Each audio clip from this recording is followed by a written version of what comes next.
boat. Yeah. Right, we're live. This is not the Sláinte series, although it's on the forehead. I can see it on the screen. This, however, is the Clone Cult special edition. This is live. This is live streaming with lots of different people. In the room are the admin of the Cult page, Matt Morrison, hanging out in the States.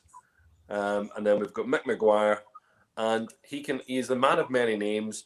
He'll call himself whatever he wants tonight. Call me Sheila. And I'll let him introduce himself also. Oh, sorry, me? Yeah, the guy with many names. You go ahead. Yeah. Us. Well, it's Ian Garrett, but John McDougall on Facebook. It's a tax avoidance thing. That's right. I just thought it was a great play on words. I thought, John and Ian's the exact same in Scotland. I thought that's really smart. The guy is on point. He knows what he's talking about. No, it's nothing to do with being smart. Absolutely zero. Avoid what you can. Lots and lots of people on tonight. We've got lots of cult members tonight. This is about opening bottles. We are opening bottles tonight. We're opening 5 of these each. Okay? These are the beautiful little Poitín bottles, which is all managed to rest in some sort of port or some sort of stout or some sort of ale cask, firkin cask, and we're going to talk about that with the guys from Killowen. So we're going to meet. Hopefully tonight we'll meet Liam, we'll meet Shane, Brandy, potentially Pierce, although I can't see him yet, but I'm sure he's going to be here, and lots of people. We were just going to bring people on and off. And have a wee yarn with them and watch them crack open their bottles. It's going to be fun. It's going to be relaxing. We're going to talk about the cult. And if people don't know what the cult is, you will know by the end of this segment. You'll understand what the Clone Cult's all about and how you can maybe get involved. So lots of people in the commentary, lots of people that we want to say hi to. Obviously, Wayne Sloan, Kit Charles. We can't go wrong with a bit of Kit in the cult. Robert. Dave, yes, good to see you. Kevin, David, John James, yes. MP Moho's there, Martin McShane, Anthony McDermott, Richard McEwen, yes. Shower caps are not on tonight. No one is naked in the shower. If I saw someone coming on live streaming with their nakedness in the shower, I would stop that. I don't think that's appropriate. Thank God Mick's got his clothes on today. He just doesn't. He's got the happy background. He just doesn't have it on. Like does he have clothes below the plinth? No. Clothes below the plinth. Who freaking knows? Sure, that top's a belly top. It's cut off at the belly button. Evening, Fergus. What is happening? And yes, Josh Ryan. Nice setup. Yes, it is a nice setup. I'm just loving the fact my T-shirt matches the colour of the background. I didn't realise that when I put it on, but. For those that want to see, apparently I have to show off my boobies, but it's a Clone Cult T-shirt. It's one of the T-shirts, and there's T-shirts and there's jumpers, that people can get. And there's zero nip off. Oh, sorry, don't David. forget your deck of cards. Deck of cards. Do you know what? There's only. I don't want to talk much about these, but there's only 30 decks available to members of the cult, and it's going to be a free-for-all, I think. It's just going to be... Mick, can I see yours? There's mine, Mick. Yeah. A shower cap. They're lovely, yeah. I see in the background. All right. Yes, Matt, you tell them. You get it into them. Matt, you show off there.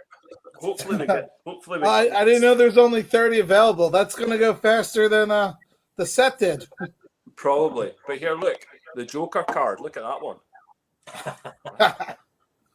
I thought that was funny, but it gets better because this wee man was not appreciating that. Little Liam the Joker. Know what I mean? But listen, we've got the set's absolutely brilliant. It's all imagery from Killowen. It's all imagery from the distillery. It's great stuff. And look, we've put in some. Yeah, we're putting some pictures of Brendan. I'm going to try and find another one with Brandy in it. Let's have a look. He's always doing something. There he is. Look, pouring away. Aye. You think he was doing nothing down there in the distillery.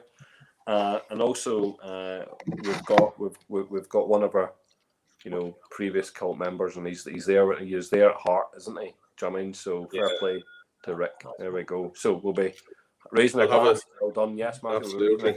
to Rick. So look, the pack of cards is a bit of crack. T-shirts, jumpers, and we'll talk about the tooth glass in a minute. But yeah, the Cult has many things. But what it has is it has an identity. It has a family. It has lots of people who want to be involved in supporting the distillery. That's what the Cult's all about, you know.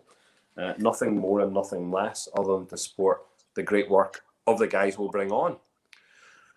Enough of me chatting. I've got another 3 admins on here. I want you guys just to give a brief introduction. Maybe some people out there don't know who you are. Some people obviously know who some of you are. Do you know what I mean? From the wild contributions you make elsewhere and indeed in the Cult.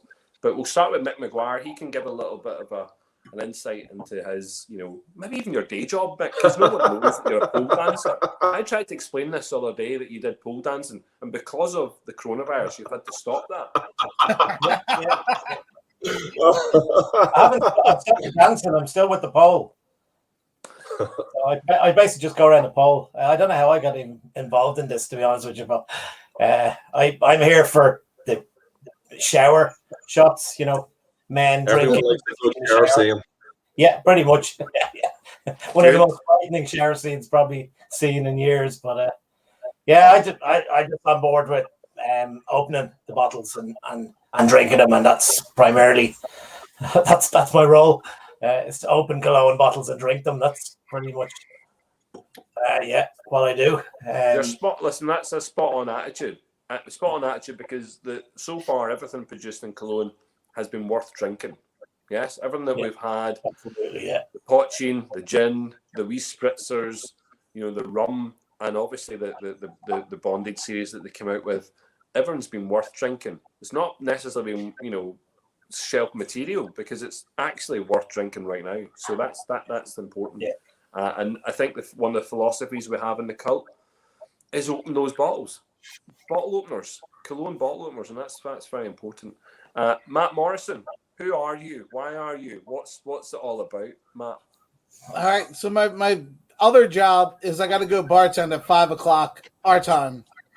So halfway through this, I'm probably going to jump off, and work's going to be a little mad I'm drunk, but it's for a good cause.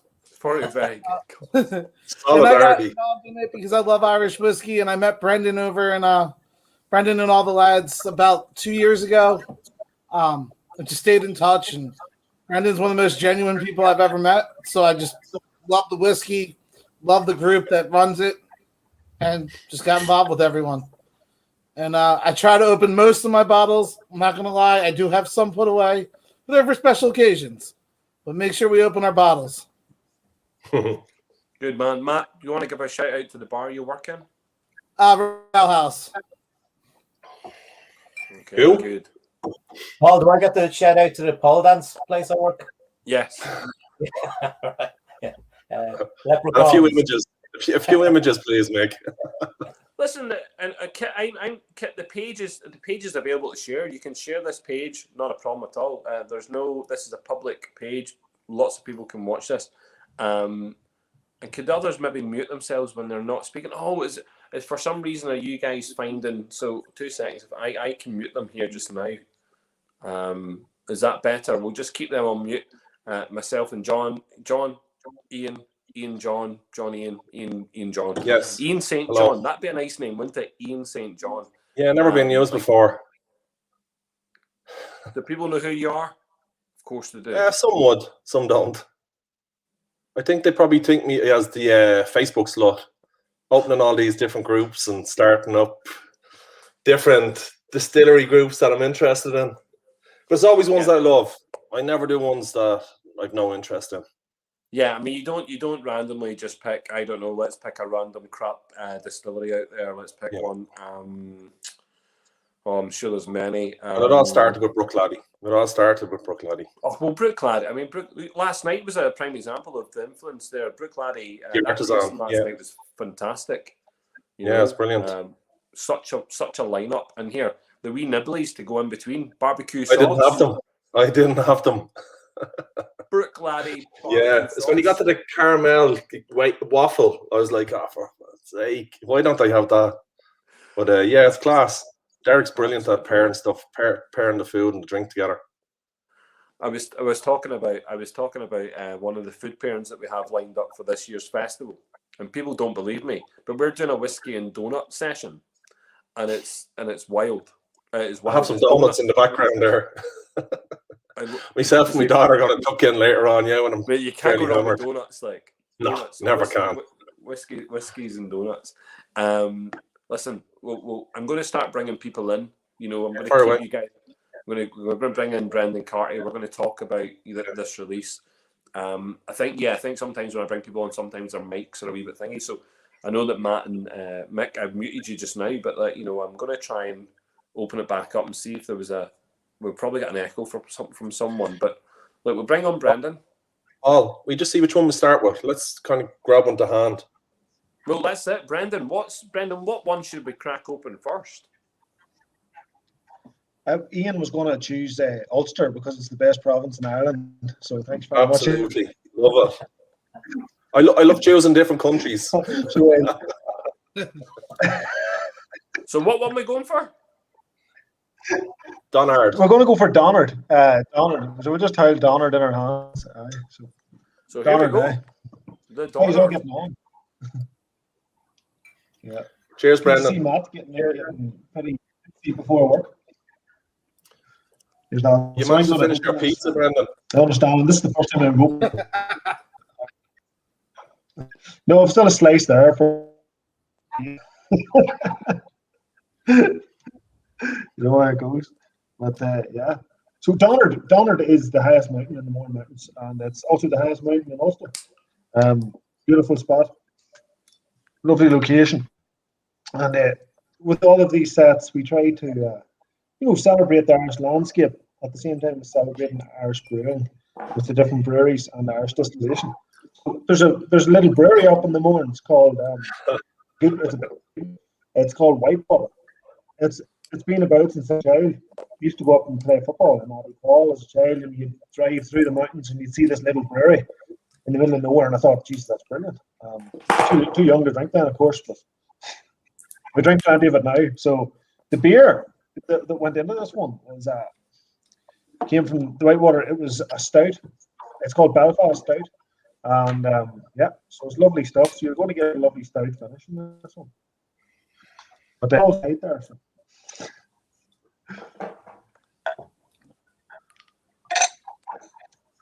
Cut my finger off. You're trying to get into this bad boy.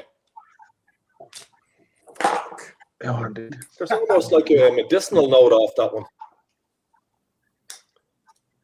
There is, You're Like dead, if you right? compare it to the Cali, you pick up the Cali. The Cali's real fruity, and then you go to the Donard. That's just really medicinal. We're on the Donard. We are on the Donard, lads. Here, tell me this, Brendan. And Brendan, tell me this. All of them are the same makeup, construction, yes? Same ash bill, same ABV, put into the same casks at the same time. All the casks, the ferment on the same pallet the whole time. Yeah. Okay, good. Is there a bit of an interruption, my mic?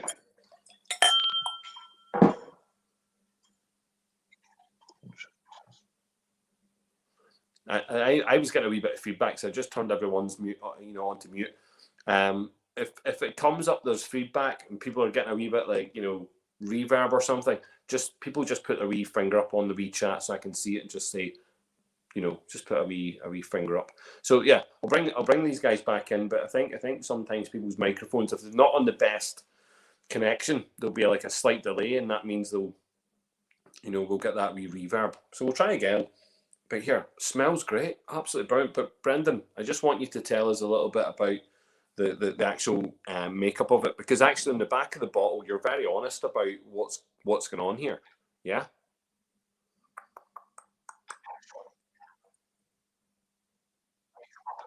Brendan Carty. Yeah. So it's the mash bills in the back of the bottle. Just let me know if it's my mic. Is it my connection? I think you've just got a bit of a delay. I think your internet's crap. I'll tell you what, I'm going to kick you out. See ya. Here, that was easy, wasn't it? I tell you what. Do you know what it's like? I mean, no offense. It's a bit like the Kult, you know. It's a bit like the Kult. Do you want me to dance? And that, my friends, is that how the Kult operates. You know, you mess about, you just get your arse kicked. I think you need to join more issue members. He needs to take himself off, and he needs to come back on. You know, but it's not. It was definitely Brendan's feed. Yeah, That's what you think of the Dunnard. this is good, eh? The smells great. Really Beautiful. good. Yeah. Like if you smell, just put it beside the Cali. If you take the Cali, I've got to open another one.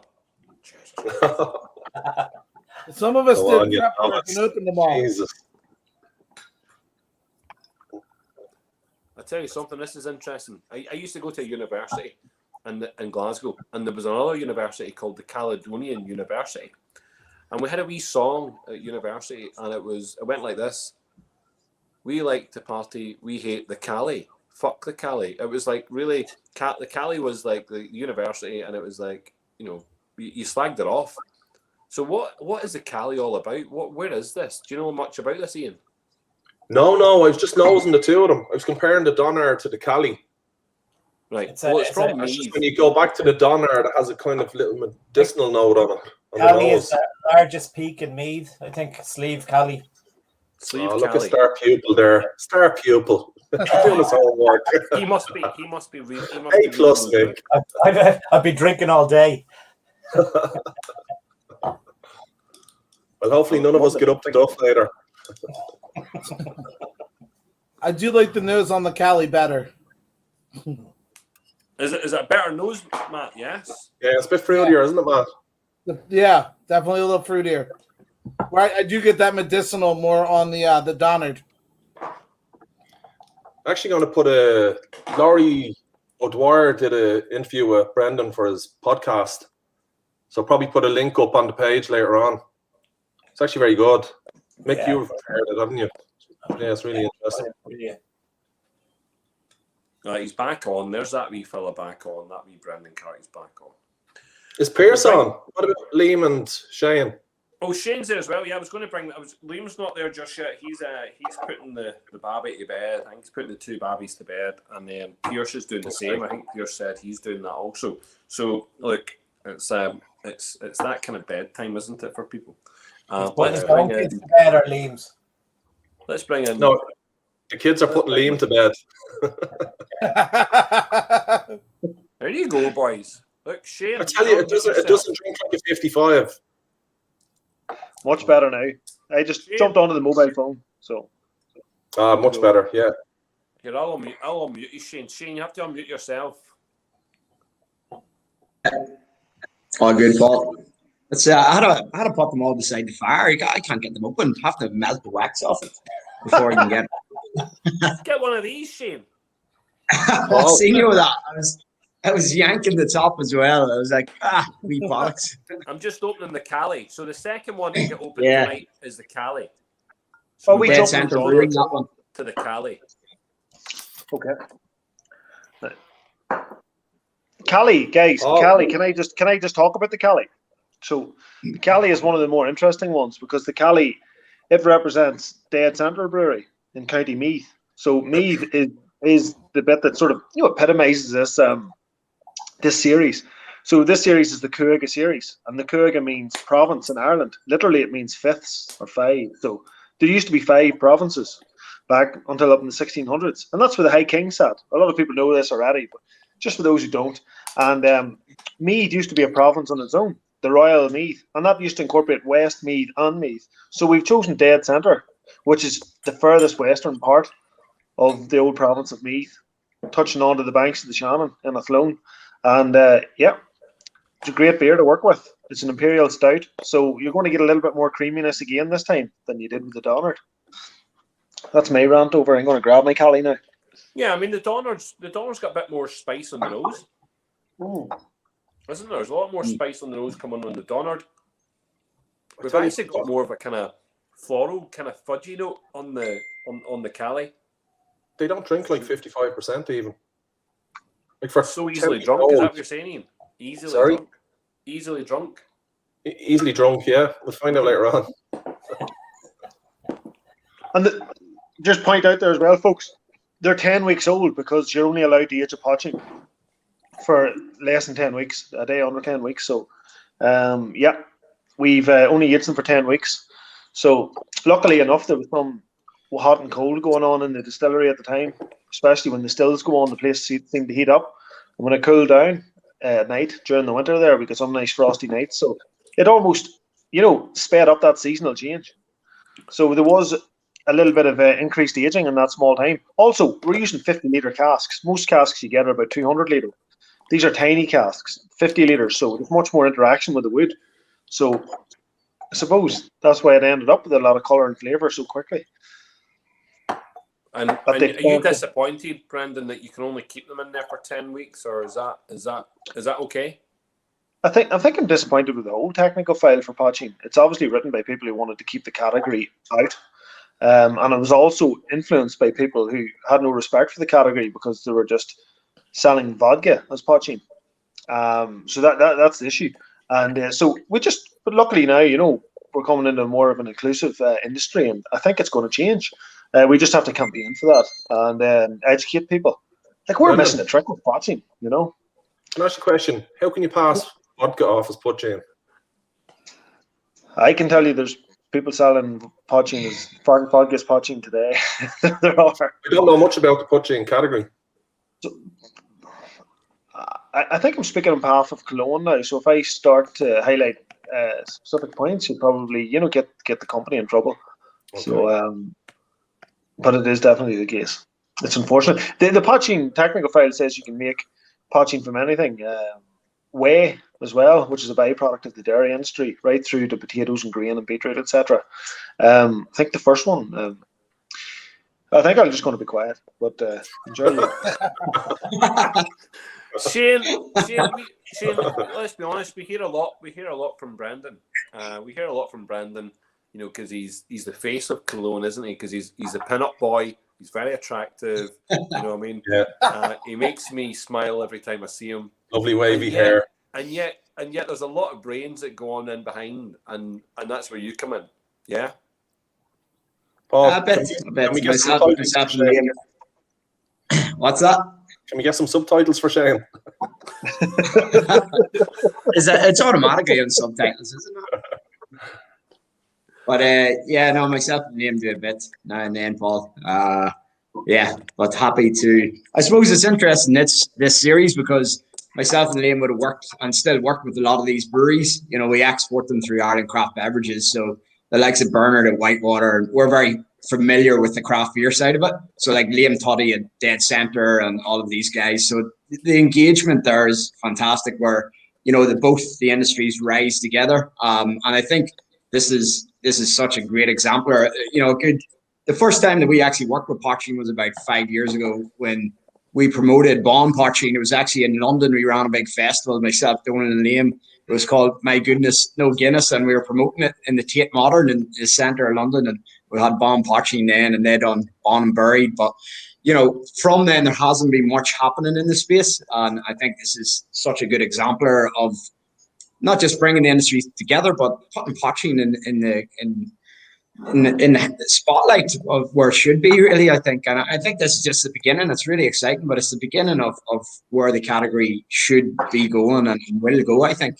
It's a whole new product, Shane. It's a whole new product.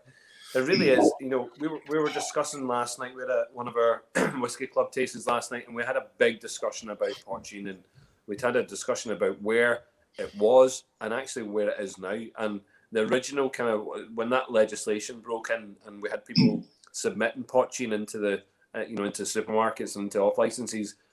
It really was that white, clear, base spirit that you would get from a gin or from a vodka, and now it's definitely taken a complete change in tact. The potchings that have been released by the distilleries in Ireland that we're starting to see are maybe making more of an effort, and actually I think this is the first attempt really to, I suppose, stand up in the category and maybe say, listen, can we be a little bit more adventurous? Let's look at aging, and though we're not probably allowed to use the word aging, I can.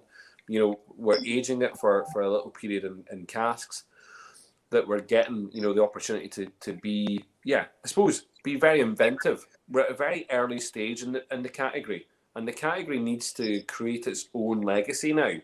The history of poitín is very interesting, and a lot of people will have this mental idea of poitín being walking into a bar, your man's sitting at the table, he's never bought a drink all night, he never buys a drink because he has his little hip flask and he's pouring out his poitín. That was the mental image that people would have, or and yet that's changing. We're changing that perception. There's also, Paul, I think you've got these destination bars that are set up in Dublin, but originally it would have been the Sun Tavern there in London, was set up as a poitín bar, and they created the International Poitín Day, and they put real kind of emphasis in the education. It is predominantly, it has a whiskey. It is a whiskey bar, but it's got every Irish poitín, or it is a a leading poitín bar, and then you have 1661. So these destination bars are great for highlighting all the new poitíns coming to the market, and I think that they're doing some great work in the educational side of things. Good, Matt, you're getting called out there. The quietest American he's ever met, says Kit Charles. Come on, Matt. Oh, Kit's a man. 2 seconds, Matt. Are you enjoying your poitín now? Yeah, of course. And what do you make of the Donard? What? I mean, the Donard for me was a little bit spicy. It definitely hit you a little harder with that spice up front. The Kaylee, I really did enjoy it as a nice floral notes. What are we going to do next? We going to the Lusty, or which province we going to next? Where should we go, Brendan? Where are we going? Oh dear, I'm going to pick this one. Maybe we will go with. I think we'll go down to Connacht. Connacht was an interesting one. So we went to Mescan Brewery here. Mescan's a class little brewery. It's kind of like Killowen in the way it's nestled up in the hills, and it's they've got you can see them trying to get their deliveries out to their lorries, which are at the end of a lane, and they're driving down a ruggedy old forklift, and they're struggling. It just reminds me of getting deliveries things in and out of Killowen, and so hats off to the guys down there. So they made this lovely red ale called the Red Triple. And did you manage to get this one, Ian? I think Ian managed to get this. Yes, he did indeed. Look, see, he's holding up at the screen there. He was down in the offie. This man done his homework. Well done, Ian. That's dedication for you, isn't it? Tried to get all 5. Did you? Yeah, they just said none of them would ever touch any of the northern stuff, they said. That's what he said. They don't buy northern ales or stouts. Unbelievable. I know that is the case. That is the case. Luckily the whiskey people aren't like that. Yeah, for true. Can I ask you a question, Brendan?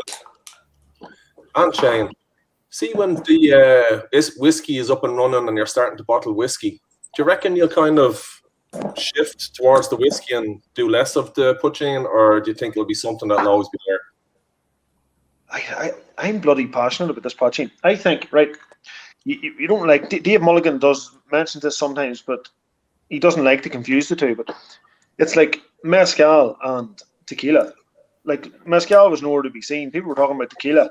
And I know the governance of our own country is a bit topsy-turvy at times, but Mexico is a little bit more unfortunate than Ireland. And if they can, populise what was once their illicit spirit, I think we can too. I think we're missing a trick here. There's some amazing mezcals out there, and we've got some amazing poitíns here. Let's create a new industry that's already there, and create new employment, new exports, and let's celebrate our own native spirit. And so I think if we're selling whiskey, we're always going to be selling some nice poitíns too. Plus, it gets people to engage with, any experiments that we're trying out. Maybe we're playing around with new mash bills, I think we're going to keep it going. Brilliant. Brendan, are you going to do another rum? Yeah, we are indeed. Mud. I think I might just sneak it out there now that we've got one on the way, and it's been rested in a nice cask. Quite an extraordinary one. It's a little bit confusing, but very interesting indeed. And we're going to release it soon enough. Genius name. I'm not going to explain what it is, but it will be interesting. It's Oh, funny yeah, what okay, you can do, okay. you know. It's smoking. I like Stephanie. You have a great item. Look, I need to pop that up. Yes, boom. We need to push the poaching as an industry instead of buying time for whiskey. You know that's a clear message, Stephanie. Stop creating gin. Maybe forget about potentially the rum. Let's have poaching as an industry. It could be booming because of all the distilleries we have. Of course it could. Well done. Really appreciate that. Pull Stephanie up there. Maybe she's available. Just to ask. Can anybody join? I don't know if that's how it works, but she works in the bar industry. Yes, she's has done for some time. If she's does it in work? the Kult, which she You is, can drop me off if you want. I'll drop off if you want to get Stephanie in. Yeah, she needs to come into this group chat, so she needs to be in here. I'm going to bring in. So in order to do that, I'm going to kick someone out. So I can jump back out. I can jump back out. Oh, I'm going to get rid of Shane. Me. I'll bring Shane back later. Ban him from the studio. It says ban from studio, kick from studio. So if Stephanie wants to try and log in just now, that'd be great. That'd be perfect. What are you sporting as your backgrounds, guys? See, all my Belfast Whiskey Week collection stuff. Love it. And over on the right hand side here, I've got my Irish Whiskey magazine. Oh, Lovely stuff. Oh, nice. Great. Hard to beat the merchandise. Well, I think you can see my stave. I've all the red breast there, the batches, the 12 cask strengths. But I have the stave. See the stave? There's like 5 little eyeballs. Yeah. Looking out for them. Right. Did you see behind me? I have the cologne. Stephanie, the logins in the Kult page. If you go and look for the picture, it's got the login. I've never seen your shelves look so organised, Brendan. Yeah, no, it's just them boxes are hiding all of the mess behind them. You just stick the boxes up in front of it all. It's great. Yeah, they're brilliant. Keep them there. So it's 65 degrees Fahrenheit here, so I'm out at my pool bar, just hanging out outside. That's why my background's just the pool's right behind. What's that in centigrade? Centigrade? I don't know. Is it hot or cold? It's beautiful out. It's really man. Nice. Mm. Did you say your pool? Yeah, there's a heated pool right behind me. Did you never see Matt in the summer nights? Oh, I thought if Nick was going to take his shirt off, not you. Matt, give me 5 minutes. I'll get my cap on. And get the pole in as well. Right, listen. Look, are we getting Stephanie up? We're on the third one. We're on the Lutty. Yeah, Lutty. That's what I'm drinking. Lutty or Lutty? Is it Lutty? The Lutty, yeah. Is that how I say it? Lutty, aye. Lutty, aye. I think so anyway. That's the way I would say it.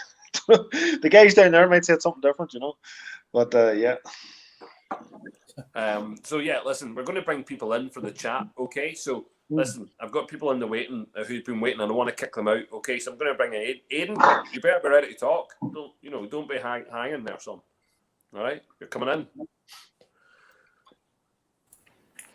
Hello, Aidan. Yeah. Oh yeah. How are we keeping? Hey, Aidan. Come on, Aidan. We're sweet, Aidan. What about yourself? This is mesmerizing, to be quite honest. It's just some of the nicest liquor I've ever put in my mouth. It's absolutely gorgeous. Jesus, that's nice to say. Oh, it's oily, it's smoky, it's peaty, it's flavorful, it's Jesus, it's fruity. The Lutty is just really caramelly at the end. The finish just keeps going on and on and on. It's beautiful. Really, really gorgeous stuff. Come on, Aidan. Thanks a million, buddy. What have you tried many poachings, Aidan? The only poachings I've really tried are in my grandfather's closet, your one, and now this. So, to be quite honest with you, I think this probably wipes the floor with a lot of Irish whiskies I've had, and has certainly changed my opinion on poachings in general. Brilliant. It's a success then. I think what we're trying to do is help the category, and how do you make a category, we didn't just the idea of premiumizing it might be misunderstood because we're not overcharging for it because we did give the volume as well. You know, there's 5 different. So we have to try to give something else to the consumer and give it recognition as something important and something that can be recognised as a luxury product, and without tearing the arse out of it. And that was the idea. So we needed the flavour to go with it. We needed it to have a really quality taste as well. So far it's been a success. And I think we're just laying the next pave in the path of poaching and hopefully turning a corner at the same time. 100%. Aidan, I'm gonna kick you out just now, but listen, pleasure having you on, young man. Listen, take care. Yeah, that was good crack, wasn't it? Like, okay, I'm just going to keep doing that. I want to keep bringing people in because if they're here for the and listen, David Parker, Laurie, if you want on in here, I want to see your faces before I put you on. Dahi Walsh, exactly the same. Don't be coming into my green room and hiding. You've got 5 seconds, if not, cull. Cull. That's what we're doing here. Right, Dahi Walsh, that's what I'm saying. You're coming in now. Oh, let's bring you in. Look at that. Hello, Dahi. How are we? Yeah, so I've a definite question. Strengths and all that. I'll move over here, by the way. Yeah, the strengths. Your any thoughts on going higher than 55? I mean, Poitíns. I'm thinking, you know, what you're getting it actually off the. You're obviously watering it down or whatever to get it down to 55 and that. So, any thoughts bringing it up to 60, 65? What do you think people will take? We did. So we casted it at about 68. And then whenever, because of that rapid aging process, there's quite a bit of insulin share. So then we did dilute it down to 55.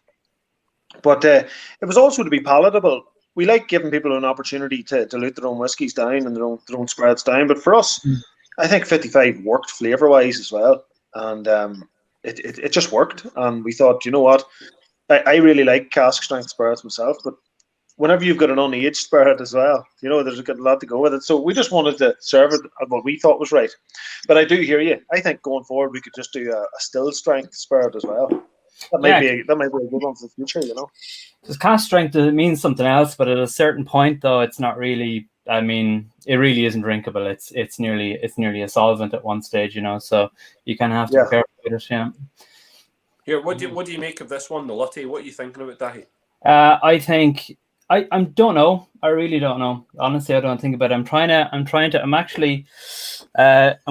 it to the original kind of Poitín and seeing what I can make out of them. But yeah, it's just I think I'm gonna have to try them all and then come back through and go through them again and just see because it's a new thing again. It's like. I kind of used to kind of, you know, the neutral spirit, and I've actually tried a few different Poitíns from a few different providers and stuff like that, or a few different distilleries, and they all have a distinct flavor to them. But I literally have no idea, like, how do you taste Poitín? I mean, how do you, like, how much of it is cask influence? How much of it is, say, I'm interested in things like, you know, the amount of oats you're putting into it, the certain amount of mouthfeel that goes into it, and then obviously the kind of cask influence that goes into it as well. So yeah, I'm kind of going to try them all. But lovely, yeah, lovely. At the strength, 55%, I think is nice. Very palatable. Yeah. Very do you have a favorite, Tony? Sorry, Paul. Do you have a favorite so far? No, I'm going to go. I'll go through them and I'll decide after. I'm actually I'm tipping away here at the original Poitín as well. And to be honest, that is one of my favorites. I don't know if I'm allowed to say that. No, you can do. I fell in love with the Poitín, the original Poitín a couple of years ago. Yeah. When I had it first time around, thought it was great. I'm now on batch. I think I'm on 4. Is it? I might be having. But yeah, it's absolutely brilliant. I think the original one's good. I'm just going to say something about the Lutty and the way it tastes. For the first one, the Donard, very spicy on the nose, I thought, and again, it kind of came across a lovely kind of hint of, you know, white peppery spice on the front of the tongue, the fudge and floral notes of the Cali. But this Lutty, I'm going to say you're probably going to think I'm mental. I get a kind of pepperoni note on it. Definitely licorice. There's definitely licorice on the finish. I'm maybe on the finish, but on this Honestly, nose, I get like a pepperoni cheesy pizza thing. And It actually tastes oilier. It actually tastes oilier, the Lutty, than the other two. It's more mouth coating. I like that. I like that. Dahi, I'm going to kick you off. Pleasure having you on. Thank you very much, sir. Brendan, That was can I lovely. just ask the different components of the mash? What do you think it brings with? Like there's a fair bit of percentage of oats. Say, what do you think? Like different maybe to whiskey. What does it bring to the poitín? It's basically the same. I think oats is bringing oil. It's bringing body. It's bringing cream and creamy flavor. And then any other spicy notes that are in there already, they basically are going to stay in your palate for longer if there's more oats. That's what I find anyway. Yeah. Stephanie, how you going? You need to take yourself off mute, Stephanie. Go ahead. Of course. Sorry, I'm technologically challenged, so I couldn't figure out how to join the first time, and then I joined and I've muted myself. So this is very much in character. Brilliant. Your hair's very different to your profile, Stephanie. Huh? Your hair is very different to your profile. Oh no, I still have the sides Oh, are yeah, shaved. oh, okay. Yeah. But when you let it down, it looks a little bit more professional. Put the suit on. Yeah, I think it just looks like hair. God, you got to It'd be like, is hair. The nuance. Am I right? Yeah, okay. It's what keeps me cool and hip, you know. Hip. We know all about hip. That's why we've all got beards. Oh yes, fair. Stephanie, there's lots to chat about here just now, but I'm going to say a couple of things first. I just want to make sure that everyone that's here tonight knows that they can come in and join us live. They're more than welcome. Those links are in the Kult page, and if you're a Kult member, you can go in there, take the link, and come on here. So anyone, Daniel, Niall, Paul, Eddie, I don't care, Martin, you can all come in here for the chat. Stephanie's in here for the crack right now. So absolutely anyone. I'm just going through the list. Kit, I don't mind having you on. Shamini also. Sarah Kennedy, sure, why not? Keith, absolutely everybody. I want them all on tonight for the crack. That's what this is all about. It's all about having a bit of fun. David Parker, yes, come back in for it. And there's lots of people. Kirsty, yes, definitely Kirsty. And I'm glad that she noted that we had whiskey and donuts coming up in the festival in the summer. It's a massive thing. I'm just going to say a couple of things. Someone asked and wanted to get information about, we've got a Killowen tasting in Paddy's Week. All the boxes went out. Most people, maybe bar one or two, have received their boxes so far. There's a wee bit of a concern. Some people are crying right now because they're messaging me saying, Paul, I didn't get a glass. Or Paul, I've only got one glass in the box. Yeah, there's good reason for that. Actually, you weren't meant to get any glasses. The fact you got a glass is an absolutely, amazing feat of ingenuity. The glassware you were supposed to receive wouldn't fit in the box anyway because it's new tooth glasses. And we're going to send out the Kult glasses to everyone who got a Killowen box. But my box and palette of Killowen Kult glasses and another palette are not here yet, and thus they've not been sent. So at some point in the future, you'll get a Killowen Kult glass, which I'm sure you'll all appreciate and be like, absolutely, wow, thank you very much, Paul. So if you've got a box just now and it's got 0 glasses, cry. If you've got 1 glass, be thankful. Do you know what I mean? And just get on with it. Get on with life. You know what I mean? You've got lovely boxes with lovely liquid in it. Can we let Stephanie talk? Glass from somewhere. Do you know what I mean? And you'll be grand. But look, back to the. I'm perfectly comfortable with the customer service rant that we have. Just show me to my bedroom. Keeping everyone in their places, Just saying. Stephanie, I took about 20 calls today from people saying, I don't have a glass in my box. And I'm like, have you got whiskey? Aye. Well, fuck up then. You know what I mean? No. Yeah, I'm considering that they sold out so quickly. Also, can I just say that Dahi Walsh is the man, and he helped me to secure one of these fabled boxes. So just having whiskey in a box, I think that's a win in itself. Brilliant. What do you make? Stephanie? What do you make of what do you make of these poitíns? What are you making? I think they're super interesting, really delicious, and I just wish that they were more widely accessible.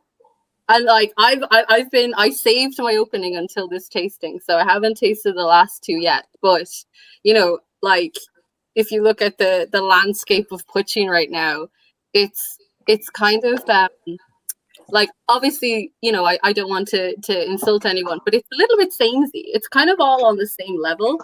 And so I just think that, you know, we have a lot of experimentation that we could do with it. And there's so much more flavor-wise that we could do with it. So something like this is really, really cool. The only thing is that I'm a little bit sad because I'm a bartender. Sorry, that's my jam is I like to work in bars. I like to work in cocktails. So I'm really focused on flavors. And so for me, it would be really, really interesting to work with this in cocktails. But it's so limited that it's obviously not a mainstream product. So I just kind of wish there was more products like this to represent the diversity that we could have within the world of poitín. Stephanie, that's the same problem we have here. All we can get is the Glendalough poitín, and no one buys it. And I don't know what cocktail to make it. They'll try to get people to try poitín in general. I think that, like, if you want to try to get people to drink poitín in general, a sour is probably the most accessible way for someone who doesn't drink poitín or is a little bit like, well, I don't know, because it's just lemon juice, sugar, your base spirit, and if you're fancy, you throw in some egg whites, and like it's simple enough that it allows the poitín to shine through, where you can still get the flavors of the poitín, and it's also like accessible enough that like I hope nobody is afraid of lemons. So like, you know, it's pretty good. It's a good entry point. Right. No, good choice. Good choice. I just want to come to Niall's point there. Listen, I'm not suggesting anything. Don't take my suggestions as literal. Don't live your life by my suggestions. But if you do, I've got a great mantra. I'm sure you could follow some of that. You know what I mean? You could get involved with, you know, my philosophy. I was talking to Brendan earlier on about being a new tagline. I always call myself, if anyone looked at my business cards for the last 5 years, to do with, you know, the whiskey that the whiskey club and everything else, it says whiskey enthusiast. It says nothing more than that. It says whiskey enthusiast. I'm changing that. I'm now the whiskey socialist. That's what it's all about. If people want to come at me, my hashtag now is whiskey socialist. That's what it's all about. It's about sharing the love, opening bottles. You know what I mean? Not taking the proverbial. You know what I mean? Having a bit of crack. Whiskey socialism. Whiskey socialist. That's what it's all about. I don't know if you're hardline enough for the cult, Paul. Apparently the cult's a commune, so we share within the cult. I tell you what, we share within the cult. People want shared. You know, we talked about, you know, could we get as much liquid out to people as possible? We did that. That was very important. You know, that everyone who is buying into the distillery, everyone who's buying into Killowen right now is buying into philosophy. You know, it's a very small production run. We're going to have small amounts of whiskey, you know, going forward. So it's about supporting that. And I think that everyone that's in the cult, well, I say everyone, there's people in the cult who are still sitting in the back row. And there's only so long you can sit in the back row. You know what I mean? And we will start to impart listen to Stalin here. You'll be doing personal knocks on their door. How are you? Yes, very much. Kicking you out of the group. And here, I tell you something. Is this the time? Can we talk about this? We're going to call someone out. We don't know their name, so we can't call them out by their name. But we're going to call them out. Who the hell in their right mind gets one of these beautiful sets? I mean, I just need to hold this up just for a second. Do you know what I mean? Just in case we've missed the plot. Look at that. It's a plinth. Do you know what I mean? It's a big, massive plinth. It even has some lovely writing on it. Yeah. I'm sure it says there. And it holds these beautiful bottles just like this. Look. Oh, that's class. And if you look at Mick McGuire, he's turned it into a wee plinth for his glasses. But how someone managed to pick one of these up before it managed to get, you know, sent to anyone, and then landed at Irish Whiskey Auction's door. Have you heard of the lady not protest too much? I feel like you're very accurate about this. What was that, Stephanie? Was it me? I'm number 33. I've got my plinth. I'm number 33. It's written down somewhere. But here, don't know which is worse: protesting too much or being the lady. The cheek of this person. So yeah. So see, whoever it was, Paul's coming for you. The Gestapo. And here, do yourselves a favour. Someone just put it out here. Hold on. Sniff that plinth. Exactly. Totally agree with you. Smells It's a that plinth. multi-sensory experience. It is. It's a sensory experience. Who did we kick off? Brendan. He kicked himself off. I think, Was yeah. not me. Here, it wasn't me. I didn't do it. No, we're not. He wants more love in the commune. We're not bringing them back. We're gonna. You know what? We'll bring in. Who will bring in? Sarah Kennedy. I can't bring you in. Your camera's not on. Nathan, we'll bring you in first. Nathan, what's the crack with you? There's Nathan there. Eh? All right. Nathan, just want to say thank you very much because, as we say, the cult is about sharing.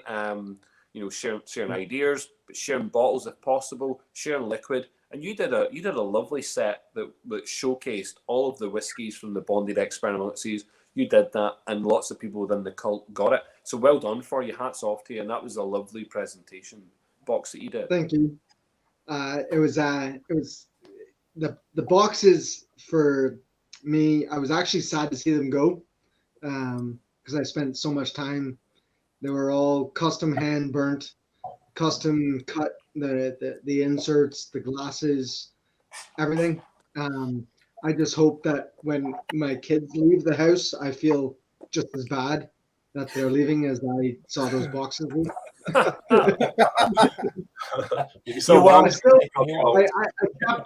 kept one. I have one left, and it's mine for next week for the 18th. So that way I can join in. Hopefully you'll allow me to join in to that tasting. Yes. Even though I didn't buy the other boxes.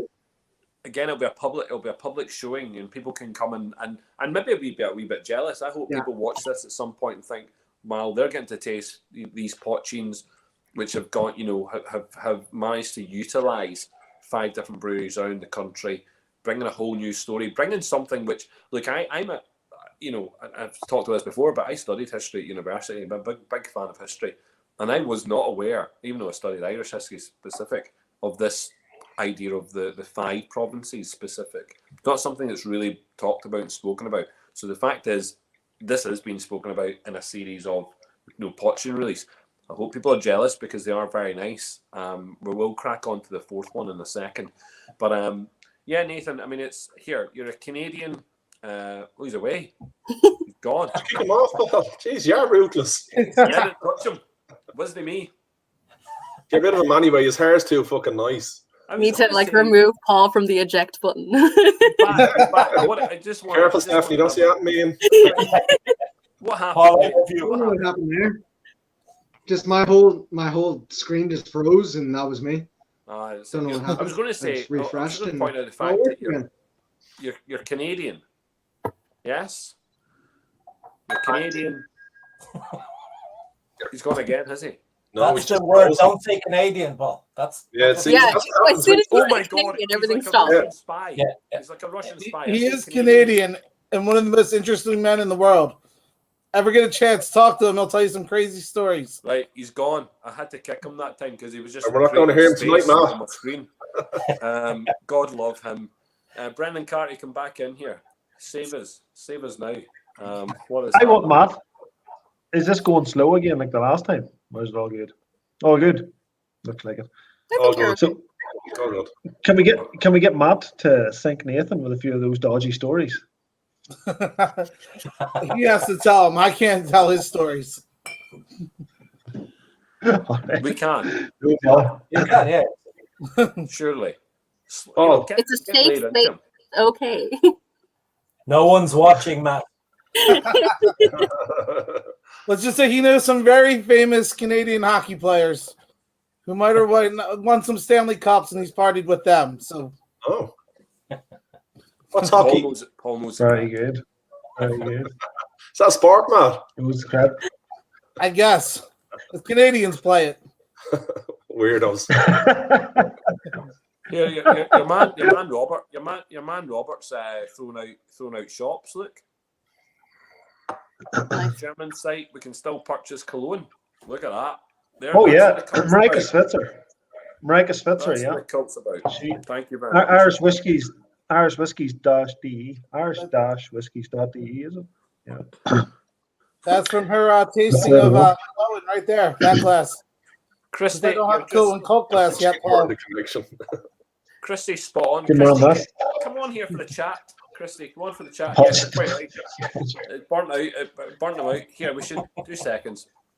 2 seconds. Kick the Kult heads off. Kick the Kult heads off. Put a few in.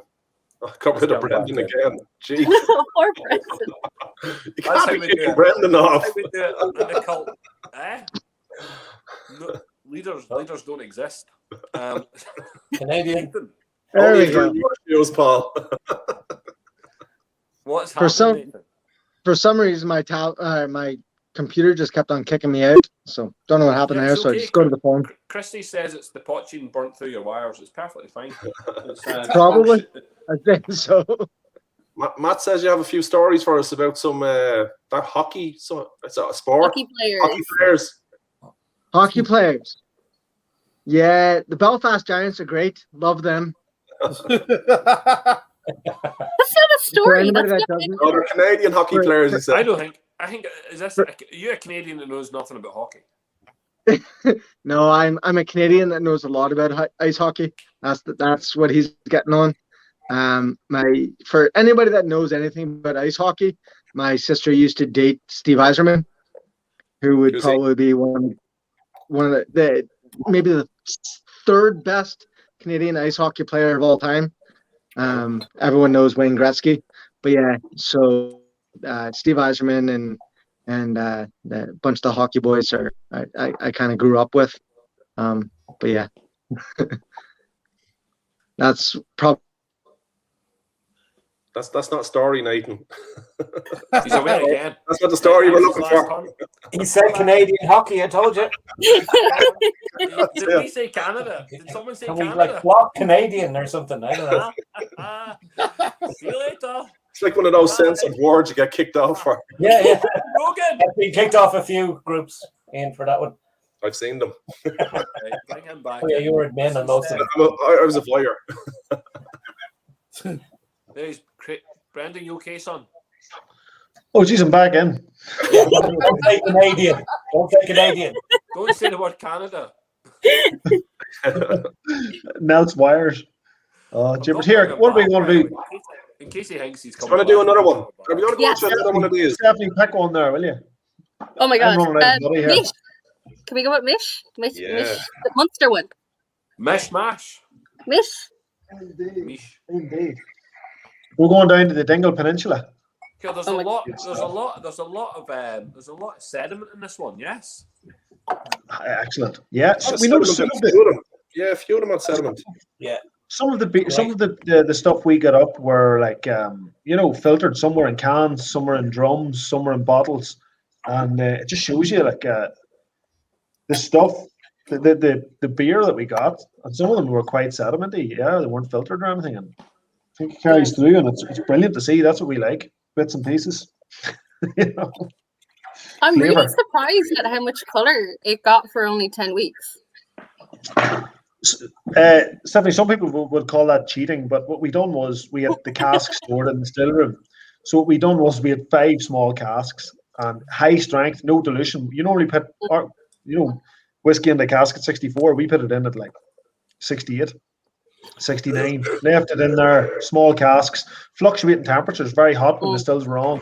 The frost came at night time, and we just dropped the temperature. So there was this fluctuation in temperatures, and just mimicked seasons basically. So you're getting a rapidly aging spirit. So it was a big experiment playing around with watching, but yeah, it worked. That's really cool. Yeah, Good. fun.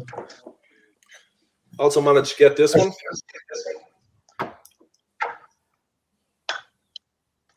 Yeah, Oh, lovely. Up here. Good on you, son. Carrick-Dhu. Carrick-Dove, no? Carrick-Dhu. Yeah, it's in the south it's Dove, but in the north it's Dhu. And I know they're in the south, but I'm still going to speak my northern dialect. Well, the Poitíns from there, so you're all right.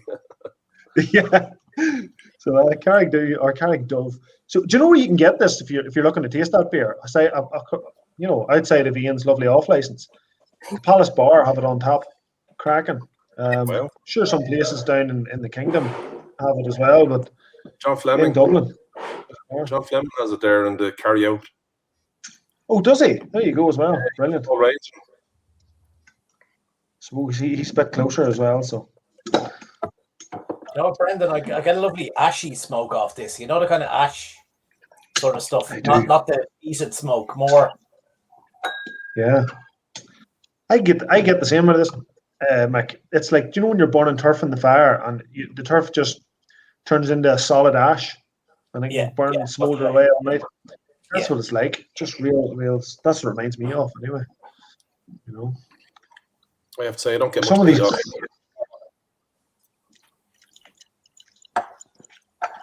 They're all gorgeous, Brendan, and they all have subtle differences Really as nice. well. Yeah. They were are 40. You'd think they were 46% rather than 55. Yeah, they go down a little bit too easy for 55. Which Yeah. is all, I'm always excited by those whiskies, you know. In fairness, Mick sent me a message saying that he's on a second round of them. He's horsing them back.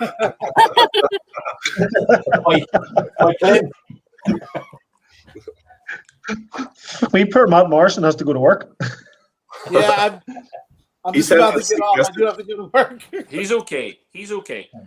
Listen, what I'm really liking about this one, and Paul Graham says it's actually got that salty, buttery note, which is really, really nice. Yeah. This to me at the moment, it's the creamiest stuff. Listen to Lutty from the Cali. Listen to Cali, because that fudgy kind of floral note, but this has got this salty, buttery note, which is, and it's actually got, funnily enough, and I'm not sure how, but it's got like a kind of, it's nearly got a charred note on it, which I found interesting, like a kind of. Yeah, it's like Mick was saying, less peat but more ash and burniness. And, more of an ash. Yeah, that kind of ashtray. charred. Nice. That's really nice. You could stick a few drops. That'd be gorgeous. A few drops of what? Milk. Yeah, milk goes with everything. I don't know. Isn't that milk? Cornflakes. That's so there's like a lot of conversation about the history of cocktails, and the attribution of the history of cocktails generally leads back to New York. However, in the 1600s, Irish women were actually, so like when we had farms and everything was a very small production, it was actually the women who would be in charge of making the poitín because the men had to go work the fields. And because the women were making the poitín, they would also imbibe. And it was considered a little bit too harsh. So what they would do is they would add goat's milk, berries, and mint. And so theoretically, the first cocktails were actually made by Irish women who were poitín makers in the rural areas of Ireland. So and they were trying to get through their day. Huh? They were just trying to get through their day. Yeah, just that's it. But there's like the most famous poitín maker. I can't remember. Was it Kate something? I can't remember what her surname was, but she was super famous for making poitín when it was very illegal. And apparently, she got away with making poitín because she would seduce any of the taxmen that came near her. And so she became really famous for making really good quality poitín and being incredibly beautiful, to the point where people would actually go to visit the town she was from after she had died for a chance to like meet this mysterious poitín queen. And during the famine, she continued to make poitín during the famine, and she would add goat's milk to the poitín and ladle it out and give it to anybody who was passing through her village as a way of like some kind of sustenance and nourishment. Wow. So milk and poitín, you know, there is a historical link. Specifically goat's milk, though. It seems to always focus on the goat's milk. But yeah, milk and poitín. Fits. Milk and milk. Do you know what? You've never done What drinking's all about. A good yarn, isn't it? That's great. Brendan, there's a serious question, because I mean this whole thing is not being serious at all. There's a serious question. Can poitín realistically be finished in rum casks? aka Killowen rum casks, because you're doing rum in your rum casks for a sort of self-sustaining project in the future? Or would it just not work? Would rum casks Would the poitín be lost in there, or what would happen? It's only one way to find out. We should do it. Yeah, I think we'll do it. And you're going to credit Gareth Spence for that. You know, we're going to I'll call it Dr. Spence. Dr. Spence. Like, get him off the screen. Let's see. Jeez, it's power in some people's hands, huh? There you go. Chrissy's back at it. Belfast coffee is legend with the cream on the top. Yes. And a wee bit of the nutmeg. The nutmeg, yeah. That's the band serve. Yeah.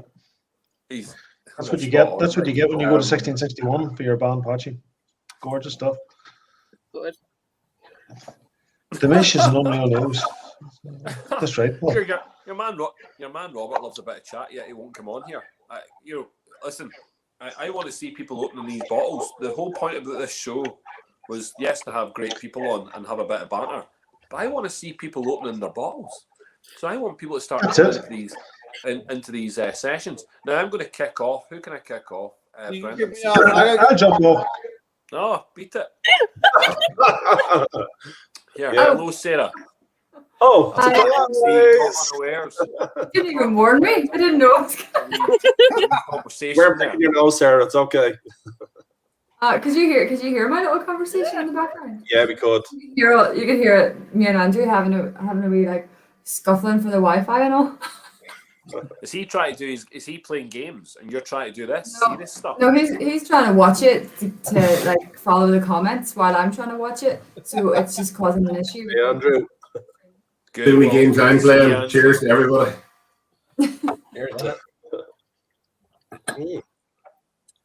Listen, Sarah, what do you make of these poitíns so far? I've really converted to the real strong cast strength. I know it's not cast strength, but it is quite strong, and I'm loving it tonight. Although I haven't had dinner yet, so it's a bit dangerous. No, it's great. Like yourself, Paul. The first time I tried poitín, I hadn't tried the old school poitín before. I was maybe a bit scared of it. And the first time I tried poitín was at Whiskey Live 2019. Whenever it was at Brendan's stall, and I tried Brendan's poitín, and actually thought, whoa, this is really nice. It wasn't what I was expecting. So from then, I've definitely been converted to poitín. Good. And you recovered from last night? Yeah, I wasn't too bad. I shuffled off to bed at about 11:30. Did you not? Oh, you didn't flake at 11:30? Oh, I did flake. I flaked. Usually I'm on to 2:30, and then I have to get up and do work the next day. So it's really terrible. So yeah, I was sensible. Someone's been really nice there. Robert even gave you a shout out for your brand, but we'll give that 2 seconds because we're not talking about McConnell's. No, we're not talking about that right now. There you go. Well, thank you so much. All right, no problem. And look, Shane McCarthy, who's talking about his own brand, is now talking about your brand. You never know. That boy's confused. Get him back on here. Get him back. But it's actually really nice to see you all, because I've seen you pop up on Facebook and comments and all, but I've never actually talked to you or seen you speak on camera. So hi guys. We've seen him talk on camera yet.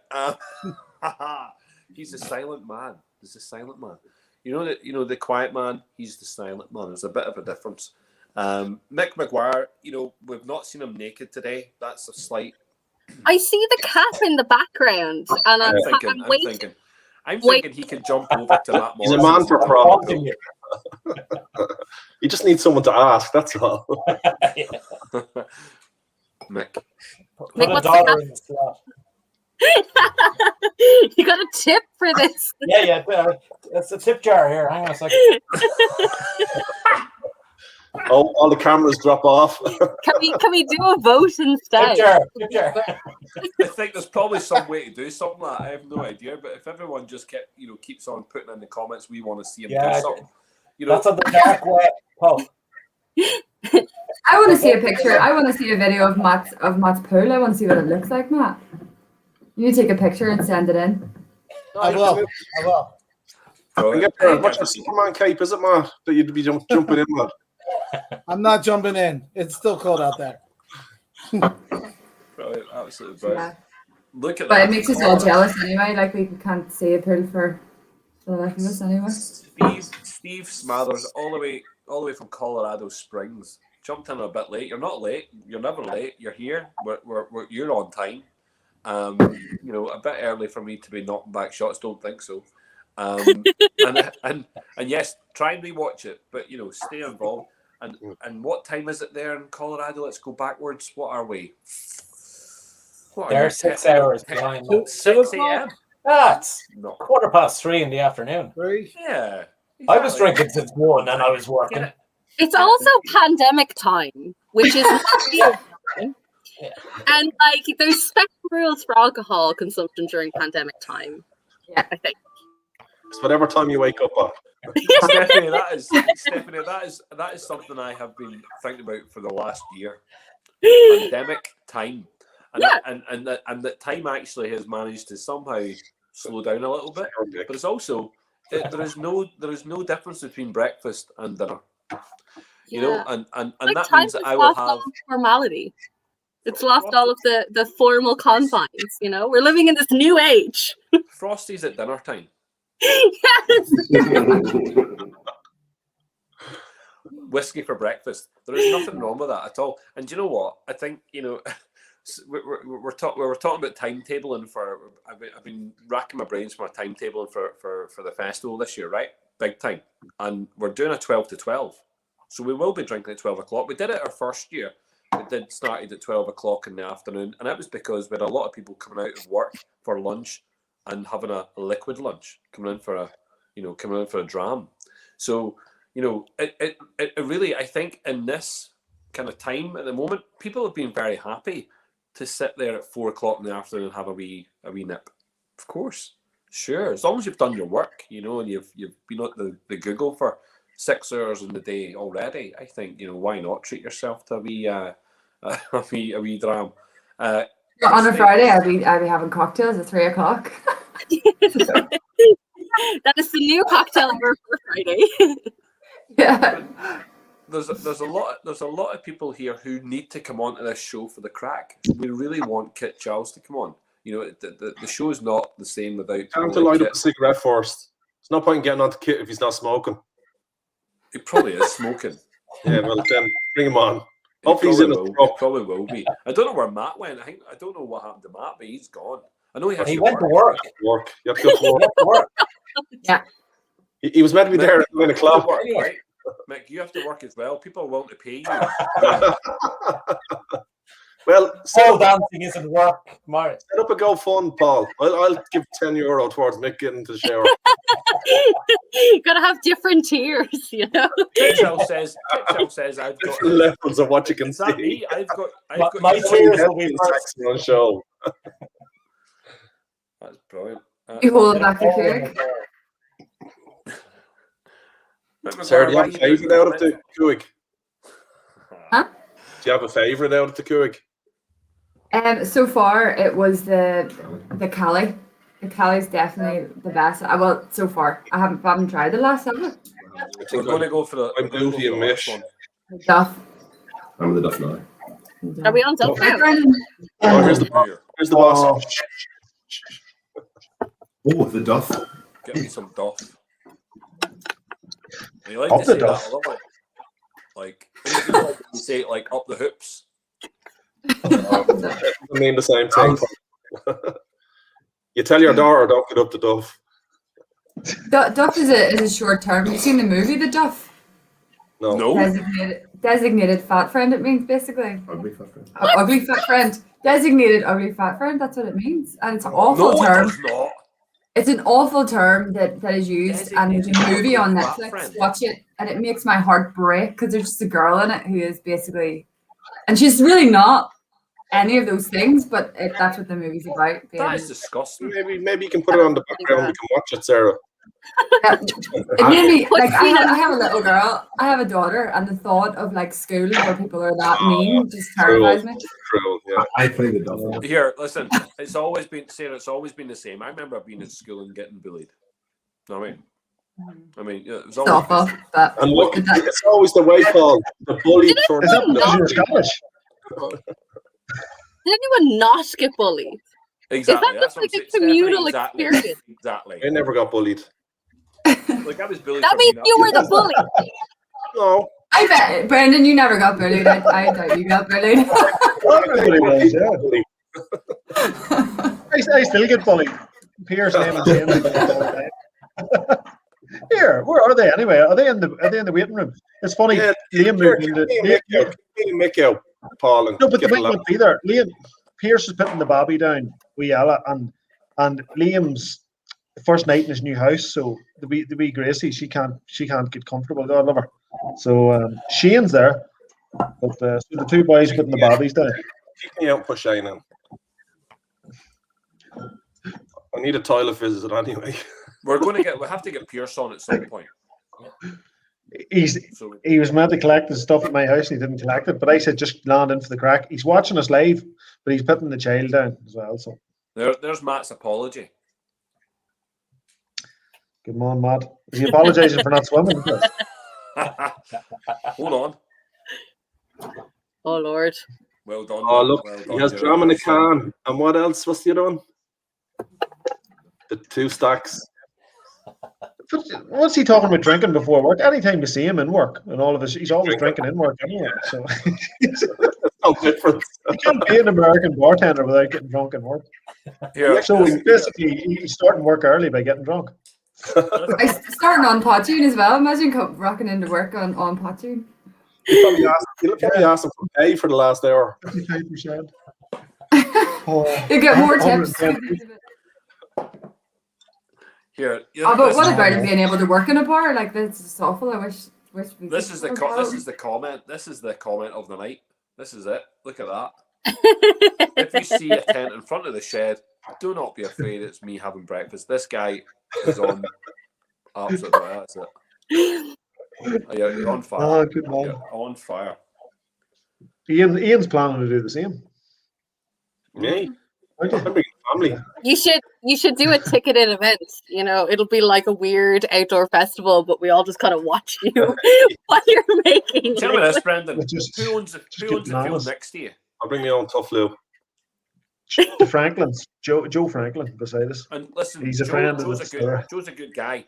You tell Joe, see that wee field there? A couple hundred tents in it. Yeah. All socially distanced though. Socially distanced. You gotta have little like flags, you know. Tents. There you go. Have your little boxes that you stay in. You can't leave that little box. Indeed. I'll bring a ghetto blaster. Just one. All 50. Well, you're gonna bring your gas mask as well. And a Run DMC tape. Love that. Ian, love it. Run DMC tape, yes. And a bit of Beastie Boys as well. Oh, brilliant. Yes. I've got a tape here. What's that? There you go. There's a tape.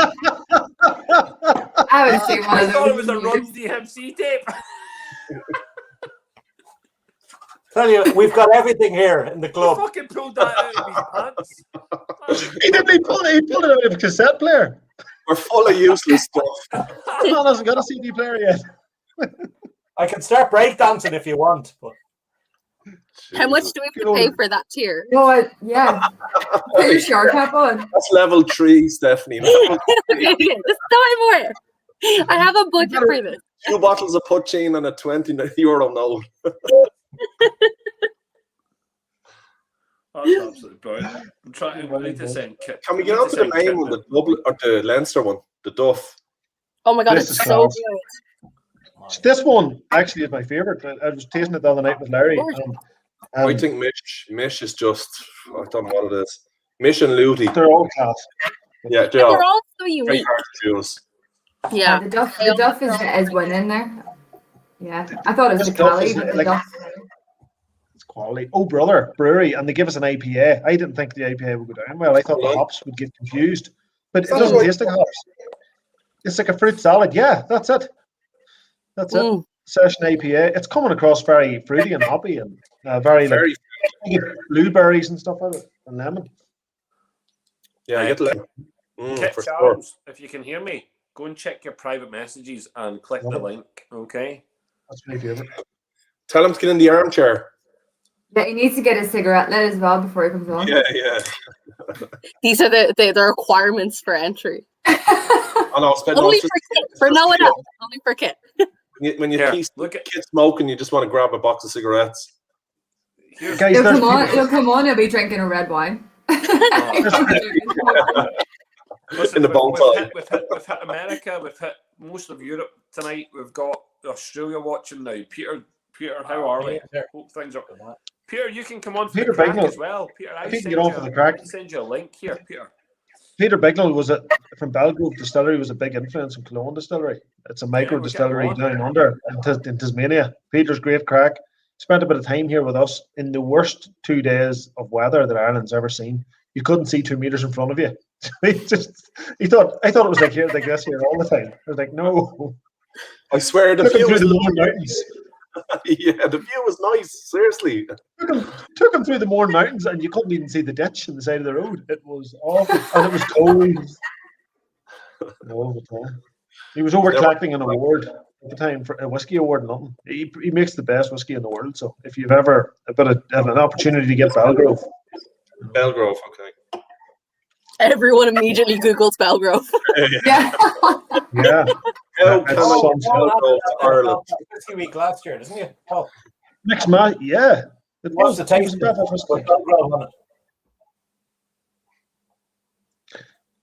Yeah, he don't. Paul, Nick's asking you. Can we kick Paul off? Or can someone kick Paul off? He's the one that has the button. I know. Paul, did you take a stroke? Brilliant. Oh, you're loving this. It's like as if you're really loving the power trip. I was trying to open that, send a message to Kit, send a message to Peter. What do you want me to do? I'm trying to involve people. You guys are having a wee chat. I'm still trying to get Duff open. This is freaking it. It's Duff. Fucking yeah. I've like destroyed my nails trying to open them, Brendan. There's some job like. I know. Jesus, there is a bit of an issue with the cap, so but that's just send on the bill. We tried our best. No, but nobody was breaking into them anyway, and so we're definitely opening them. That's it. Security. But like it tastes sweeter, because you've had to put in all that work to like try and get in, and you're like the sweat of your labor, and you're like, oh, I've earned this poitín. I don't even need a glass. Isn't Brendan, is this the first not aged, because you can't, I don't know if you can say that, but is it the first sort of like rested poitín that there is available, or has anyone else done this before? No. Acklandville done one for Ban poitín, bonded and buried. They actually stuck it in a cask and they buried it under the floor because Acklandville used to have an earthen floor. I don't know whether it was on purpose or because they didn't finish their distillery. They're brought in store yet, but you have to keep it in bond. So they dug down into the floor and put the cask into the ground because apparently people used to bury poitín years ago, keep the customs on. So carrying on with that tradition, it turned out lovely. Very, very rare now. I think there's only 3 bottles of it left. Yeah. You do think of poitín as being, like the clear bottle. You think, but there's also Glendalough also do one that's rested in Irish oak and sherry, and Malroy have one that is oak rested as well. So that's the new one. It looks very interesting. It really does. Yeah. I'd love to get testing. They have a whole series out. Yeah. Right, there's rumours that other people are going to be jumping on the poitín crew now as well, which is brilliant news. We're actually working with Blackwater. I don't know if we're allowed to mention that yet, but myself and Peter Moran are working together on one. So yeah, John Wilcox down there. So it's all happening. I think it's a bit of both. I don't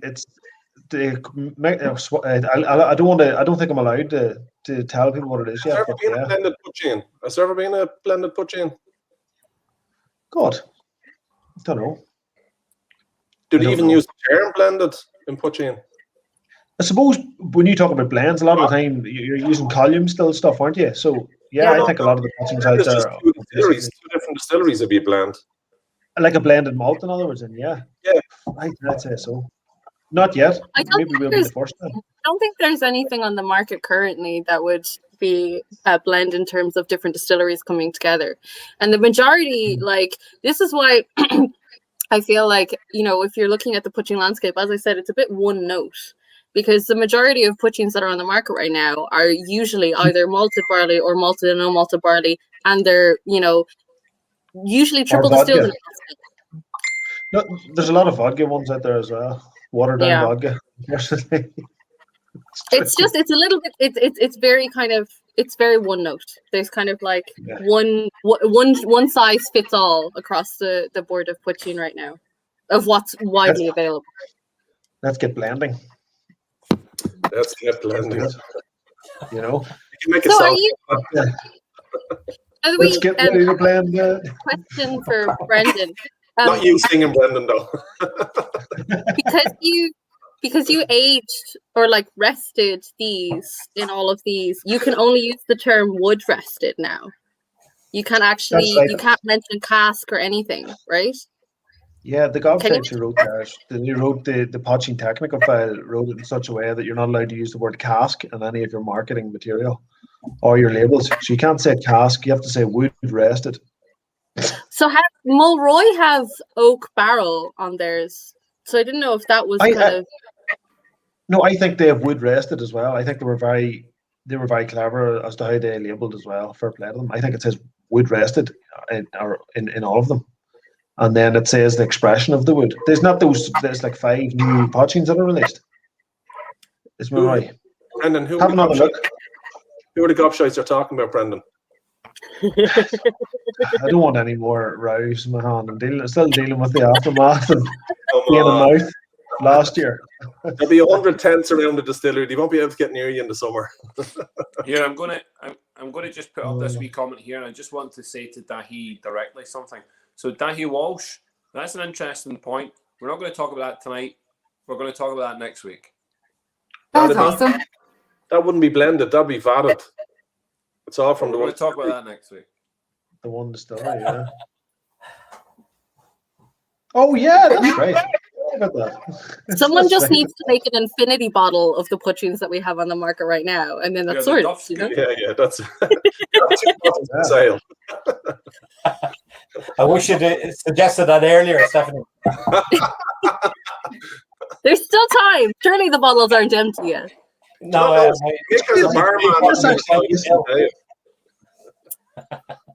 takes a while to get through. Like those, I mean, you only need a tiny nip of it to sit there over. Like, but for me, yeah, there's I Liam don't know. Brogan. There's Liam Brogan on now. Sorry to interrupt, Sarah. No, don't here. No, kick me off and get Liam on because he's on. No, sorry, you just move over and let Andrew in now. There he is. I'm happy enough drinking. I'm enough Thanks talking. for- Thank you, anyway. Thanks for supporting No, the cheers, podcast. guys. Cheers. Bye. Cheers. Bye, guys. See you, Sarah. Nice meeting you. Yes, sir. John James. John James, give me you have to put your wee camera on so I can see your face. And Where's Charles? Paul, No, throw yeah, Ian Brogan, right. Ian Brogan on and throw me off. Yeah. You know? You can throw me off.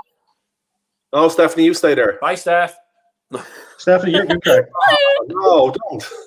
You're looking more goat smell, okay. are you? Okay. I really need to get some goat smoke for this.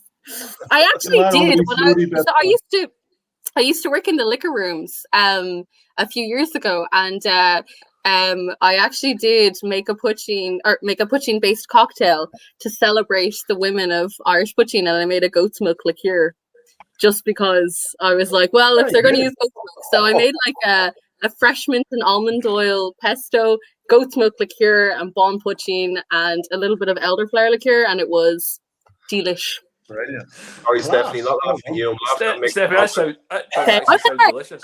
Stephanie, I can get you a goat. Mick's comment. I'll take As long any as goat. you If anyone wants to give I me can a get you goat. a goat. Don't worry. Thank you. Okay. Stephanie, DM I'll me. tell you a wee story. Love a wee story, right? But I'll tell you something. It was a long time ago, right? We're going to say a couple of years ago, a long time ago. Used to make these prank calls. You would phone up, you go on eBay and you'd look at people selling things, right? And you know what was a really good one to do a prank call on was the wee dragons you get, the wee lizards, but they're called dragons. And you would phone up and you'd say, listen, how much is your dragon? And they were like, 25 quid or something. You're like, that's great. Does it breathe fire? And they're like, no. I'm like, you sure? Oh, what's its wingspan? And they're like, doesn't have wings. But we talk about pygmy goats. So I'd phone up and ask for pygmy goat. And this is no word of a lie. I phoned a guy over, so I was based here in Belfast. I phoned a guy over in Scotland. I says, listen, mate, how much are you selling your pygmy goat for? He's like, I think it was £100 or something. I said, that's so cheap. I says, do me a favour, can you get it to Belfast? Yes, I can get it to Belfast. I said, that's great. I meet you at the ferry. You bring it over on the ferry and I meet you. And he was like, right, I could do that. I said, tell me this, can I milk the goat? He's like, what? I said, well, can I milk the goat and can I get, my goat's cheese from the pygmy goat? And he was like, I wouldn't advise it. And then I says, can I make kebab from it? And they were like, he's like, he said, are you serious? I said, what do you think I want the pygmy goat for? You know what I mean? But totally bought into it. It was just one of those conversations that you could just pick up eBay phone numbers and just phone people for the crack. I definitely. Are you now going to try and sell us a pygmy goat? Is that where all this has led to? The guy, listen, you can buy pygmy goats, is what I'm saying. Like, you can buy a Nick's already selling her one. I've got my source. I can get you any type of goat. Peter Bignell's here, so we've got Peter Bignell, we've got Shane, John James. I need you on the camera, John. I know you want to. Liam Brogan's also in there, Paul. Liam Brogan's also in there. He's got the child. He's not in the room though. He's not in the room. Oh, right. He needs to click the link to come in. You text him to come into the room. He needs to do that. Oh, here, Liam Brogan, get Wayne Sloan on, standing at the bow of his rig. What, like a little bit like I had to take that comment off Mick McGuire because see if your man-in-law said devastating. He's hoping it'll give her a heart attack. I hope someone screenshots it and sends it to her. I've done it, it's okay. Kit Charles, it was you that was trying to bring it. Hold on. Very good. Here, anybody want to on the chat there, even want to type in any of the tasting notes that they got in that Duff? It'd be interesting. Yeah. For me, I'm getting much more fruity notes out of that than any of the others, which is bloody interesting. I usually like fresh bread. Yeah. I'm getting blueberries. It's mandarin. It's like it's orange and mandarin, yeah. On the taste. Lovely stuff. But it's not. I didn't think it would turn out that well, but I think it's turned out the best. I don't know why. But... I'm for Mish, then Cali. Mish class too. Then the Duff. Yeah, I'm for Mish. I feel like Mish, Cali, and Duff kind of fall under the same umbrella of flavor. Yeah, and then the you've got the two outliers. The Lottie is Lottie's a little bit different. And Donard's very kind of spicy, prickly. Spicy, isn't it? Yeah. There's also like a lot of like dark chocolate, a lot of coffee. Like it's very heavily rooted into that kind of almost Scotch territory. It's beautiful. Yeah. It's really nice. Yeah. Shane, you're muted just now. Shane. Microphone back on. Shane. Hey, Paul. Paul, look, it just landed in my house here. A goat? This beautiful big rock. No way. There's only one goat. Isn't there, Mick? There's only one goat. Hand delivered. Tuesday, Stephanie. Tuesday. Flowing box. Brady's his surname. I don't know how that happened. Yes, sorry, I missed that. Hold on, Robert. Robert agrees. Thank you very much for sharing that, Shane. Rob's getting the notice as I paused myself for 5 minutes and flew down there and dropped it off. I got a glass as well. I managed to get 1 out of 2 glasses somehow. That's a divisive comment to make after the glass. Yeah. Yeah, it is indeed, Stephanie. Oh, there's Robert straight in. Straight away, someone's asking about glasses. I can't even kick Robert from the actual whole chat because he's watching it elsewhere. But if he was on here, I'd be kicking him off. You know what I mean? See you later, pal. I had 2 glasses of mine, but Ian stole them off me. I used those sad cat eyes that Brendan likes. Oh, please, Brendan, please. I know glasses. It's all right. I have plenty of these anyway. Yeah, cheap ones. Paul Jean got wipes off. Cheapskate. the mesh there, Brendan, is the go-to. Oh, the mesh, lovely. See, this is a quality cask. That doesn't wipe off. I've had this twice as long. Irish Whiskey Magazine. Yay! You should probably get in touch with Sergius and ask him, where do you get your quality cask? Whenever you're down, you get yours at the Jonesboro Market. Oh, You said that's So he has the wife blasting him on a Saturday. What are you on about, you madman? No, you only got that's a brand new one in the post. I feel like this is Bit the out of new that. currency. It's not even liquid anymore. It's like who has the nicer glass. Merchandise. Well, Well, obviously, because they're more glasses are rare. fucking great. There's not enough of them to go around. Here, listen. I'm going to pair my Poitín with some ice gems. Oh! What a pair! Where's your 2 stacks terror, Shane? You can hardly even What's see that? What's that, Ian? Sorry. Where's your 2 stacks terror? Oh, they're all gone. Actually, I've been posting them around. Robert, actually, you didn't get a glass, but you got a couple of cans. So I definitely can't make that big tower again. They're all gone. Oh, I've enjoyed a couple of them as well. Is Peter coming on? Actually, because I'm going to bring Peter on. I'm actually going to have to kick Brendan out. You can kick me out. no, Steph. You're here for the night. Peter. Hey, Peter. Hi. Hello, everybody. Hi, Peter. There's a few over there I don't know. There's Mick, I don't know. Stephanie, and is it Ian? Ian, I think I met you guys, but yeah. Oh, here we go. Yep. Is that olive oil? Is that olive oil? No, that's oat whiskey batch number 4. That's quality. Peter, when are you going to get a batch of the bottles over to us? Look, I'm working on it with the freight company at the moment to work out how to actually send bulk over there to you. And I think you guys are going to bottle it over there. Brendan's always singing your praises. Yeah. so we need some of your stuff. Yeah, Yes, I think I'm everybody working on it. this call has Googled your distillery already. I have, definitely. Oh, good. Yeah, actually, interesting. When the name Belgrove, I did a bit of a search to see if there was another Belgrove distillery in the world, and hunted there for a while. And all of a sudden, Belgrove Distillery popped up from Ireland. Oh. And I thought, oh, I can't use that. Then I read the guff about it, and it was apparently there was two football teams, one called Belgrove and another one called Distillery, that had a match. And who won? So those teams. Yeah, Lisbon Distillery used to be called just Distillery. It was run by and would have been workers from the Dunville's Distillery back in the day.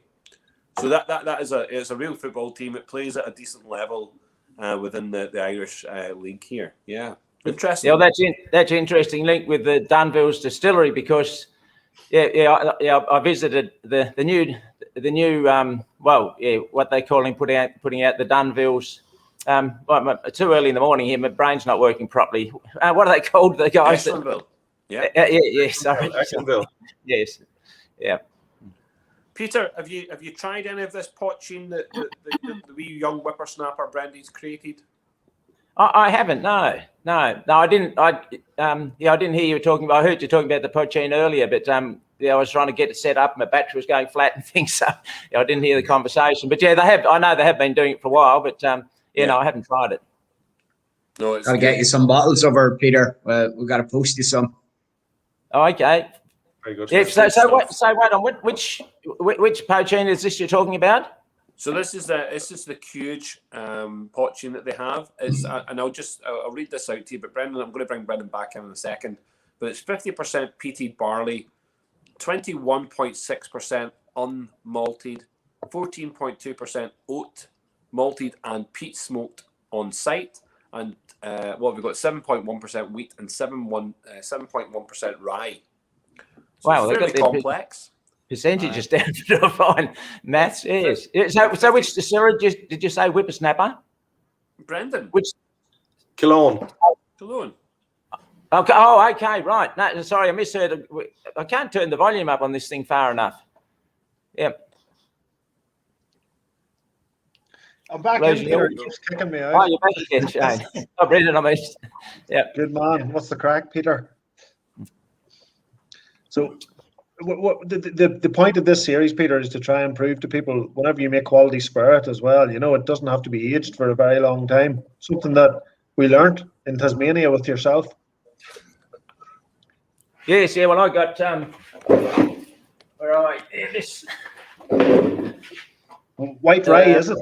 Go back to front. Where are we? White rye. Yeah. Yeah, but that's 100. Yeah, so that's just a rye, just pure rye. That's it. Yeah. There's nothing worse in a man's life than whenever this happens to his bottle. Which one was that? Same, Brendan. Yeah, I've got to see him. The holy shit one, Peter, was excellent.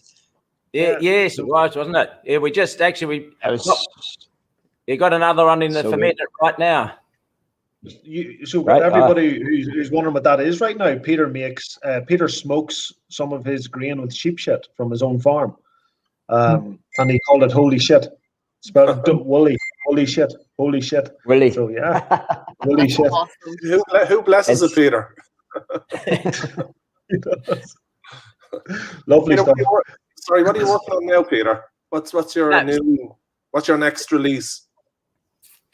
Oh, gee, I got releases coming on all the time. Yeah, I've got where are you? Just see along there, my little tasting bar. They're all different. Well, some of my releases.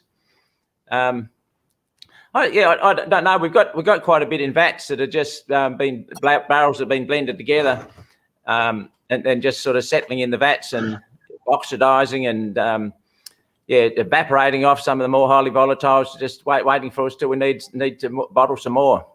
I think that the current release would be the peated rye whiskey, not with the sheep shit one though. That's, hold on a moment.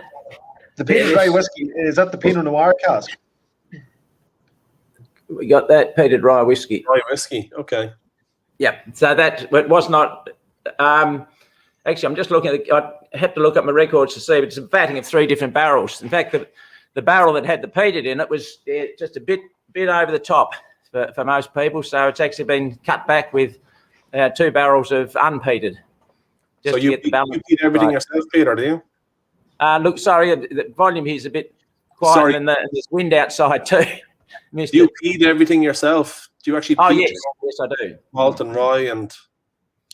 Yes, I do quite a bit of the peating, not all of it, but quite a bit of the peating in an old industrial clothes dryer. Okay. So it's malting and the peat smoking in the old dryer. It's got a little sprinkler inside it, and the timer, and so several times a day it turns on, just turns the grain over, and wets it again. And rye malts in about 3 days, and then we pump smoke into it, then turn the dryer up to normal dryer speed, as though it's you've got the clothes in there, and then the wet grain tumbles through the smoke, and in about 5 hours we've got heaps of smoke on it. Brilliant. Class, eh? But also done another one, which we call Bogan Burnout. Which do you have Bogans in? No. I'll tell you what bogan is. A bogan is a culchie. We would call them culchies here, and Ian would refer to myself and Shane as a culchie, for instance. A bogan. He would think we're bogans, Peter. Yeah, definitely. Yeah, so it smells like they burn out rubber off their tires when it was fresh off the still. So that is very, very peaty. And in fact, that's probably my next release. It's in July that'll be ready. It's tasting pretty horrible now, which is where I want it to be. So it's developing a beautiful sweetness to it actually as well. It really was horrible when it first came off the still, but yeah, I reckon that will probably be my next significant release anyway. You're aiming for it to be the peatiest whiskey in the world, basically, isn't that right? That's right. Yes. How you identify that? It's hard because I haven't had it analysed against Octomore 10.2. and one of the phenols in there was 75% higher than the Octomore. So it is very, very Is that pre-distillation? No, in the bottle. This is actually in the bottle compared with Octomore in the bottle compared with my Bogan Burnout in the bottle. It's not the barley content. Yeah. What are you using for aging? Wait on, we got two there talking. Stephanie, what would you say? Sorry, Steph. What are you using for aging? All sorts of casks. Yeah, I certainly use quite a few Pinot Noir casks because we've got a thriving wine industry here in Tasmania, and they get beautiful Pinot casks. But I use I've got a few bourbon casks recently. Port and sherry I don't use. I think I've only got one port cask in the whole distillery. I think the spices, because rye is what I do mostly, and I don't want to hide that spiciness too much. And I suspect that port and sherry would hide it a bit too much. Yeah, I think it's oak whiskey that I've got in the port cask. Peter, is that real? Steve, what, sorry? The comment. Were you on the Gordon Ramsay show? Oh, no, yes, Gordon yes. Ramsay wasn't his show. Yeah, Gordon was on my show. Yes. He was a guest here on my show. Oh, okay, fair enough. Gordon fucking He Ramsay. did, yeah. Fucking right. Ian's delighted. Fuck off. Did you not see it? It was brilliant. No. He was basically Peter gave him a shovel and made him shovel sheep shit and put it into the burner. Unbelievable. Here. If you look up on YouTube, you can find it quite easy. If you just look up Gordon Ramsay Uncharted Tasmania or Gordon Ramsay Tasmania, you might even find it. Or if you've got Disney Plus streaming, the full show's on there. I'm on it right now. Fuck. Say, Paul. Yeah. Can we get sorry, what was the release again? Sorry, Peter. The one you said was a higher ppm than the Octomore. Bogan. Bogan is there. Yeah, that's the one I'm calling Bogan Burnout. But it's not released.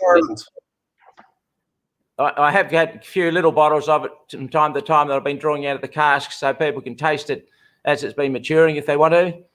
Is it going to be horrible? Is it going to be a Belfast Whiskey Week? Yeah.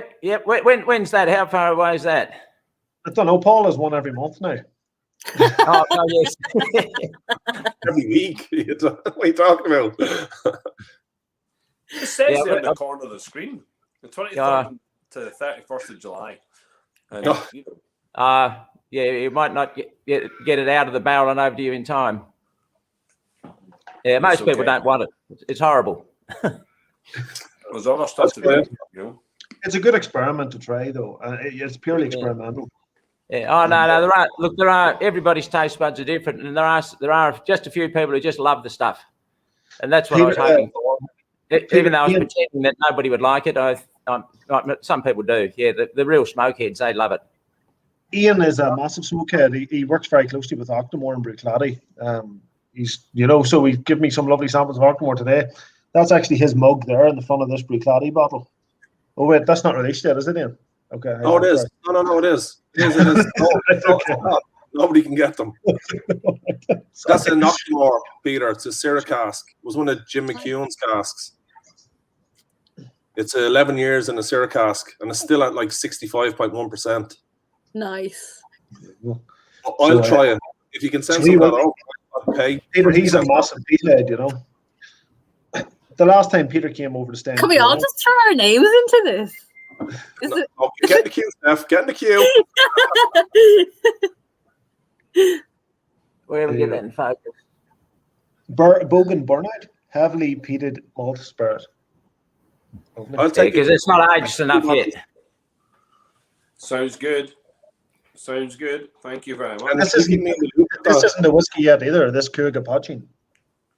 Yes, yeah, that's only that particular lot's only been in the bottle 8 months when I pulled that sample out, but it's up to over 18 now, 20 months. Yeah.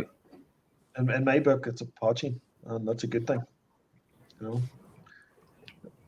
Definitely. Did you see this? Yeah, little you're going to get a list of orders here. I hope your wee shop's open there, Yeah. Peter. For we just need a segment on Belgrove for Belfast Whiskey Week. Well, do you know what? We have that in the bag. We do have Peter's going to be involved. We know that. We're going to try and fly him over. This is what Peter. This is what we're drinking here. Brendan's going to show you what we're drinking here. 5 beautiful Poitíns. They look like little oil cans. Yeah. And they're on a stave of wood. Yeah, I can't get them in focus. Actually, I should be able to increase my size somehow. Very simple. Just an image, a different image of Ireland. Oh, yeah, there we go. So every one of these was aged for 10 weeks in a cask that used to hold beer from a different part of Ireland. So there used to be 5 parts in Ireland, and every one of them, we went to a brewery and got a seasoned beer cask and held them in them. But they're only little 50-litre casks. And we kept them in the still rooms, the fluctuating temperatures with the tin roof as well. It just sped up because you're only allowed to create poitín. You're only allowed to have it for 10 weeks in a cask. So we really tried to increase that aging process. And high percentage, small cask, fluctuating temperatures, had a high interaction with the wood. Plus that Maillard reaction that you know all about. It just makes a very drinkable spirit. And tonight, there's an organisation called themselves the Killowen Kult. And they're basically hosting this tasting for it to encourage people to open bottles rather than flip bottles. I don't make whiskey to be flipped. It's to be I drunk. know. Although one the other day I think got flipped because someone went to a little bar that had an ibogan burnout in there, and he ordered a nip of it, and he looked up the price, and he went off his rocker telling people, do not buy this stuff. It's horrible and it's too expensive, and fancy charging $300 it was Australian for a 500ml bottle, and he ranted and raved. And anyway, next thing, of course, the $300 bottle got sold. Well, collector. So that'll probably only get flipped. But anyway, the guy that was selling it there were only 2 bottles of it in existence. So it was cheap, really, for only 2 bottles. It was only 2 months old. Mm. Well, Tasmanian whiskey come a long way in a very short time. The whiskey boom almost hit Tasmania before it hit Ireland again. Is that right? Oh, it did. Yes. You've been there. You were actually one of the first pioneers there as well. A lot of people relied on your expertise to help them set up their own distilleries. You know, obviously Lark was the first big one there. Yeah, well, Lark started almost 30 years ago. And then I started 11 years ago. And at that stage, I was the 7th distillery in Tasmania. Yeah. But yeah, that was, I was the 7th. And now they're over 60 here in the last 10 years. She's grown from 7 up to 60 odd, maybe heading towards 70, I guess. It's probably another one since yesterday.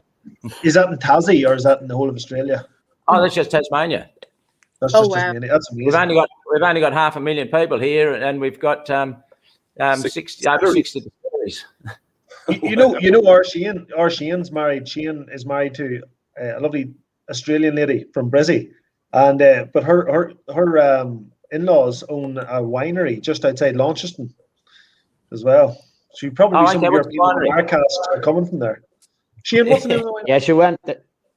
That's right. Actually, when we went to visit, we were telling them all about Belgrove, and then they went like a couple of months later, and I think they went to Kempton. They were there. Oh, was there an Irish guy in? And they went to the wrong distillery to visit. But I know you guys. Yeah. You guys, and then you have Sheen close by as well. Yeah. But no, they've got a winery over there. What's the name of the winery again, Shane? Ask Jane. What was the winery called in Tasmania? Bondalera. I believe they sold a lot of grapes and done amazing, like champagne, you want to call it almost. But they still have a massive cellar of it, and we tried it lots of it while we were there. But it's fantastic stuff. Peter, it's been a wee pleasure having you popping on. We shall speak to you soon. Yes. Whiskey for breakfast, Peter. Whiskey for breakfast. Well, it's oat whiskey. It's oat whiskey, so that's get your own liquidated porridge. Just put that back in the cask and send it this way. Yeah. Send it all this way. Yeah, everything. I'll take that as well. I'll take that one as well. Excellent. Peter, That's my porridge for breakfast. Cheers, Peter. I'll be in contact. Okay, cheers. Thanks, Bye. Peter. Nice meeting you. Hey, wait. So there you go. Hold on, we better bring him back in because he's just. Yeah. Some characters. Sorry, Mick. I mean, listen, I'm gonna kick Stephanie into the green room for a second, because I want to try and bring Nathan back in one more time. One more time. You're in the green room, Steph. Right. All right. If we say Canada and it freezes, you're getting kicked out forever. No, I'm hoping now. So I live up halfway up the Glen Chain, and it is an absolute windstorm outside, right. And I just keep on losing connection. But that's it. You're blaming God now. I've been able to connect. Blame Canada. Hold on 1 second. How do you lose your Wi-Fi through wind? That's a new one. Because no, you do, mate. Hold on, lads. My Wi-Fi's down. Oh, that type of it definitely affects. My Wi-Fi runs. Don't have fiber around these parts yet. So when it has to do with the satellite, if the satellite jiggles at all, it cuts out. It's a pin. In our distillery, we have a satellite Wi-Fi as well, and if we have bad weather, it does. It stops it. It makes sense. They told me that when they installed. We're not as privileged as you guys up in Belfast and major cities that have Virgin and all these special fiber optic Wi-Fi signals. We have to deal with all the crap stuff. Dry your eyes. It was only last week we upgraded from the beep beep beep beep beep beep beep beep thing. That was really good. That again. What was that? That was like fucking R2D2. You know the dial-up internet. Star Wars. When you were about 12 years old, it was one of those. Have you got something interesting to say, Nathan? Have you got something interesting to say? Yes. So.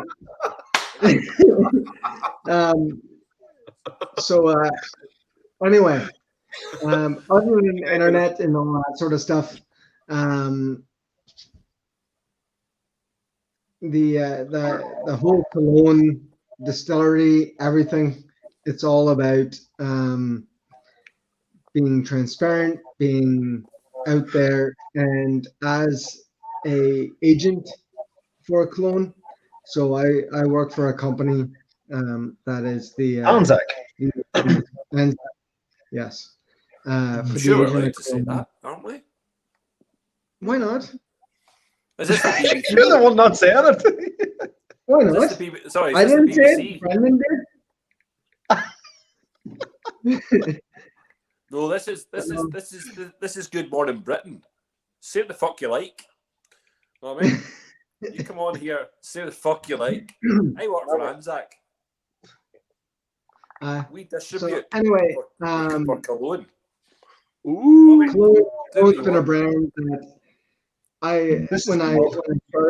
when I started with Anzac, we were just kind of coming into Killowen, and Killowen was just trying to join with us. And it has been absolute brilliant brand to work with. Brendan is a absolute stand-up guy, a guy that you wouldn't want to miss as a brand supporter and brand owner. So no, I just want to say it's been an absolute privilege working with the Killowen Distillery, and everything that they put out has been absolutely brilliant, and we are really, really looking forward to what's coming out next. I've had the privilege of tasting a few things straight out of the cask that others haven't, and I'm really looking forward for everyone else to be able to kind of taste. Here, taste what's everything. and just double checking. Can you hear me as well, Nathan? Yeah. Yeah. Oh, my screen just jumped up. It was everybody. It was just you. Was that just for me? It just showed Nathan and nothing else. Technology. I don't know. It's called technology. Yeah, I don't know what happened. I like that. I like that, Paul. That was Paul. I looked at him like, right, I'm just gonna try to keep on talking here. Nathan, you're obviously smoking. Nathan, you're obviously smoking too much ganja tonight. I wish. You're seeing things. In Canada. Well, you must be. You're saying these lovely things about us, but really appreciate it. That was really nice to hear. Well, thank you very much. Mick, what bottle is that you're sipping on? What is that bottle of whiskey? Mick, the bottle of whiskey that you're tucking in the... Mick, you're muted. Paul muted everybody. Oh, the Chocolina. Yeah, he's in the drunk, man. I didn't mute anyone. Mick muted himself. Ronnie Drew should not be muted. Nathan, thank you very much. We shall speak to you soon. Cheers, Paul. Thank you. See you next time. Thank you. Right, then him. Who can we bring in now? Do you know, I would love to bring in Stephanie, and just for the crack. But where's Kid Charles? Where's Kid Charles? Long time no see. See, it's the technological stuff. I muted myself again. Anyway, That's thanks alright. for bringing me back in. I always get. Right, you're muted. That's good. There you go. Don't know what you're laughing at. Right, this is a serious thing though. So, John James, look, my camera won't let me in. Get you in contact. An organisation will be key. Brendan Carty, Matt Morrison, great plans ahead. Irish Poitín will be more premium than Parliament whiskey. John James, absolutely brilliant. I'm sorry you couldn't come on live for the chat. Ask away. Ask any questions of both Brendan and Shane. I'm sure they'll be able to answer right now. Okay. There is Brenton. There's plenty of Poitín going over water, right? There was indeed. There's a few sets. We were told by the sellers a few sets because we're not allowed to sell directly ourselves. So although our website showed it selling it, wasn't us selling it. The core Poitín though is going over to the USA as well, right? Yeah, USA and Irish Whiskies DE. So our importer in the States. Steve, look at this. There's a man of the cult. There's a man of the cult. Steve. Yeah.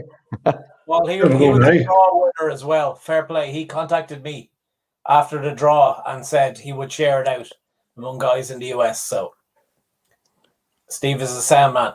Good man. Cheers, Steve. Yay! People like that. People like that. Legend.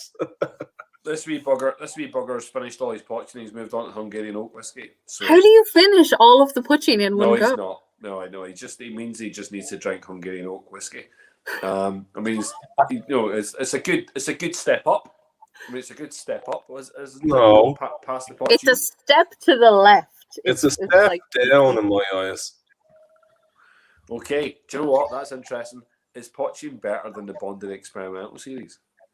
Oh. This is the exact quote why you brought me in. Because Poitín should be considered very different to Irish whiskey. Exactly. So yeah, it's like tea and coffee. It's place for me. Exactly. Yeah, I fucking hate both. Drink it all. Tea in the morning, coffee in the afternoon. Yeah, I only drink water and whiskey. Everyone knows that. Like, there's water and whiskey. You can tell by your skin, Paul. Fuck, my skin's good. All blotchy and rashy and stuff. It's all right. Ooh. Oh, I'm not talking about mustard. I'm talking about just your complexion. Oh, sorry. Was that? You did. You threatened me. I'm looking to be kicked off. I want to be kicked off for a few minutes. Tell him it's hairdresser. Hold on. You do it. Oh, no. There you go. That's good. That's a good call. I'm with Dahi. I'm 100% with Dahi. Well done, Dahi. I hear you. We get there. Johnny Lloyd, there's no hurry. What is this? It has to be the full fat iron brew. Stephanie, Let's- Stephanie, sorry, Stephanie, you're going to say what is Iron Brew? No, I said Oh. we're not in Scotland. Yeah. We can age some poaching in Iron Brew for Johnny specifically next week. Paul's arm. Paul's deep hot trade. Potted Mars bars, deep hot trade, everything. I'm a big fan of Iron Brew, so I understand Even yeah, that's totally fine. I was Paul's just trying to deep hot represent trade, for like Iron Brew Southern stuff. Ireland, you know. I wasn't. What? I wasn't doing What are it. you intensing? You did flex, Paul. You did do a Yeah, flex. you did. There was an attempt at a gun show. You see it back on the video. If people want to see flexing, they should go and see me on Barry Chandler's Stories and Sips. That's flexing. That's flexing. That's Is pulling you promoting that you're on Barry Chandler's Stories and Sips also flexing? It's like meta flexing, you know? Yes. You've got the physical flexing and by the way, go see my other thing I did. Hey, And now he's doing the guns. Stephanie, you should be on here more often. Yeah, Stephanie, sure. I'll keep Paul in line. Yeah, we all have to. That's for admin. That's for admin. There's a here. What's the Joey from Friends one? There's a line, and it's a dot to me. That's that's the Joey from Friends one. Had to drop off to sell a car. Delighted we're still here. Jeez, David, I could have brought it off you. That's I have no absolutely car brilliant. anymore. David, Did you ask him, did he use Poitín to drive the car? Green fuel. oh my god, such a byproduct. What is this? Oh, fudge bar. Jesus, Paul. Fudge bar. You know what? I'm going to have to raid the fridge here. Fudge bar to go with the Cali. The Cali. Fudge. Yeah. I feel like it would also go really well with the mish. Yeah, the mesh house. Really liking the mesh there, Stephanie. Sorry, what was that, Shane? Can't hear you. What was that? I've got wind around me as well, like Nathan, you know. I've got plenty of houses. You're not wiped. Going with the bounty. Oh, bounty, I love it. Love the Coconut bounty. all day. Good shout. Coconut and pineapple. People that slag off pineapple on pizza should be fucking shot. Oh, I'll just remove myself now. It works. It really does work. It works, yeah. It's gorgeous. Yeah. Puts a bit of juice in your mouth. Helps mix that pepperoni and fucking jalapenos up. Do you know what else does? Just having a glass of pineapple juice when you're eating a normal There you go. pizza. Oh, Yeah. here. Watch. Don't start me on fucking pineapple. I really hope he has a pineapple pizza just on hand. It's like Blue Peter. Here's the one I made earlier. Somebody likes pineapple, obviously. I fucking love pineapple. Yes, Daniel Moody. Daniel, come on here, please, would you? Bring Daniel on. I'm going to jump off for a bit, Paul. Go for I it. am kicking you out anyway. See ya. All right. I'll miss you, Shane. All right, Shane, guys. In a bit. Miss you, Shane. Are we one mixing poutine with pineapple? Is that what's happening? You just like rocked out with some pineapple juice. I just rocked I think pineapple. so. Yeah, I mean, I think it's a winner. I actually have no pineapple juice in my house. I know I'm like a discredit to bartenders across the world, but I'm in the middle of moving house, so all I have is apple juice at the moment. So What we doing? someone please have What's in some. the penicillin? Is there pineapple in penicillin? No, there's no pine. So it's lemon juice, usually some kind of a ginger. So you can have a ginger syrup or a ginger liqueur, and then you're also going to have some super delicious peated stuff. So these all of these would work fantastic in a penicillin. And do you use two whiskies in the penicillin? So traditionally it's just a scotch. However, if you're, if you're super into your scotch, then you can find a scotch that will add a lot of fruitiness, and then add a scotch that would kind of add a lot of peatiness or a lot of grassiness. So you're kind of getting the best of both. My favorite blend is probably Johnny Walker Black and Talisker 10. Because you've got kind of the kind of best of both worlds in there. But if you just have a singular peaty scotch, some lemon juice and some ginger, then rock out a penicillin. No, penicillin's good. Like they're so delicious. Brendan, if you don't have penicillin, Lemsip Max too. Penicillin. I am never going to tell you to mix Lemsip with any kind of alcoholic beverage. online where it's recorded and people can say that it's terrible. Offline, however, I do not judge man for how he drinks his whiskey. That I don't. Give us Mick back. Where's Mick? Get Mick back. You can't do that to the poor man. Nearly kicked him from the studio. I also noticed your lens current flavor, which is not technically within the penicillin guidelines. Exactly. It's paracetamol and something else. So he's like a child, so he can stomach it, Stephanie. Ready?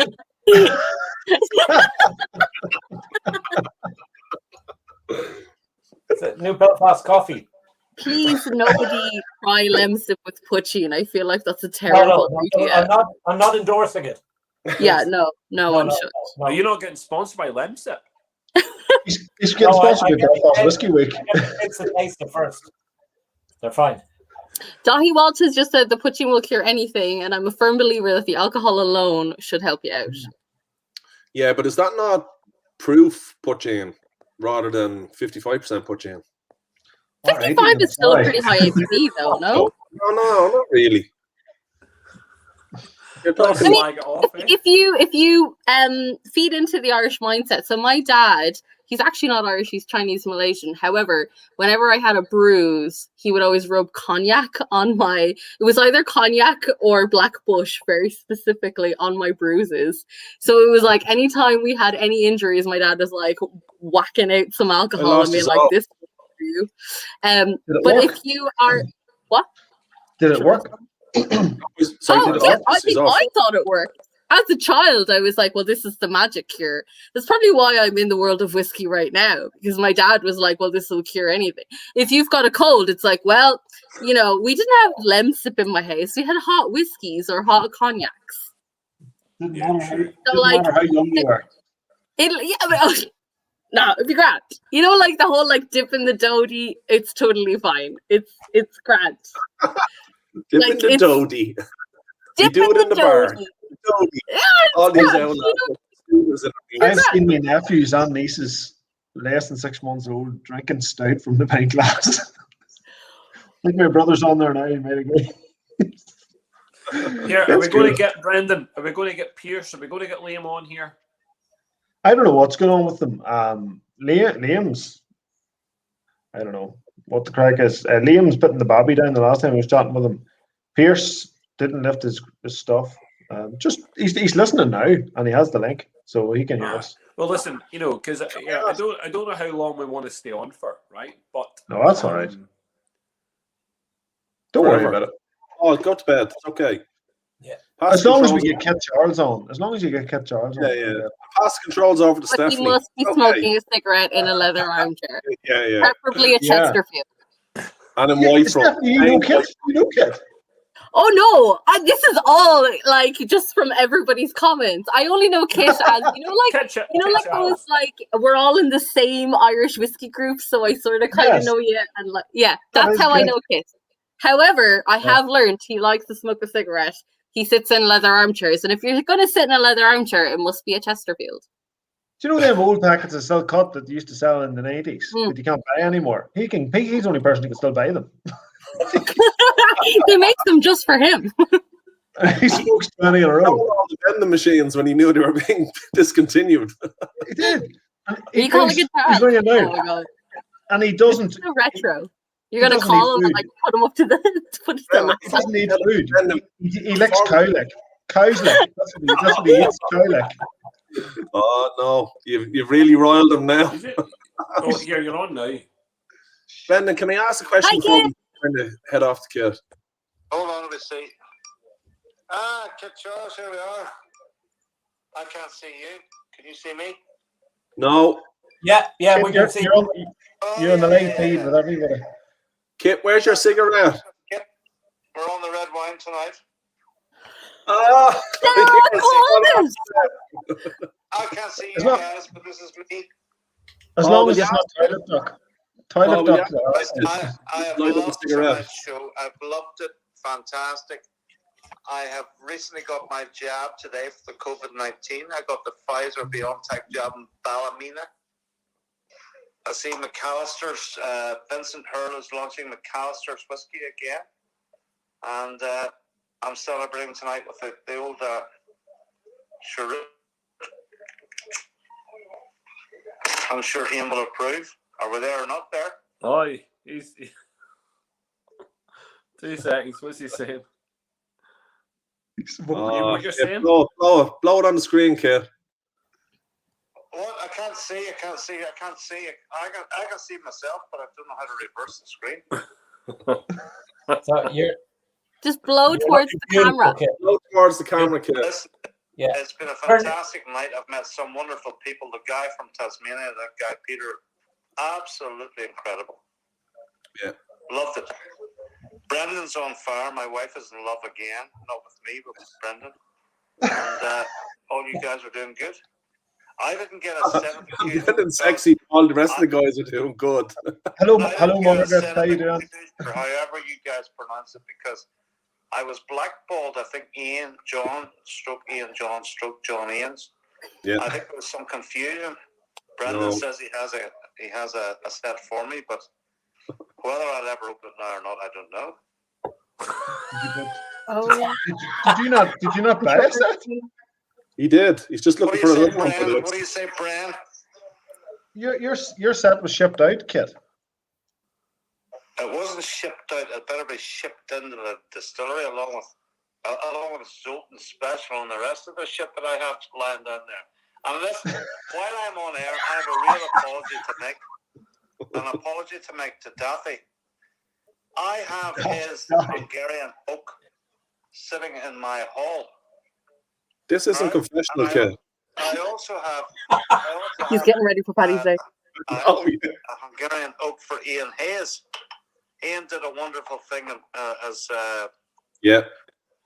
John Strokian will know with Friends of Middleton, because some fucker didn't pay for his lottery, and I raised a lot of money, and I have a bottle that I have saved for him of Hungarian oak. Very good. So, apologies to all that I haven't sent it. So there you are. Kit, are you in your armchair? No, Show us the armchair. There's the latest in the collection there. A wee cross keys beside the breathing mask, the apparatus there. A wee cross keys number 8. A Vincent Hurl special. I'm lying back on the sofa here having a cheroot. Right, listen. Glasses are beautiful. Some crack tonight. I love your glasses. I get off this live screen and I can go onto your Facebook broadcast, so I don't have to see myself. Super. Good man, buddy. Thank you. Super. Legend. Lovely man.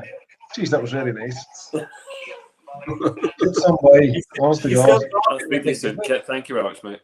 Yeah. Thank you. Speaks his mind. Seriously. He always jokes that up at Killowen we lick cows for dinner. I don't know where he got that from, but maybe the fact you were licking a cow when he came up. I don't know. Cow's lick is like a supplement for a cow's diet with salts and stuff. Okay. God, he's a way man. Stones in the fields, isn't it? Yeah, it's like it just sits in a plastic bucket, pull the top off it, and the cow starts licking it. Look, he's known as Killowen Kit. That's it. Killowen Kit. Killowen Kit. That's it. Yeah, listen. There's a crazy in front of that. Crazy clone Kit. What? Some crack. He's good. He's good fun. He's brilliant. Brilliant. He is. What's that shit? Sinead Watson, you can understand. She's from up the north as well. Oh my. Can I ask you a question? We're kind of going track here, Brendan. What's in the pipeline after this Cúige? Oh, right. Does we've got a anyone nice else say road. Cúige? What? Does anyone Paul else say says- Cúige for like 5? Like Yeah, the Southerners say that, don't they? Say what? Cúige?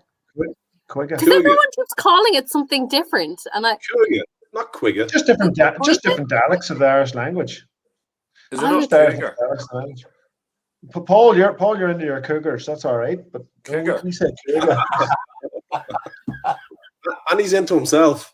Aren't you, Paul? No. It's all that I seen you earlier, and you were just like rubbing this kind of area when we were warming up. He's got Sorry, himself a Stephanie. little pink t-shirt. Huh? No, that's grand. Pink's his That's colour. literally the content I'm here for. Little, very tight to me. Oh, No, dear. seriously, that's a good Then question. what's John next? makes, What's you know, next, man? John's making the point here. We look Good forward. question. And what is coming next? So we've got a Poitín range. It's done and dusted. It's now empty. What's coming? There's a whiskey coming that's it's a younger whiskey. It's the same thing. It's around the same strength as this. It's not so much as a core, but there's going to be more of it, and it's going to be, you know, more. It's going to be a lower price point as well. But it tastes great. So we're going to push on that, and we're just going to make Killowen a little bit more accessible. So we're not talking about big volume, and every so often we're going to release it, and it's just so that it can have a presence in bars and overseas. So that's going to be a lovely whiskey, and we're going to continue that series then into our own whiskies going forward. So our own whiskies, once they come of age, we're going to feed them into that same whiskey category. So it's going to be lovely. There's also a rum coming out soon, a single cask of rum that's been aged quite creatively, and it's a funky rum. The last one was funky. This one's even funkier. So yeah, the rum, it's worked its way through a Solero system, and it's now sitting in a unique cask. Nobody's released this type of rum before. And yeah, we can't believe the cask influence and how well it works. It was a complete gamble. I thought it was probably going to be pretty bulky, but it's delicious. I will just say it now for the crack. It's a peated cask. We've got rum in a peated cask, and you got a peated rum. It's ready to go. The labels are on their way, and we're going to snap them on. Imagine a peated rum. It's just lovely, sweet peat. It's great. Yeah. Excited for that. Excited. I can't wait. I remember Liam tasted it one day up in the distillery, and his face just, you know, see the expression on it. It's just, I don't know why it didn't exist. Why does that not exist? Peated rum. Like, we all love peat, well, a lot of us do. Quality rums are hard to beat. So Didn't they do a few? It makes. In the Caribbean, they bought some Octomore casks and stuff like that. Sorry? There was a few Octomore cask rums. I'm not a was big there? rum person. I know for a I fact didn't know that a few that. casks we use on the rum. Jeez, I thought I invented it. No worries. I obviously didn't.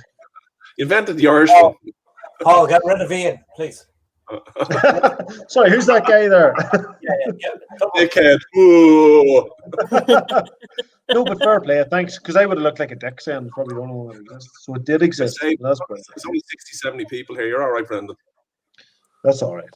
Look, Jesus, it's good stuff. Have we really got that money? Jesus, who's going? Your boy, Ryan Gillen, some crack, isn't he? You've had well over 100 odd people on here.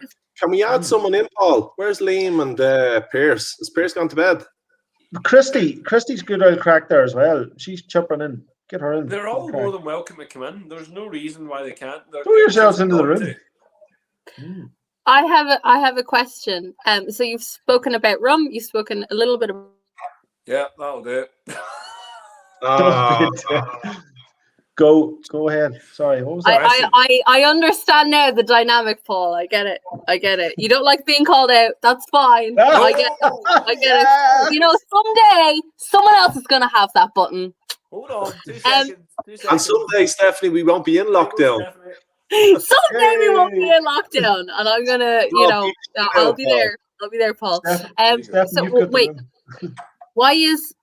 Oh, this is very strange. Hey. My question was just more so, what do you have planned for future Poitín releases? So obviously you've done this expression here with the 5 different kind of cask rested variations. So is there, you know, potentially a cask rested Poitín that will be more widely accessible? So obviously these are fantastic, but it would be nice to have something that's kind of, you know, front and center, that's accessible for a prolonged period of time. Yeah, so that's my. That's a good one, Stevie. So we've always got the Poitín, the non-peated Poitín, the 48%. It's always been out there, and there's some fantastic bars doing really interesting things. Like Bootleggers in Belfast. Oh my god, the best. They're such a great bar. The best cocktail bar in the north, you know. And then down in Cork, it's a great wee spot called Casks. And you probably know Linda down there. She's amazing, and Andy, what they're doing. So Poitín's big down there as well. So that Poitín's on there, but we're going to now, I think, since this has been a success, we're just going to continue with the name Cúige and maybe not involve all the 5 provinces again, but make a peated poitín, and we're going to have a sherry finish in it. So 10-week sherry finish in the peated poitín, pump it out, and that's going to be a core heated poitín for a while. Yeah, so that's the idea for poitín going forward. You know. Yay! I think hopefully it'll work. It just takes time, you know, creating labels and all. And we've got this amazing designer. He done all this stuff for Belfast Whiskey Week. His name's Johnny Lloyd, and he works with, and his partner as well, Connie. So they're Studio Stereo. So they do all the Belfast Whiskey Week stuff. They work for us as well, and they also do work for Two Stacks. I have the man tortured. Johnny and Connie, both of them, their heads are racked. They're just always ringing up, need another label, need an American label for all of those products. You know, there's even, I know we're not big gin fans in this chat right now, but there's a lot of gins on their way too. There's a cask aged coffee liqueur that's ready to go. There's, you know, interesting things there. So we're actually thinking maybe we'll drop a few of the products and then just work with the cask aged coffee liqueur as well as the poitíns. But look, it's I don't know, just go where the wind takes us. See how it goes. Not the wind that Nathan has up in the Glenshane Pass, because but just you'll end up in the sea or the Atlantic. Where's the Wi-Fi? 4G will be like piercing me through the neck and stuff. But yeah, that's it. No, listen, I think it was a great question. Let's be honest, great question there from Stephanie. And look, I just put you on the spotlight, Stephanie. So you know you were front and center. There was no mucking about. I wasn't going to mute you. Paul, just say sorry. Yeah. That was his apology. It's just one word, Paul. Sorry. I'm sorry, Stephanie. Yes. Stephanie for president. Sorry, you were right, Stephanie. Stephanie. You know what? It's you know, honestly, you know, coming on here and you know having such a long chat, it has been. I really appreciate it. Thank you very much. And I'm sorry for muting you, but to be honest, okay. You know, I wanted to bring more people on so I could do that, and you're just, you know, you're just there, so I had to keep on. I just want to do it to Martin McShane. I wanted to do it to Charles. I wanted to do it to, you know, it's marking territory. That's what it is. I get it. Tell me this though. He marked my territory. He kicked me out 10 times. Look at that little smile. He was like, "Yeah, I totally did that." He's ready to kick me out again. Who's getting in? Is there anyone coming in, Paul? Can we put someone in? I want to bring people in. Sinead Watson's got a cask with us. I think they were like the first people to get a cask up in the distillery. Sinead, you know, Sinead Watson and Andrew, yeah. the Watson crew. They just need to, you know, come on to the chat. I mean, I can't add them from where I am. They need to come on here. Get Martin McShane in. And again, Martin McShane, look, it's in all of our chats, you know. So, I was going to ask a question of Stephanie because we do have someone who has the expertise of being, you know, a fantastic cocktail maker. In terms of mixing poitíns and whiskies together, is that something that can be done? Is that something you would do with a cocktail? Or another question: Have you ever mixed a rum and a whiskey together in a cocktail specific? Is there something I'm missing here? Because I'm a fan of rum, fan of whiskey. I would say it definitely. So I see everything as like my perception of things as flavor. So when I was talking about the penicillin, you could use a singular scotch. However, you could also try and choose a scotch that's a little bit more fruity and then use something that's a little bit more smoky. And then you can kind of combine them together and get something really interesting. Or the lemsip. Sorry, yes. The black currant lemsip. Or the Get some bounty. You know, I mean, that's not... Coconut works fantastic with peat. Just to clarify, coconut and peat are phenomenal together. But yes, you could absolutely, if you wanted to utilize a rum and a whiskey, I would say that you need to be aware of what you're looking for from each category. So obviously your rum is going to add your sweetness, but what do you want from that sweetness? Do you want super deep, rich molasses flavor? Should I stop? Sorry. I'm like, I get super nerdy about this stuff. No, this is good. Can I ask you a question? Can you everyone's going to do these things. Can you create Cologne Kult cocktail? I can absolutely do that. Imagine, 100%. imagine we had a signature cocktail for the Cult, and every time Yeah. we all had a session, you had those ingredients. 100%. Let's do it. You can be our mixologist. Oh God, what have I done? No pressure. No pressure. But there's not enough goats to go around, Stephanie. So Oh, if we don't have goats, I'm out. Sorry. I'll get them. There's one goat. Me too. I'll go to Galway and get them. Awesome. Mick, if you can sort me up with a goat. I'll get it'll you a all goat. grand. Don't worry. Don't worry. you can imagine, you can imagine Mick pole dancing. Everybody asking Mick after he does. Mick is like pole dancing, and they're like throwing goats at him. That's the form of pay. Your tips are in goats, in pygmy goats. We brought Hey Marty. We brought on Marty McShane. Oh, I'm on here. From the You're on. I was just Marty, sitting tell me staring at this. the pictures here. And you're Marty, we challenging can see you. you're Open on your challenging queue, Paul yeah. for the most feminine top. The what? Oh, Lovely. Marty, what were you No, drinking no. there? Was that like? Was that one of the stouts? Well, no, I was drinking a back to the Donard and a Guinness. Lovely. But my problem, Brendan, my problem with Killowen has always been a 500 ml bottle, and now you're bringing out 250s, right? It's going the wrong way. Like, do you know what I mean? Are you sure? I don't think. A 500 ml bottle and the nearly gone. But you're looking at it wrong, Marty. You're actually going from 500 mils to 1,000. 1250. No, there's 5 of them. No, it doesn't This is 1250. You just have to bought a 1250 mil. It's one set. You bought a 1250. Still 5 of them. It's 2.5 times the size. It's no, yeah. It's a 1250 mil. People disagree and say, 56%, 500 mil. Would you pay 120, 130, 140 Yes, I would. I'd rather have a 700 ml bottle. I'd rather go through one bottle instead of waking up in the morning and having a bottle gone. You're like, fuck me, the bottle's finished. Do you know what I mean? It's scary. Yeah. Yeah, but Marty, think about it this way, right? He's doing a cask and a half a week. How do you?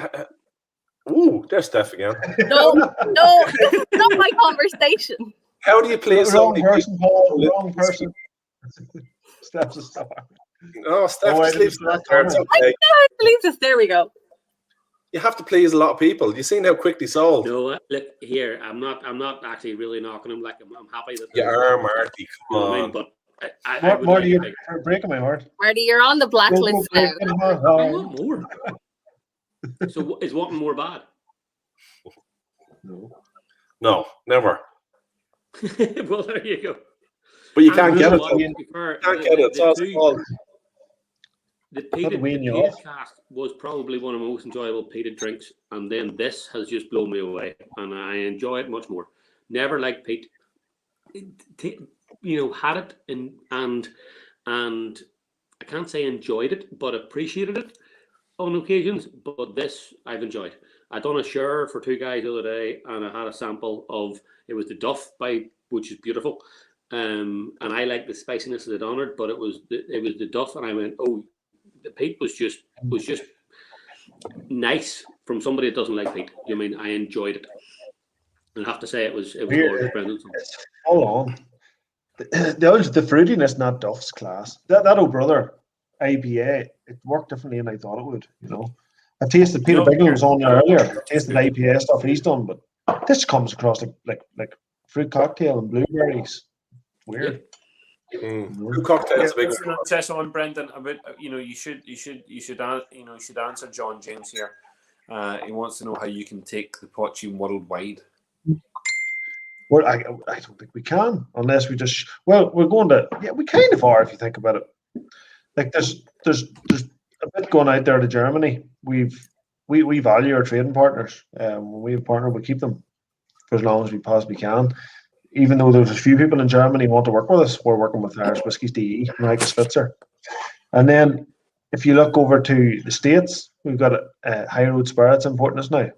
So we have been brewing away at Poitín and filling bottles of Poitín. So it's going to go out there. But yeah, they'll be there. They'll be our partners for life, I'd say. So that's the extent of our exports. We're not going to develop really much more after that. Keep it on Ireland. Keep it on the home farm. Yeah, most of it local, definitely. Why not? So listen, John. I mean, John has some. I think he wants to take up a private conversation with you at some point, Brendan. He's got some ideas. He's been messaging me, which is really nice.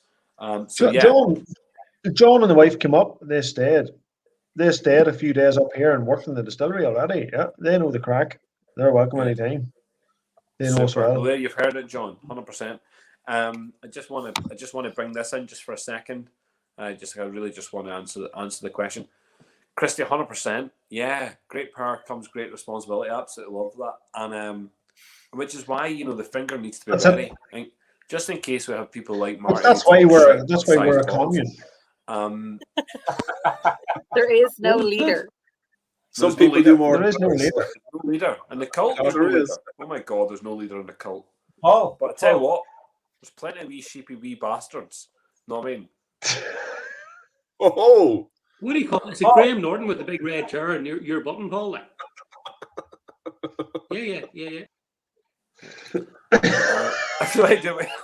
Where'd Marty go? Pure style. It was actually.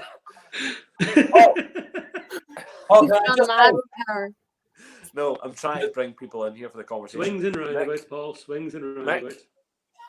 Jenny left. Yeah. Nick, no, he doesn't. Nick's on the Hungarian oak. He's left the plains of Poitín, no? He's drank them all. Marion, fair play. We take the Poitín to the underworld. That's absolutely brilliant. Let's have a look here. What else have we got? Yeah. I'm coming to Cologne even if I'm not welcome. Yeah. Just quick then, Bob Garfield. Yeah. Rob, you're most welcome. There you go. Some of the beauty of the brand is some of the beauty of the brand is the small scale releases that come and go and are gone forever. Also the benefit of the small wood rest cask. 100% agree with that, Dahi. I really do agree with that. Listen, I think it's been great crack tonight. I would have loved to have had Pierce or Liam on, but it's great crack. Yes. Do we want to keep going for a little while longer, or are we going to wrap it up? Yeah, where are you going, for fuck's sake? Yeah, keep going. Paul, can I just say one thing? And honestly, one thing. You let him talk. Let him talk. Let's hear what you have to say, mate. Let's hear what you have to say. 2 seconds. 2 seconds. Sorry, Mick. Apologies. Someone's got a little bit of feedback. Go ahead, Mick. Just one thing I want to say about the bottle opening. No one has a problem with collecting or bottling up, but Killowen has such a small produce. Like when they come out with a few bottles, it's a small amount of bottles. So the as many as they can open, that makes a big thing. So I don't want to be in a big screen here, so just this amount of bottles, open them and enjoy them. There's others for collecting. Okay. You sure, Mick? Is that it? Yeah. Okay. Let's do it on. It's good. Bring them back. There's so few of them. They need to be appreciated. Like, it's okay to have collectors, but can I? Yeah. You know what I mean? I have a few bottles of each of the 7 sitting waiting that I planned open. Maybe not 2021, maybe not 2022, but I would like to enjoy this at some point. My wee man's 5. Whenever he's 18 or 20 enjoying it, I want to have some of this whiskey to enjoy with him. I don't need to drink it now. That's good too. I'm drinking. Yeah, you're right. You're right. Martin, you're not getting rid of them. I appreciate and love the stuff that you have, and I want to drink it all now. But I'm also going. Listen to Mick. Mick says you're not getting rid of the brand. You're saving them for opening. Yeah. You're not getting rid of them. If you're flipping them, you're getting rid of them. Marty's set them into the IWA. Keep them and drink them. That's good. There's some. Every bottle I have, I there's some I keep and I want it, and I'll never let go, and I'll always have, and I'll open and I'll enjoy. There's other ones I'm happy to share, but I have intentions for some of my bottles to be with me in 20 years' time. I'll open them then. That's right. Do you know what I mean? Do you know what the funny thing is? I'm sitting complaining saying everybody should be opening their bottles. Yet no, I make them fucking impossible to open. It took everybody about half an hour to open every bottle tonight. So you should stop complaining. Martin, How do you it's- encourage people in there? Martin, the cult is all about Story. keep them, but if you're going to open them, that's the main thing. Yeah. It's No, the I'm a- flipping that's the problem. I enjoy mine. I enjoy my Killowen quite slowly, to be honest. I don't drink Good luck to you, all Martin. Good bad. luck to you. But, Absolutely. But they're there, and there's some that I know I want. I hope that my children, my daughter and my son, enjoy whiskey, and I will drink them with them. Do you mean I have some set aside that they're never going to go anywhere? They're in a box, and Or in they can 10 pour or it 20 over your years' time- grave, Martin. Martin, I'm 100% behind you. If you're going to open them whenever. Yep. That's not what the cult is about. Yep. But I Absolutely. also feel bad sometimes. I see openers. I see people saying open them, and I'm going, fuck. I want to taste the rum one again. I've got 100 mil left. It's all peer pressure. So it is. Well, don't worry about it. It's like remember Sure. that time Did when you Paul went to say school as a wee everyone- lad, and people at Kip Billy. Charles used to make you smoke cigarettes. So it told you look cool when you're smoking, Benson and Hedges, and they're really just Smoke racking your flavor. lungs. Smoke flavor. You didn't even have to smoke all of those Benson and Hedges. Kick Brendan off. Get me off. Kick Brendan off. For fuck's sake. Oh, he's good value. Oh, Jesus. Do you know what? You're after encouraging 20 people to go out and buy Benson and Hedges tonight. That's right. Peter Bignell's website is just selling out. Yeah. Oh, rightly so. I want Can we get like a bottle share kind of deal going on with the Belgrove though? For reals, Yeah. like it's like I'm there. Yeah. can we group Stephanie, don't worry. order a Belgrove Yeah. launch thing? Stephanie, it's coming. Don't worry. Killowen's bringing it as part of our independent bottling series. It's coming. Stephanie, I thought you were going to say, can we do like a fag share? Like, can we get fags sent around to everybody? No, It's like, you have the ice cream vans for that, Paul. yes. My damn. Absolutely brilliant. Here, see this time of night, though, you just phone the taxi. You phone the listen, mate, go to the guys for me, get me 20 Sinclair, no sweat, drop it up, they bought. That's how to do it. So anyone else comes in? Hold on, real talk. Else in here and take me in. We had Dahi in. Kirsty keeps coming in from mad crack. Paul, why is Kirsty not coming in? I don't know. Kirsty's full of beans. Come in. Yeah, drag her in. Draw me off. Kirsty, sorry. I can leave. No, Steph, you stay there. I'll leave. Oh, Is this because I'm the only person that like? Oh. I know it's a commune, but you're not allowed to do that. Pick another hand gesture. Basically saluting everybody here. Like. I'm so sorry. I was trying to pick the like most neutral hand gesture I could make. Just because Paul's a dictator, it doesn't mean we salute him. I won't be saluting Paul. Don't worry. Can we just say something, Brendan? Brendan has said that he'll guarantee sets of everything that he does to the cult. Is that true, Brendan? Can we get that on record? Aye.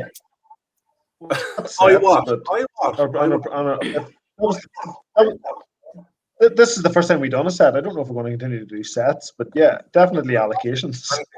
Yeah. Yeah, what, Brendan? Yeah, allocations definitely. The cult has to. If it's only raffling off a few, and then sometimes if it's doing specific allocations for the cult alone, like we filled a cask for the cult. So that's one example. So yeah. Yeah. Say that again. There's a cask for the cult for anyone in the cult. There's a cask. There's a cask for the cult, and the cult does exist. So I didn't start the cult. The cult started itself. We've given it our blessing. The cult is a commune. There's no leaders, and everybody's welcome. But I think the overall community of the cult does have to accept you in. There has to be a certain ethos. If you're a shady-looking character, you're probably not allowed in. So yeah. And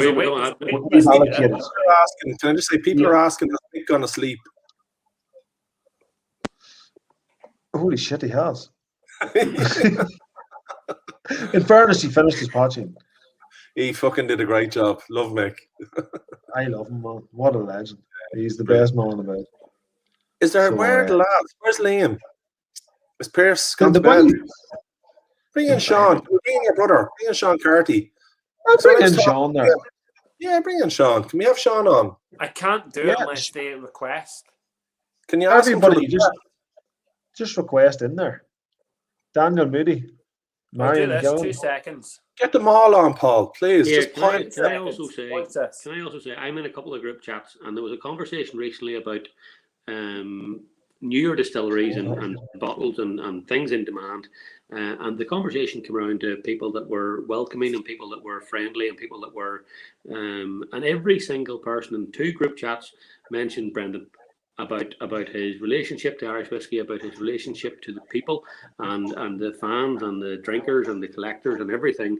There are people out there that in bonders and distilleries that don't give the same connection to fans or to collectors or the drinkers. Do you know what I mean? But in 2 group chats, the conversation came up within 2 days of each other, and basically everybody commented on Kult and Brendan Carthy, and and the information that comes out, the forthcoming details, the information like that.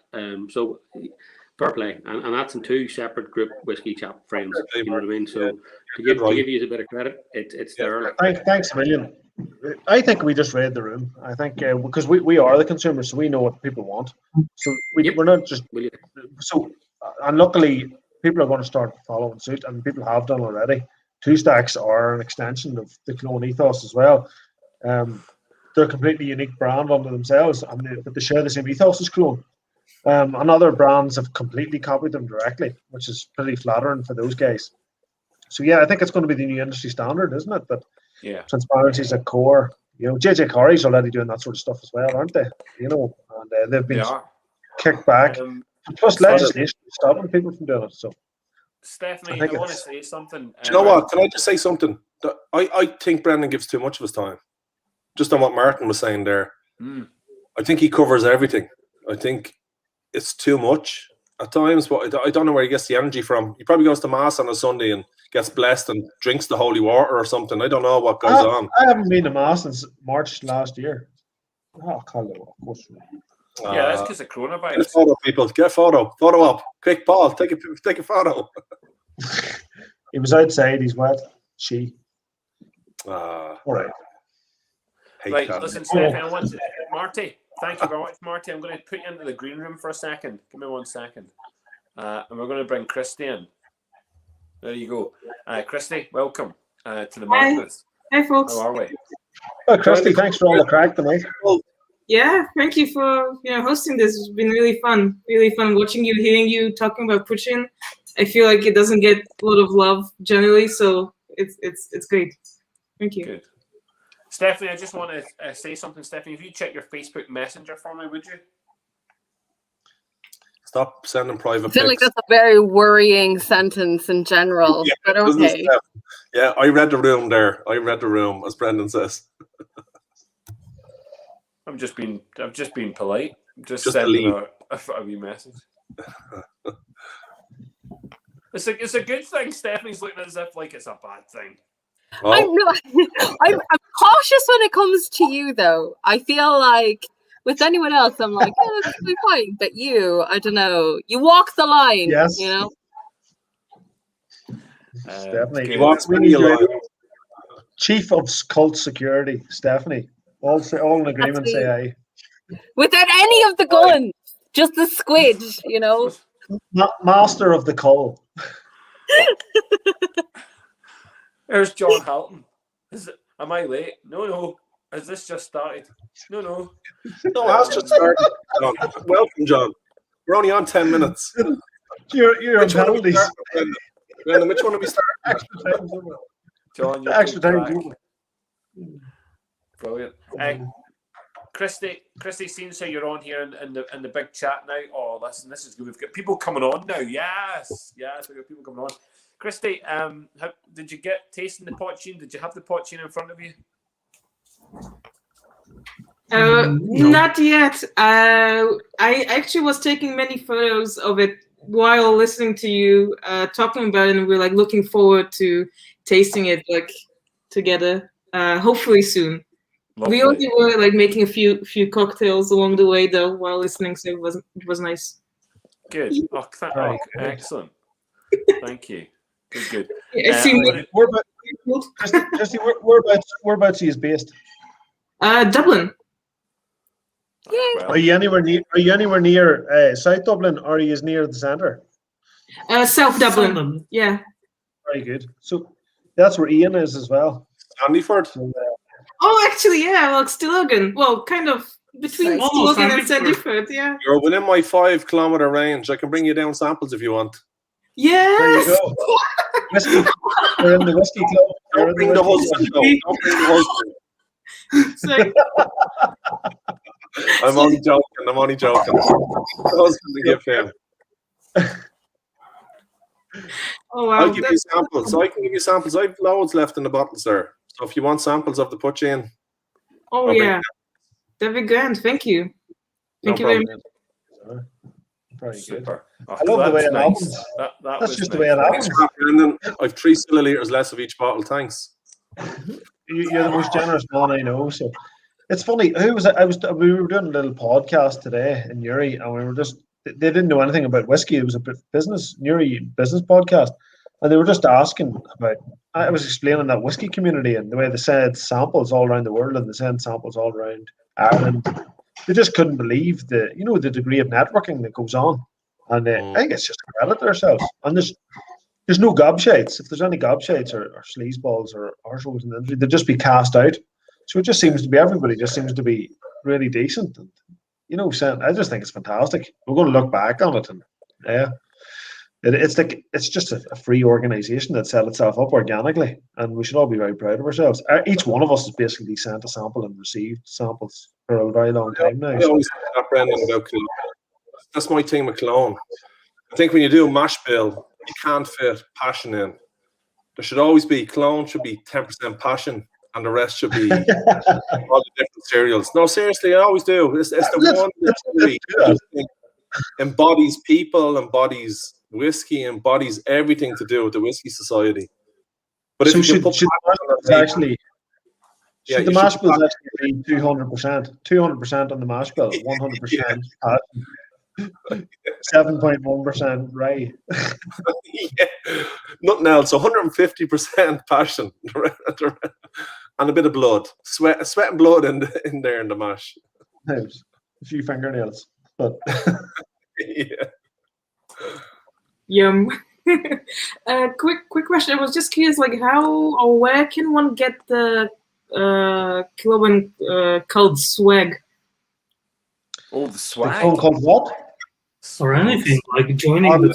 Paul, walk the room. No, Paul, walk the room. Don't do that. Walk the room. I can't be. Hold on. Yeah, but I really just want the shower cap. Like that's what I'm here for. Oh, look. Yeah. Oh, yes. So at the moment, branded shower caps. That's very good. Yeah. But you have to have a beard. You have to have a beard with it as well. The Mick beard. Mick, I should get one of those shower caps. Oh, dear. So yeah, no, it's a good question. So Can we at not the do moment, Mick dolls? at the moment we're Can we waiting do on Mick dolls with shower caps. At the moment, the only thing we're waiting on is the glassware. So we have the t-shirts, jumpers, cards, hip flasks, and then the glassware. We're just waiting on the glassware. But all of that, once that comes, then you should be able to purchase them via the wee Shopify page, which at the moment will link from Belfast Whiskey Week, but there'll be a separate link through the Kult. We'll just put a link into the Kult for the shop, and you can go straight from there into the page. But yeah, and listen, depending on what you purchase, you might get some Cologne liquid with it potentially. So we should see. But yeah, and there's not a great amount of it because obviously, I just went out and purchased it all. But if there's not, whatever's there, you can get a hold of. I think there's only 30 of them. There's about 200 individual glasses, give or take. So not a lot of stuff, you know what I mean? But yeah, there is not one of these. Yeah. I hope you're taking pictures of me. Maybe tons of ammunition there. Aidan O'Connell, a couple of bad experiences lately. What's that, Paul? I have no idea. I don't think it's anything to do with me. Ask Aidan. Is it personal or is it whiskey? Oh no, it's this here. 2 seconds. He's talking about his postman. Oh my God, you can actually get branded shower caps. Brendan, I really never got- right, appreciate fair that play, you researched branded shower caps. Oh, It warms my heart. So I assume there's going to be Killowen Kult shower caps. There has to be. There has, Killowen can I request that they are pink and have hearts on them? Just because Is what I pink and think polka dots okay? Mick has. Stephanie, a goat. I promise you a goat. Oh! Oh my God! Can we get a goat? A goat in the shower a cap. pink shower cap.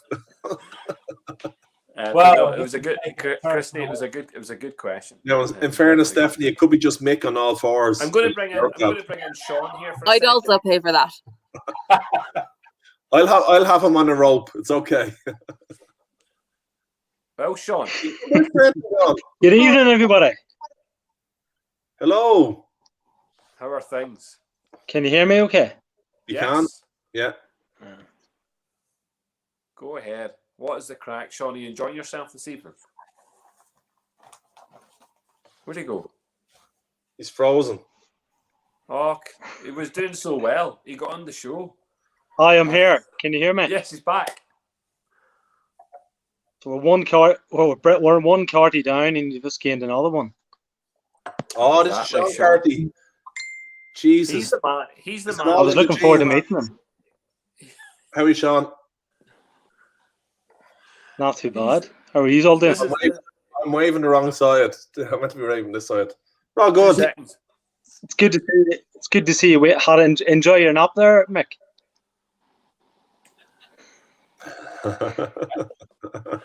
I'm saying nothing.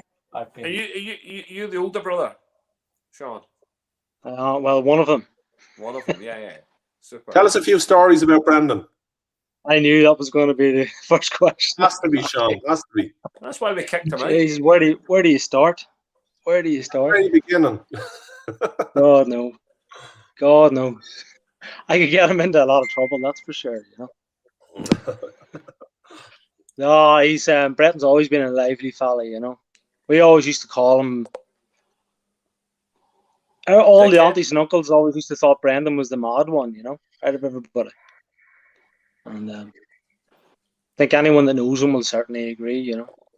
But yeah, he's good value, that's for sure. He is indeed. Here, did you ever think about the distilling, you know, to go in with him and do some work, or is it not interest you at all?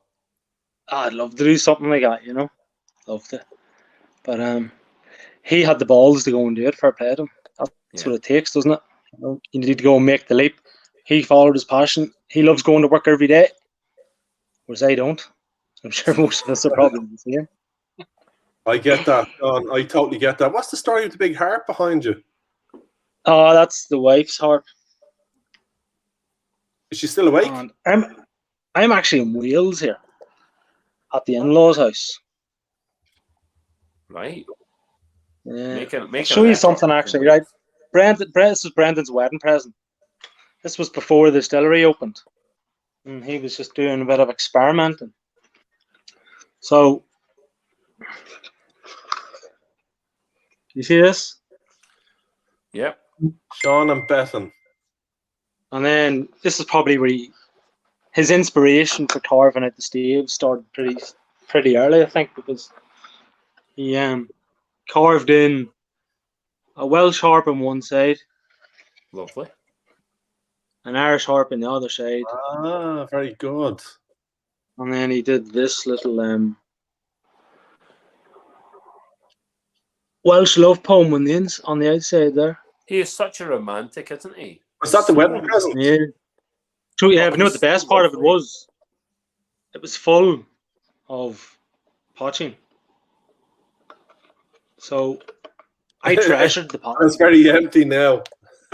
Well, where do you hear this? It was 2 years ago, and I treasured this thinking, oh, it's going to be amazing, it's going to be amazing. I went to take it off the cupboard one day, and I thought, fuck, it's pretty light. Shook it. Bone dry. The Angels drank every single fucking drop of it. For real? Yeah. Yeah, Then I was lucky enough. We did those Angels a are second fill for me not so long ago. Yeah. Excellent. Good. Yeah, he's some boy. Yeah, but I need to join this whiskey club, Paul, if I'm allowed in. Of course, 100%. Brendan said it a couple of times. Not I mean, get involved. We're shipping the kind of whiskey boxes. We're shipping them out all over. Not a problem. We'll get it out to you. Not a sweat. When you coming back over? Are you going to be in Wales for? Probably wouldn't be too long getting kicked out. We nearly kicked out Shane last night. I mean, where is Shane? We nearly kicked him out last night. He nearly got the book. I feel like if Paul hasn't gotten kicked out, anyone can stay in the group. Shit. Where is Brandon? Has he gone there? You took his place. We got the better brother in. I can leave if you need. I volunteer as tribute. He just wants to go. Oh, I have nothing more to add, really. I wonder if I can do this. Oh my god! Do you hear that beautiful silence? Oh wow, Paul's gone. That's lovely. Peaceful in there. Unbelievable. Oh my god, well done. That was cracking. Nice to meet you, Brandon. Stephanie, how did you do that? Well, Sean, how are you getting on by? Sheer willpower, Unbelievable. There you are. Brendan, here's a fan of yours. Sean's a fan of yours. Sean, tell him how much you appreciate Brendan. Mick, it's not penicillin time. Put it away. That man he's a cocktail maker. The ultimate cocktail maker. He'll have his own bar after lockdown. Thank God this is not the Killowen page because you would have all sorts of people after us. Oh. Apologize. Sorry. Sorry. Belfast. You're not sorry, Mick. What are you talking about? Paul's kicked himself out and he doesn't know how to get himself back in now. That's hilarious. Will you attempt to kick me out for a few minutes? Who kicked Brendan? Obviously, I know how to take myself in and out, Brendan. Obviously. That's just me. Paul, kick me out. That boy's way for number 2, rightly. Someone needs to remove all of the power from Paul. I am aware I'm going to get kicked next, but someone needs to take that big red button away from him. Suits him stuff. Everybody enjoys the crack. Nobody could be bothered. He has nothing else in life. His wife doesn't love him. He has the power. Let him have something in life. Just let him have something. All right. Okay. Fair enough. Red button. All it is. Sean, what are you supping on the night by? Any pots? Do you usually have a John's Lane there handy, do you? Something, but it's in a John's Lane bottle. But it's not John's Lane. Oh, tell the public what it is. So this was a random distillery in the Mourne Mountains, and you don't know the name of it, that procured you a bottle of. Hang on, I'll be back in a second. I've got a couple of bottles. Yeah, but apparently it's overly finished in wood tannin because of the small cask. Told me about some random person that had nothing to do with it. Be interesting to see. But yeah, so Jesus, where am I in the bag? Here, I've had enough. So I'm going to go for. I'm going to go for. What are we so on? Brendan, open the Octomore. Are you sure? Fucking! I'll get you another one down. Open the Octomore. You mean no? I'm open. Can I open this? This is teasing. I feel like we should all have an Octomore. Yeah. Do you mean the Octomore or the Bricklady? No, that's. I mean, like both of them are delicious families, though. To be fair, but Octomore is definitely a little bit of a cut above the rest. I'll get you another one. No, fuck it. I'm going to open this tonight anyway. Just open it. Yeah. I'd like to know what you think. This is fucking amazing. Are you serious? This is class. Yeah. So, guys, somebody was doing a bit of transportation for the friends of Bricklady this evening, and they were late for their tasting of their own series of bottlings. And as a result, the friends of Bricklady donated this beautiful bottle to this transporter. And As a thank you. Well, in all seriousness, it's actually harder to open them. Harder to open than the Cúige series. Yeah, it is indeed. No, I tell you, no, I won't say anything. No. No.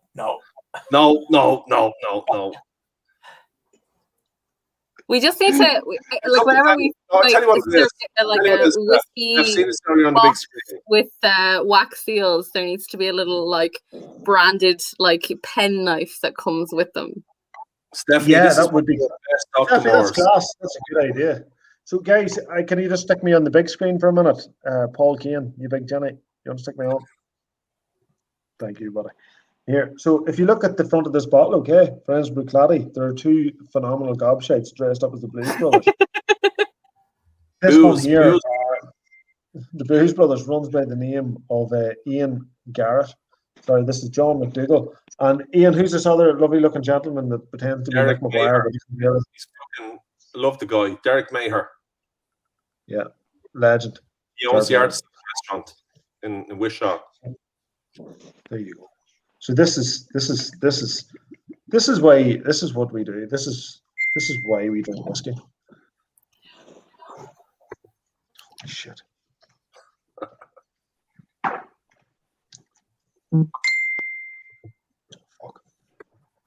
A 65.1, Brendan.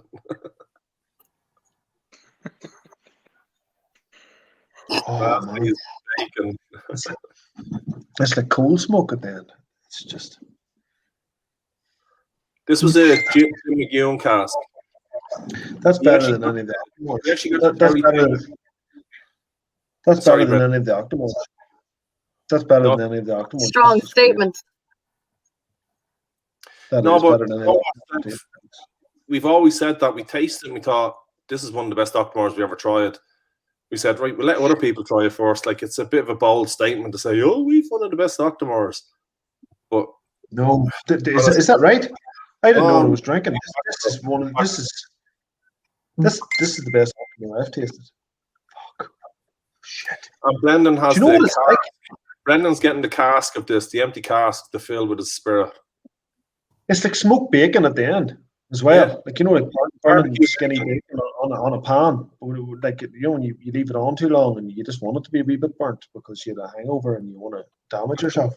And a bit of burnt toast as well. But there's some sort of a jam or a conserve in there. I don't know if it's a marmalade. Raspberry. There's definitely raspberry in there.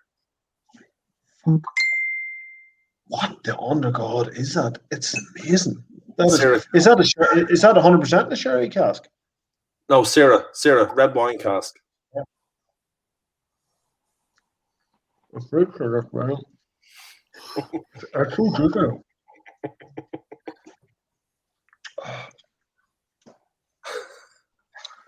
Oh my God! It's better than the Cúige. Nah, I don't agree. 2009. Jesus, it would need to be. I haven't tasted a whiskey like that. It loses a lot of it's losing peat, but it's coming across like cold smoke. It is like cold smoke. Do you know what it's like? Sure. It's actually better than fucking Redbreast Finland. Okay. Take that back. Nothing's redder than Redbreast. Yeah. What the hell? No, it actually is. It actually is. Yeah, it actually is better than Redbreast. It's going up here and it's never getting opened again. Well, I'll send you down another bottle or up another bottle. I think that's the nicest thing that happened to me.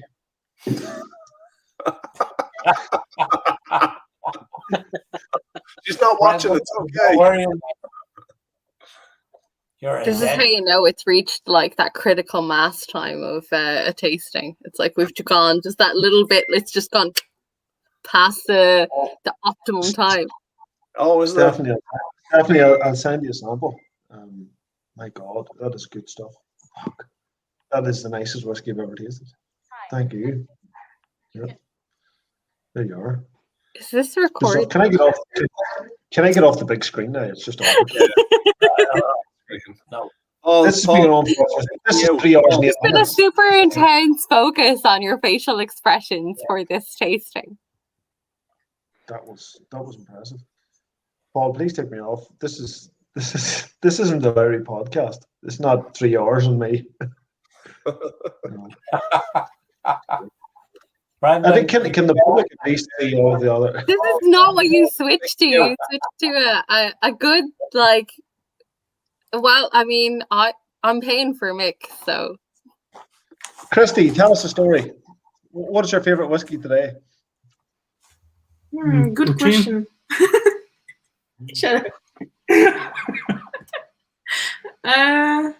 Depends. I do like Red West actually, and also like for like a very nice, cheap, like a balance of cheap and also nice for cocktail mixing. I really like Sexton.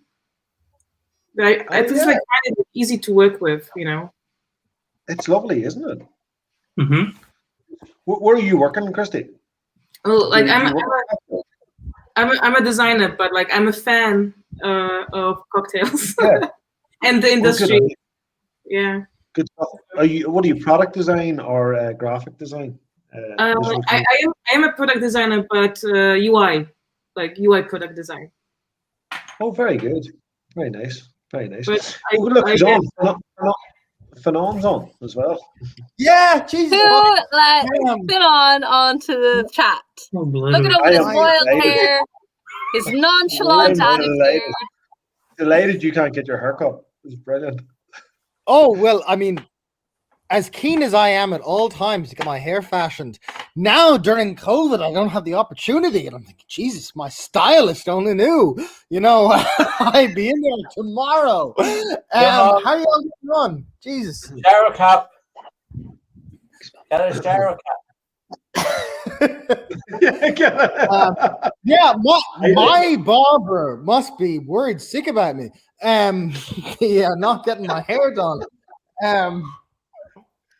My God, I was just telling people. I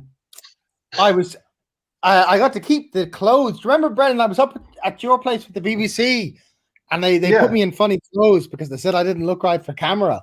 It's great crack. I rocked up and I was emphasize the hair though. Well, there was talk of putting me in a hairdresser there and then, and they said, like, you don't dress badly. We're not sure it's right for camera. But anyway, I found out today I get to keep the clothes. So I got a fucking new Sunday best out of the whole fucking trip. So thank you, Brendan. No bother at all. If there's one thing good about the BBC, it's the Sunday best. I know. So how deep are you into these? We've tasted all 5. I think we've tasted them all five times, but Yeah. do you know what? Well, we're kind of on the second lap, so like I'd say on the second lap, I'm probably around 3. So like okay, one and a 3. My favorite is Oh Brother Leinster Duff. Actually, ended up being my favorite one. It was an IPA cask, and I came across there's a lot of fruit. We'll put all to the side. Jesus, no local pride. My God. The Munster. That's well away from you. What was it?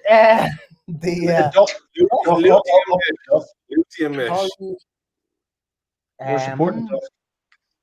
Lottie, Jesus. And Connacht, you spelled it the British way. My God, Brendan, have you no shame? It's not Connacht. It hasn't been Connacht since. Bring it back. That was just getting good. Come on here and slagging off the main man. Don't come in here and slag off the main man. Hold on, Paul. No, take him back. To be fair though, it isn't the correct way to spell Connacht, though, is it? Kick me off. Bring back Fionn. You can't do that to Fionn. You can't do that to Fionn, but also I do appreciate the Irish Connacht. Down with you, Paul. Down with you. No, boo. He's going to blame his wife. I got the power. 2 seconds. I want to say a couple of things. First of all, Christy, thank you very much for joining us. Thank you. Absolutely brilliant. I'm going to take you out Christy, just now. And get I in want touch to with just, me. before we let listen, for those before we samples. let Finon, Thank before you. we let Finon take over the entire show, because he will, I want to hear from Sean. So I want to hear Sean. I want to hear the story. We're talking about the whiskey a minute ago. I want to do that. But Christy, thank you very much. We'll see you soon at some point. Thank You're you. now part of the cult. I added you in. Yes, brilliant. Listen, take Christy, care. Yourself. Christy and husband. Okay, so we're going to bring Finn on back in, but I want to hear from Sean. So Sean's going to be up on the main stage. We want to talk about Sean, and we want Doesn't have to be the main stage. We want to finish that. Okay. Yeah, we want to talk about Sean. Whether you want it or not, it's It's only mainstay. a quick one. It's only a quick one. I have a bottle of spirit here from an unnamed distillery based in the Moor Mountains. Not a drop of colour in it, but look at the colour of that. Heavy wood tones. It's like mahogany. Has anyone Not an E used in it, an Irish whiskey? but it's So a serious it's drop. been put in a Powers bottle. That's a clear bottle, so you have another indication. Give But us I went some into tasting. this. As the saying I in went there. into this as a new make. It came out like this in what? Say a few months, 3 months or so. How's it But taste? it's You have to drink Poitín out of a bottle. It's the only legit way to drink it. And play the harp. Drink it from the bottle and play the harp, Sean. we play more than a harp off, even if I drank all of that. It's serious. Like, you can't compare it to anything else. I need to brush up my tasting notes. That's a skill I don't have. So I can share with you guys what actually it tastes like. You're definitely getting. It's like you're getting Ronseal. It's too loud. it's not far off. It's it's serious. Like, I do need to brush up on the tasting notes, but it's sort of like a really strong, cold old coffee that's sitting there with a biscuit mixed in with a couple of brown sugars as well. It's maybe a bit of prune.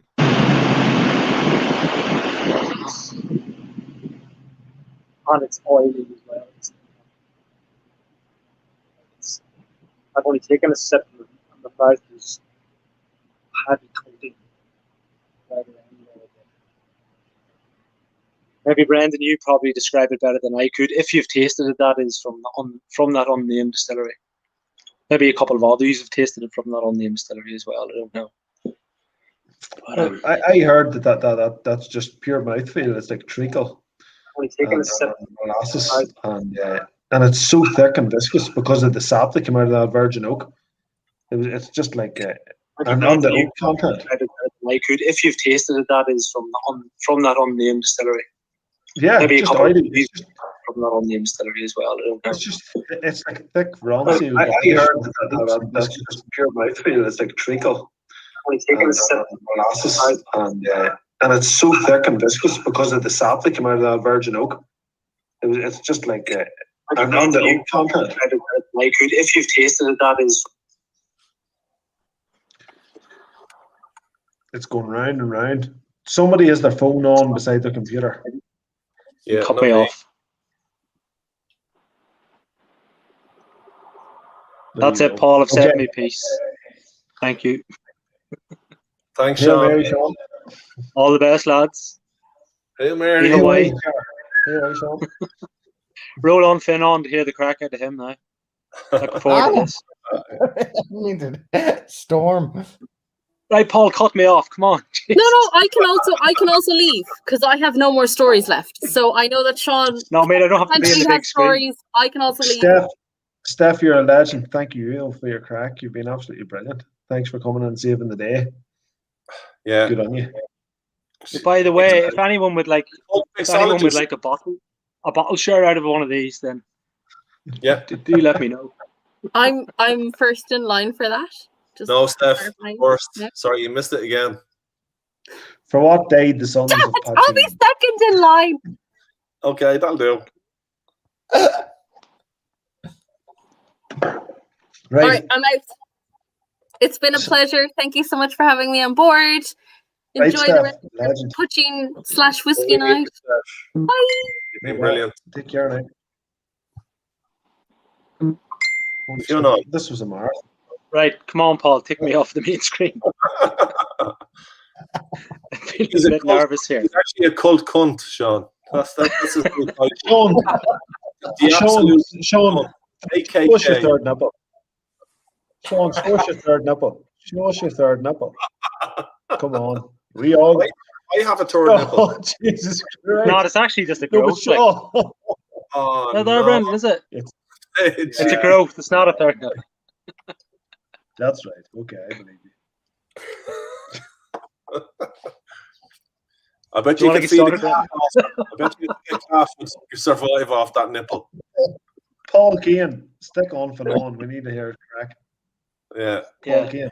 Come on. Paul Keane. I'll just press leave myself, will I? Jesus, Larson, dude.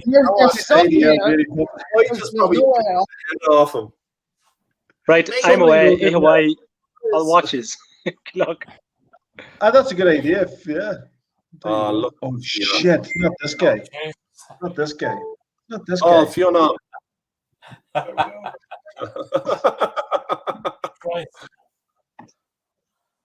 Yeah, advertiser. This latest edition of Kult was brought to you by Irish Whiskey Magazine. Yay, fanfare, fanfare. Yay. Read about your favorite Conan O'Connor in his newest article.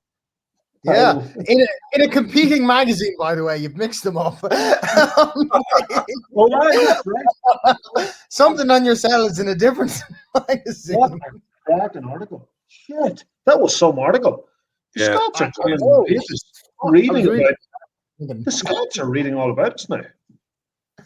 Well, glad you enjoyed it. It was all your free photography that went into it. So unbelievable. But no, it was great crack to write. It was, you can only write about Irish whiskey to the Scots, because if you're writing in an Irish whiskey magazine, then you're just writing about something within Irish whiskey. But it's good to be given the chance to kind of like explain Irish whiskey to whiskey drinkers, people who knew about whiskey but didn't know about Irish whiskey.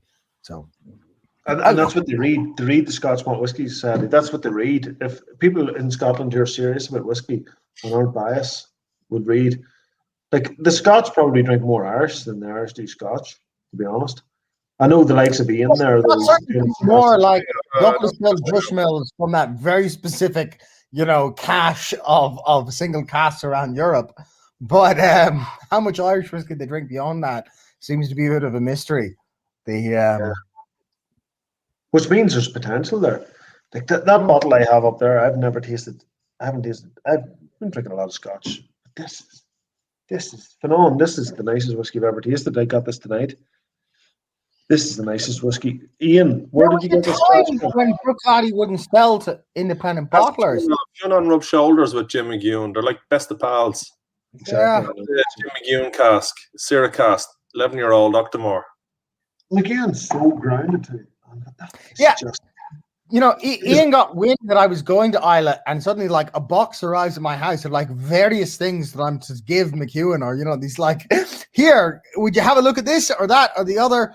And like a good friend, I drank them all and brought none of them over to McEwen.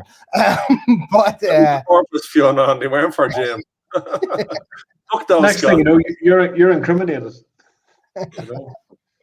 Unbelievable, but fantastic stuff, And Paul Keane, can you give me some sort of an indication that you're still conscious?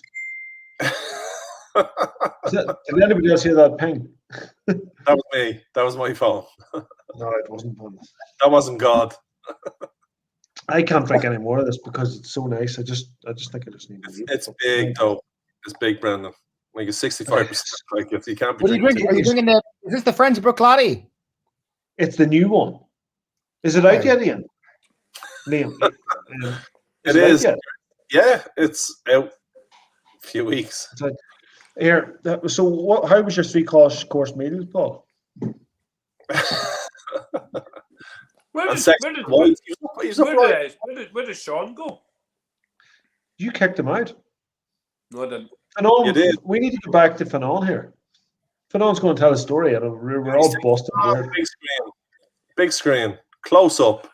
No, I didn't kick anyone out. Oh, for fuck. No, Sean left. Sean sacrificed himself in the hope that Fanon would take over. He took one for the cult. It was a selfless act. To be fair, he was sitting there for like 5 minutes going like, can I get off now? Can I get off? Yes. Is someone in the place?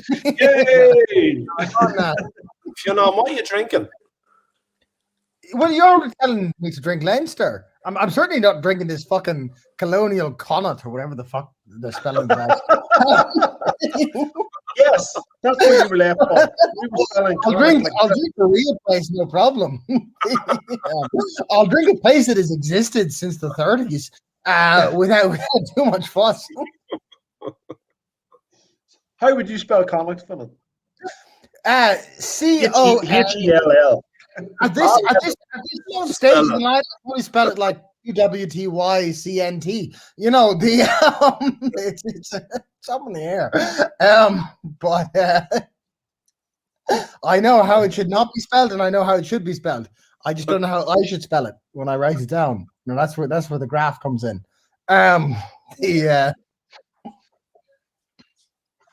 But brilliant. Certainly, I understand. Cúige, you know, if you're including Meath as a province, you know, no holds barred, everything's up on the table. But we haven't heard Cúige all night. That's a new one, Fionn. Yeah, Cúige. Yeah, it's a different dialect, isn't it? We say Cúige up here, and Paul Keane was calling it Cougar. He was getting a bit. Brendan, bit of trivia. Do you know who Annie O'Hanlon was? No. She was the last speaker of the Mournes Mountain dialect of Irish. She's dead now, so it doesn't really matter what you answer as. She died in like the 60s. Oh no, it was before the 60s because the Mourne Mountain dialect was never recorded. In Cooley, they recorded the Cooley dialect. No, the Oriel dialect. Then Oriel Irish. Annie O'Hanlon was the last surviving speaker of that. In Oriel. The Mournes and the Oriel were two different dialects. But yeah, the Oriel was a week. Annie O'Hanlon, yeah. They spoke a slightly different one, but yeah, you're right. Annie O'Hanlon, yeah. And there is recordings of her. She is recorded, yeah. Mm-hmm. Yeah. It's fascinating stuff. But she walked from Dundalk over the mountains. Oh, phenomenal woman. Very hard-working woman. Yeah. So she's famous for walking over mountains. Walking over mountains in the soles of her feet and speaking her native tongue. And go to Dundalk, the Bayalaka, his clippers to shear sheep. Drinking Killowen. She's fierce on the Killowen. She's poetically about it, you know. She's a hard life. And the whole thing was the poetry. Fuck Peg Sayers when you get on your hand. What she ever did. The poor woman had a rough enough life by what I've been told by the school system. You know, she doesn't need to be given harder marching orders. Exactly. So about the Poitín anyway. Yeah.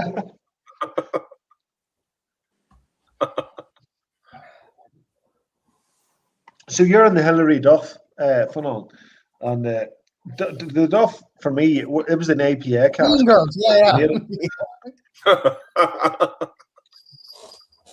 So there's for me we're getting a few. My favorite, Brendan. I think so. Was it Marty? Was it? Yep. I love the spiciness of the Donner, but I think the Duff was probably the nicest. I think you're right. You start in Ulster and it's just pure spice and dryness, and then you work your way through them. You're getting different levels of fruitiness. But Duff, you're getting fruit cocktail. Everybody was talking about floral and sweetie and all the rest, and I just loved the big flavor of the Donner. I mean, it just hit me, and we're like, oh. And the Duff was probably the only thing I even came close to it. Like. The Donner was a good starting point, wasn't it? Because it's so dry. And the stout was dry. But like you can't think of these as whiskies. You can just have to think of them as something weird, like a new make or something different. Where do you Like, where I'm does gonna put- I mean, John James Burns is asking my preference, but I only have the Duff on recommendation on logging in. What do you say? I move Yeah. to next? I think Are the we Donard. are we dealing with real places now, or are we saying like like King's County instead of Dublin or something? Fallon, you grab anything you want. We'll chat about it. Whatever one you have in your hand, we'll taste it with you. Munster, right? We'll actually no, we'll that one's difficult to open. Yeah, we'll, they're all different. They're bloody brutal. I don't know who got You've got it handy. Go to the Donard. Can I have a look at your sample bottles, Fiona? What do your sample bottles look like, Fiona? No, Ian, those sample bottles don't exist. Oh, Jesus. Well, a pile of shit. I landed back from. Just put them up to the camera. Fiona. You're inciting hatred, Ian. I came back from like Ulster or some fucking made up place and found a pile of stuff on my doorstep. With Connaught and whatnot. The postman didn't even get your address right. I know. You tell me made up provinces. Jeez, fuck it. I was almost, and I did fucking like medieval history in college. And like I'm well aware when there was like the fucking Kingdom of Breffni and crap that we could have been breaking the country up into that, if left to his own devices, we could end up with like fucking 8 provinces if Brendan goes ahead. But the fact that in the national language we call them Cúige. We call a province Cúige. Yeah. The fifths. So, but that's the only saving grace. Right. Well, but that only exists because Meath imposed its will on everybody else. So you get the various stages of Irish history. Meath hasn't imposed its will since the 1400s. Meath hasn't imposed its will since like 2003. Originally, because Meath has the best land and Meath is slightly higher up than most places around Meath. Meath looks down on the rest of the countryside around Meath. That's why you get like Tara and so forth. And then at a much earlier stage, it's probably why you got Newgrange, because you end up with one place with a slightly higher elevation that can see for very, very long distances all the way around it. And so like you take like Irish mythology is built into 4 cycles: the mythological, the Danann cycle, the Ulster cycle, the Fenian cycle, and the quote unquote historical cycle. And the Danann cycle is all the gods and blah blah blah, really pagan shit. And then the Ulster cycle is the time, Connacht and Ulster go to war, Cullen, all that fun stuff. And then the Fenian cycle and the historical cycle. By that point, Meath has kind of made itself king of everybody else, and Meath has kind of looked around and said like, yeah, there's 5 parts of this island: the west, the north, the south, the east, and this really tiny place in the middle with really good land that can see everywhere. We're the 5 provinces, and that's where we end up with this shit. But no, it's no right to call it that. But is that wrong? That's right. So why did it disappear then, Fiona? Because we chalked it up into Meath and Westmeath, and because none of this shit ceased to mean anything, But it followed the line with the conquest. At the start of the 1600s, with the conquests, it eventually was just, even though they were owned, Meath was owned as a kingdom. It was owned as everybody was like, the O'Neills were taking it. Everybody was taking it. It was sacrilege to take Meath at the time, but then everybody just started taking it. So Meath, after a while, the Brits just were like, no, fuck Meath. There's 4 provinces. Essentially, the kind way of putting that is that you have vague ideas of capitals. So, like, the old capital of Ulster was Aughmacha, and it gets Navan Fort is Aughmacha, Cuchullen's uncle's fort, in the town. You get all these regional hotbeds, and they're the first to fucking fall. And then there's this. I mean, it's no accident that like Tara survives in the Irish imagination as the capital of Ireland. But the reasons that Meath becomes the capital, there was never, contrary to popular opinion, there was never United Ireland before British rule. But there was That's what we need to realize. The Brits united Ireland. Yeah, but there was Yeah, for a reason though. Come on. Well, no, but the other side of that is there was an imagination of United. There was an idea that there was a high king at Tara, and that they had total overlordship. So it goes both ways. There wasn't United. There was certainly a concept of United. There were certainly people calling themselves Ardri, High King, blah blah blah. I'm sure. Fuck it. Brian Boru called himself Rex Scotorum. King of the Scotty, King of the Gaels, Irish or Scottish or whatever. But he was never king of the O'Neills. Brian Boru never had the O'Neills in his backing, so Brian Boru never actually united Ireland. The O'Neills were never actually. The Eastern O'Neills were never behind Brian Boru.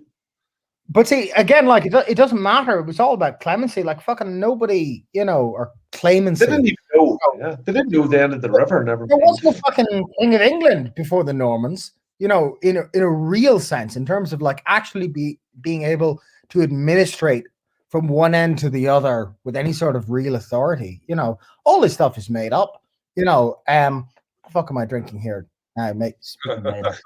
Are you telling me that you couldn't just type into Google who the fuck is invading us today? Yeah. But anyway, Viking. The long and short of it is that Ulster has some sort of a history of it. Meath is largely made up place. Even more so now. It's not even if they just let it be one big county, just call it Meath instead of Meath and Westmeath. It was a big space. With really the significance of Meath and Westmeath is that one touches the ocean and one touches the Shannon. The Shannon might seem small of us, but the Shannon that was it exactly. Meath literally means middle, mither. Meath was just really bloody good land at a slightly higher elevation in the middle of the country. And no wonder you get loads of tombs. You get Newgrange from a totally different point in human history. You get all these various points in human civilization have picked Meath. There was a really shitty idea floated by a guy named O'Rahilly that's affected all kinds of like bad pseudo history to this day, where he decided that like the Irish language had developed in Meath and had spread out, and this was on its own like just a dumb idea from the 60s that didn't hold a lot of linguistic water. This was an English speaker though. No, he was a like proper Celticist, like head of Irish at Trinity, TF O'Rahilly or TP, or I forget his two initials, but Exactly.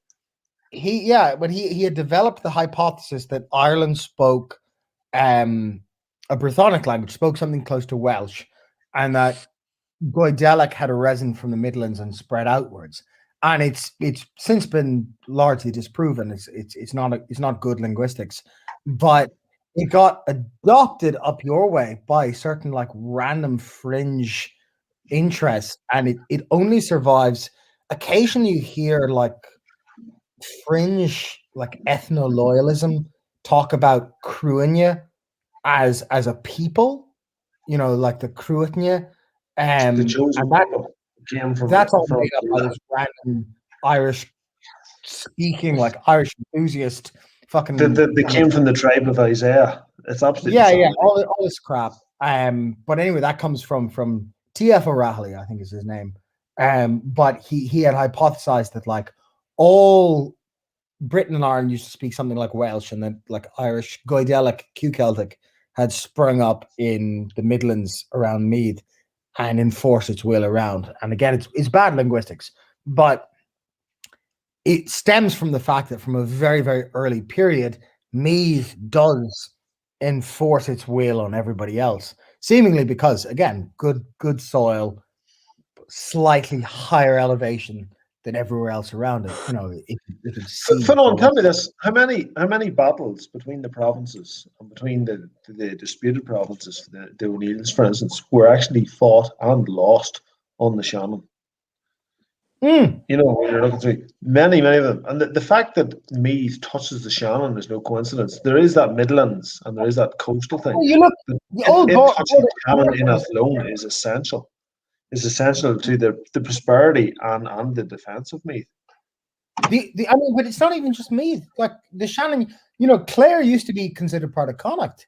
The Shannon is the central. How do you spell that? Clare. How do you spell Connacht? C-L-R father R-A-R. Oh, how do you spell Connacht? How do you spell Connacht? Connacht. But again, like they're shifting ideas. Of course, like the O'Neills, you really have, before Ulster per se, you have, the Ulla are a very specific part of Ulster. And then, you have Dalriada, which stretched into Scotland. You have Dalnary, south of it, homeland of Sweeney and all that wonderful kind of mythopoeic stuff.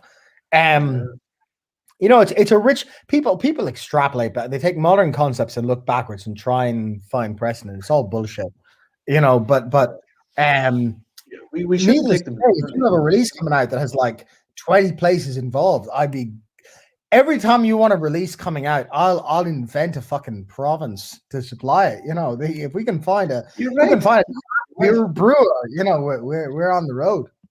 Even in the Eastern O'Neills, there was different, like the Roaches Castle, which is a very famous castle outside of Jonesborough, was taken over by the Normans, and there's a place called Addycall now, and the Celts came from Addycall, travelled over Carniford Loch, and invaded the Norman castle, which was in a very important defensive keep at the time. With you're talking 6 meter thick walls here, and they bombarded this castle over the winter, and eventually took it over and chased the Normans out. But these were completely from like South Armagh and South Down were two foreign countries at that time, but they still came across. Yeah. So you're right. But even within these factions, what I'm trying to say is Ireland was a million countries at that time. I mean, with so many different dialects. Europe was a million countries, but that's it. Like nation states are a relatively modern concept. But I remember a good pal of mine who's now living in New Zealand. I remember him talking to me about the flight of the Earls once, and he said, thank fuck we got rid of the Gaelic aristocracy early on. You see how we hum and haw over the squaw next door. And if you see, can you imagine if we had our own? It'd be insufferable. But again, walking the news recently, can you imagine? Jesus fucking, we had one of the O'Neills up there with Meghan Markle. It'd be unbearable. Which one of the O'Neills? The Eastern O'Neills, the Southern O'Neills are there, man. But that's it. I think you could go all on their own. They were the last who had a kind of a fighting chance at pushing this shite. All monarchy is bullshit, and all clemency to monarchy is bullshit. But at least that's why we've got the cult wrong in Irish history. The Goidelic aristocracy and their claims to being king of anything got shoved down the shitter fairly early on, so we don't have to deal with them later on. Because the last thing you occasionally hear some of this shit, like some randomer in Spain who claims to be Prince of Ireland or some crap, based on the clemency of the O'Neills and the O'Donnells. But of course, at the time that was all based in Ulster, they shy Brian Boru's crowd getting involved. The next line up for a Goidelic aristocracy was all Ulster. It was all the O'Donnells, the O'Neills, the McGuinness, the O'Cahans, the McDonalds. They were rearing to go if there was a fucking monarchy to be had. And they all got you should have instead of crowns. I think we should have shower caps. I don't think any country in Europe should have a monarchy, which is but I think Ireland got spared of an indigenous one at the thankfully early stage. But you'll be amazed if you track you look at the flight of the Earls, you look at the O'Neills, you look at the O'Donnells, and they turn up in Spain for a good long while up. They turn up in the Habsburg monarchy. They turn up all over Europe, except for here. Generations afterwards, claiming to be if not the kings of Ireland, the Clements to the Jacobite rulership of Ireland. The whatever local this and that. but they hang around for a long while. And fuck, we got rid of them. You know, to be honest, like, you know, there was bonfires raised all over Tyrone when O'Neill when fucked O'Neill's but it's true. Like there was just tyrants fighting over land, and the poor people were suffering the whole time. And the Brits came, they just documented the fairly suffering labeled better. as like tragic heroes, and in truth, they're petty despots, you know. And enshrined fault The lines. only answer to it is the cult. You know, the ethos of the cult. The cult is a commune. There's no leaders in the cult, so let's cheers to the cult. In the memory of James Connolly and the Killowen cult. Cheers. Well, there's only two people, and it's a quiz question. Two people have labeled themselves Rex Scotorum, King of the Gales. Do you know who they were? No. I gave you one, Brian Boru. But he wasn't. He was such. Like, was he ever up? Was he ever up? Like Scotland was Gaelic. It was important for Brian Boru to call himself Rex Scotorum. He was just anti-Viking. That's all he was. I know, but it was, in that logic, it was important for him to call himself Rex Scotorum. But at the time, Ireland was Viking. That's the important thing. Yeah, well, fair enough. Good on him. Yeah, well, not really. But Leinster was. The Isle of Man was. Dalriada was. Who cares about the Isle of Man now, let alone in fucking 1014? You know, fucking the Isle of Man. The Isle of Man then, Fanon, was the fucking trading centre of the universe. It was not. It absolutely of the was British not. Isles. The trading centre of the universe was Constantinople. Fuck the Isle of Man. Are you telling me? I don't know what notions the Isle of Man has developed for itself since. Are you telling me that Jimmy you telling me that Jimmy and the Shannon was sitting talking about Constantinople? Yes. I'm talking about from an Irish perspective. You think the world was talking about Jimmy on the Shannon? You think anyone outside Jimmy on the Shannon was talking about Jimmy on the Shannon? You know? Exactly, but they definitely weren't talking about fucking Constantinople. The Vikings were talking about Constantinople. We were talking about Isla. But this is it. You have. We were talking about both. I mean, Manx Gaelic closer to home. Rest its soul. Well, it seems to be in some sort of a revival state now, in a funny way. But it's essentially Galway Gaelic. You know, like Lowland Scots Gaelic. But still not the center of anything. You know. No, I don't mean like that. But what I mean was, it was a major trading post between one island and another island, and at the time, Broughton, Bug, Wales was an independence in itself. Then there was the Lowland Scots, and then there was the 4 or 5 kingdoms that the Lowland Scots didn't exist at the time. You had the Lowlands of Scotland, Scotia, were there. Yeah.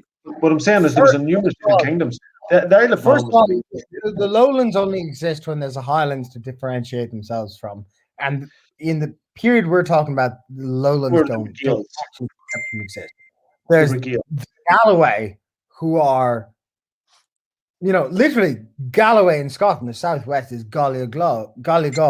You know, the native foreigners, and they're speaking a hybrid dialect of Gaelic with a lot of Norse vocabulary. Seemingly what seems to have been spoken in Dublin.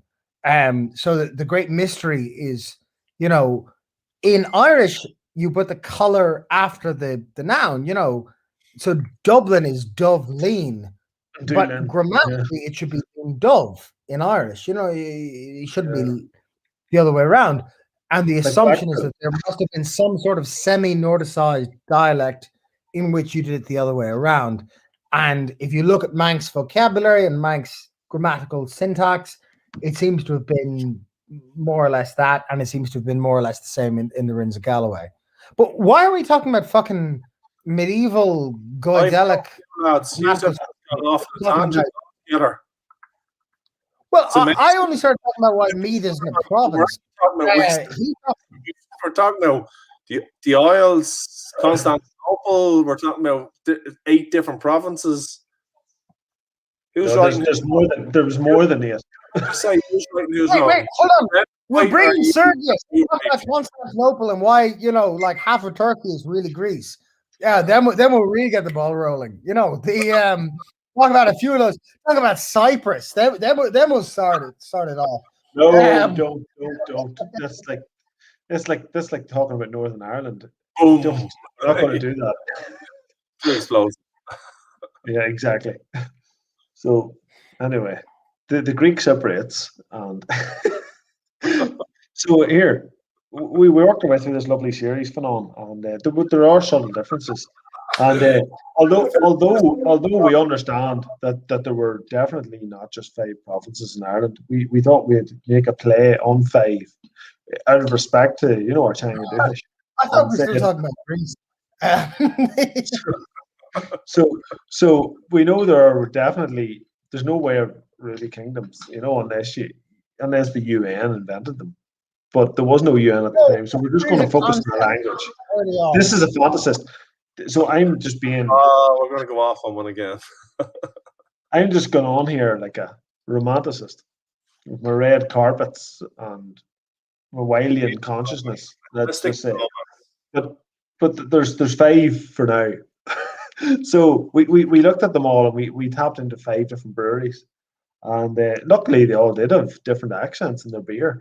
Some of them give us stouts, some of them give us a red tipple IPAs. Miscan give us a red tipple IPA. We went down to West Kerry, and we went to West. There's a thing jumping up on my computer here. Cork, or. Yeah, Cork is the beer, which is great from West Kerry Brewery. Lovely stuff. And when you look, whenever you're there, and whenever and as the guys Carrick Dove, and we call it Carrick Do. But whenever you look, there's like this Mish mountain range, and Sleeve Mish they call it. But whenever you put Mish into the fanatical, whenever you put it into the eclipse it into the plural, it still is Sleeve Mish. It sounds like the singular, I think. So it's like a little mountain range east of Dingle Peninsula. It's beautiful. But I just think it's a nice way of celebrating this island. There's a lot more to the island than 5 parts. We know that. But you mean the wrong fucking county at every. Are we? Is that the Munster one you're talking about now? Yeah. So just using that for an example. But right now you're tasting the beautiful one from Leinster, which I actually think is my favourite, And there's fucking down the man. Yeah, how you doing, lads? How's it going? Where the fuck? We're talking about. Your Cúige knows where the fuck is the Isle of Man? Good question. Have we shifted back to Duff? Over the right. Well, it's a Dublin. It's Dublin. It's just not a Viking place. Have anyone ever seen Manx written down? Look at it's fanatical. Kind of the only amendment. It's really awful. If we after Brexit, we'll absorb the Isle of Man. We'll bring the place back into the fold.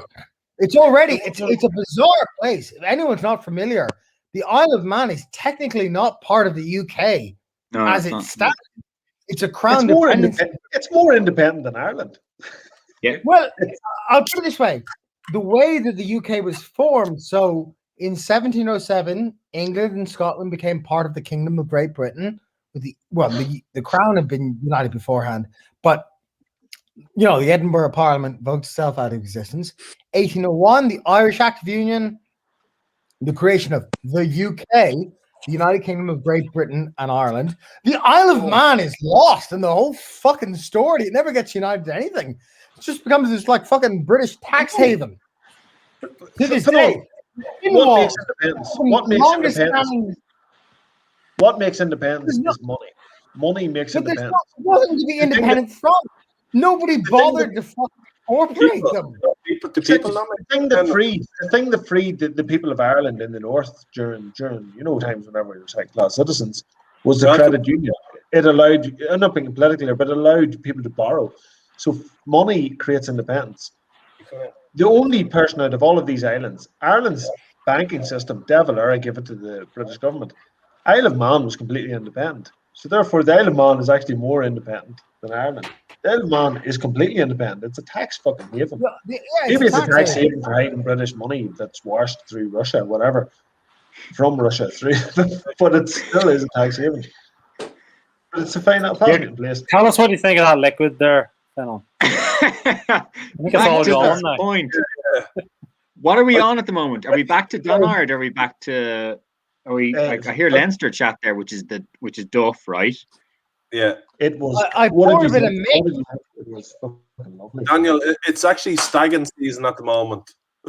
It's glutton season. Is it? It's just everything at the same time. Is it? They're all a bit horny. Mish, is that that's are we back to Mish, Finon? Are we? Well, I'm back. I poured. No one was telling me what to pour, so I poured Mish. Yeah, I think Duff and Mish were the two highlights for me. Come on, you're the director in chief. I'm going for Mish. Are we back to Mish? Let's go back to Mish. Yeah, let's do Mish. I've got a fingernail that smells like. Are we off talking about tax opportunities in the Isle of Man? It's fair off. We'll all get a friend out there. It depends where your account is. In fairness, you want to park your taxes somewhere. Isle of Man, bizarrely, like lost out of the Act of Union. Doesn't make the fuck all. Is it like England, Scotland become one country? The three of us become one country, and then it's just Northern Ireland, blah blah. But the Isle of Man doesn't make the slightest bit of fucking sense tax-wise. You wouldn't leave us out again. Guy's money. The Isle of Man, place to go. The Isle of Man. I got an email. I got an email during the week from the Northern Ireland office asking Killowen to be the flagship for the centenary celebrations of Northern Ireland. I politely declined. I knew politely declined. Jesus fuck, Brendan. Do you know what's good for you? Martin, you're allergic to this stuff, are you? No, it only happens when it's. I just was baffled. I was just baffled. But they wrote all my fucking putting the BBC in front of you, and you fucking decline. You fuck off. I know. Yeah, I'm a soup taker.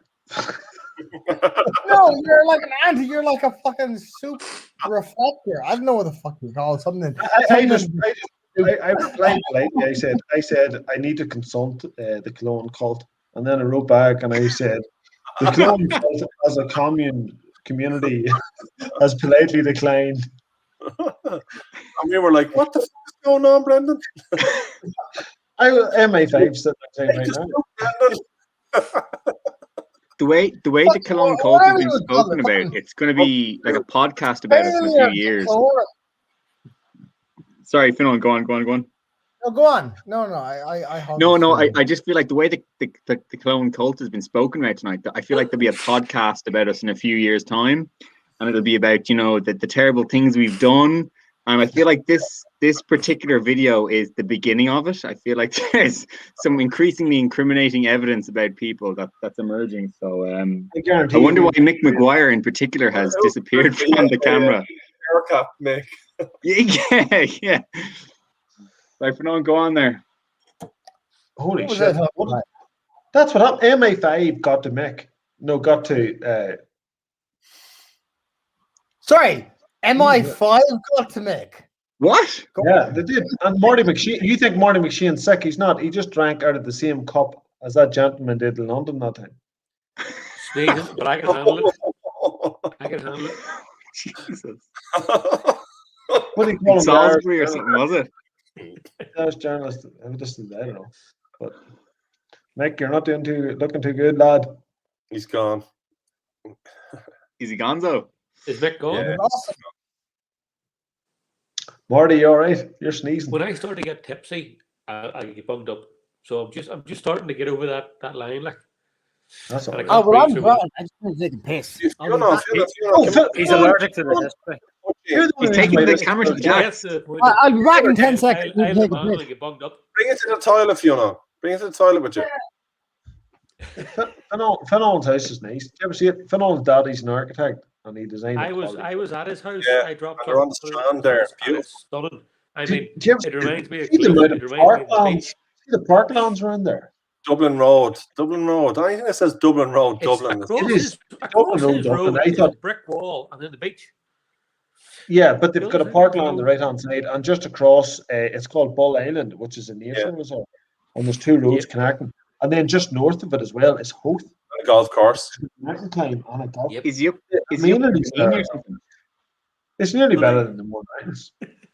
No, it's actually not, because there's a social divide there too. You know, the snobbiness exists in Ireland. So, and smart people. No, it's a nice area. Ian and I are on the Nice right area. side of the city. Yeah. Yeah. We overlook the riffraff. we do, yeah. It's a couple 100 meters up. When the flood comes, Daniel, we're sound. Yeah, we are, and it's actually gas. I actually didn't know until I was doing that bottle share a little while ago that you're literally 10-15 minute walk up the road. You're really close. It's mad, and I know we were talking about earlier on, but I don't know who pointed it out, but it is phenomenal the willingness of people to just share out bottles of anything and everything, and it'll be, such and such is grand, don't worry, he's trustworthy, or someone who's been around for ages sharing bottles there. But it's phenomenal. There really is that community, and I know like people talk about it quite a lot, and it can sound a bit of we're phenomenal, we're great, and all that sort of stuff. But I think for the most part, it's pretty genuine. You see some people doing some serious 100%. Bottle shares, like the 28-year-old. Meth and Madness, like people are dropping 130 quid for that, or you're dropping like I don't know, like Ian's St. John there, like that one I was chatting to you about, that was 15 quid for 4 samples. It was cheap and cheerful, trying new spirits. It's the totally the other end of the spectrum, and it is phenomenal, particularly when there's so many brands coming out and you want to try them all just to see what they're doing. Like you could be dropping 50 quid a bottle. You can't buy them all. You can't. There's no way of you buying every bottle and trying every bottle. It's just a. So you might as well share it with people who appreciate it, and that's why there's this human instinct that you want to root those people out and let them enjoy it. But that's that's part of this community is the willingness and friendliness, as Daniel said, of people willing to travel or to post something with something, or to meet somebody with something, or to say he's sound with something, or to say, do you know what, don't fucking worry about getting me back. Here you go. I'll send it down. And it's awesome. Like Marty, there's a man in Australia, and he does podcasts, right? And his name is Richard Feidler. And he done a lovely podcast, and when Australia was setting off, they couldn't grow grain. And they were starving. And then they eventually found out how to grow grain. But see, we take things for granted. We take bread for granted. Bread was a massive thing a few hundred years ago. Bread was massive. They couldn't bake bread in Australia. They needed yeast. So there's people from here, poor people sending yeast, strains of yeast across to Australia. And different strains of yeast in an envelope, licking an envelope and sending it across. And there's this network, this community that's set up. And there's been nothing quite like that has ever existed since, until this whiskey boom right now. There's whiskey samples being sent from here to Australia, which is phenomenal. Like Sean Kensington and then Matt Morrison in Australia. Amongst ourselves, this phenomenal network, which is just been enhanced by the internet, but at the same time it's physical and tangible. And then it's going to Scotland, they're going to Germany. Isn't it lovely though? Every one of us has received about 100 samples this year, and we've probably sent something similar. And I just think it's really nice, and I think it's just real romantic notions attached to it that we aren't realizing right now, but people are going to look back on it historically. And there are some people that I classify as friends that I've never met.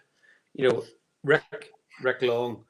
I got word Matt. I never knew Rick. I got word Matt was coming to Belfast. I got in a bus, fucking hour up the road. Met him for 6 or 7 pints. A bus back home. Rick happened to be with him. Gentleman messaged him for about 4 or 5 months. you know, what's crack up, message him back and forward. Do you know what I mean? And that's all because he happened to be with Matt. Whenever I had messaged Matt for 2 or 3 years, and I had to Was have that time. not Healy? Matt Morrison from America. Morrison, America.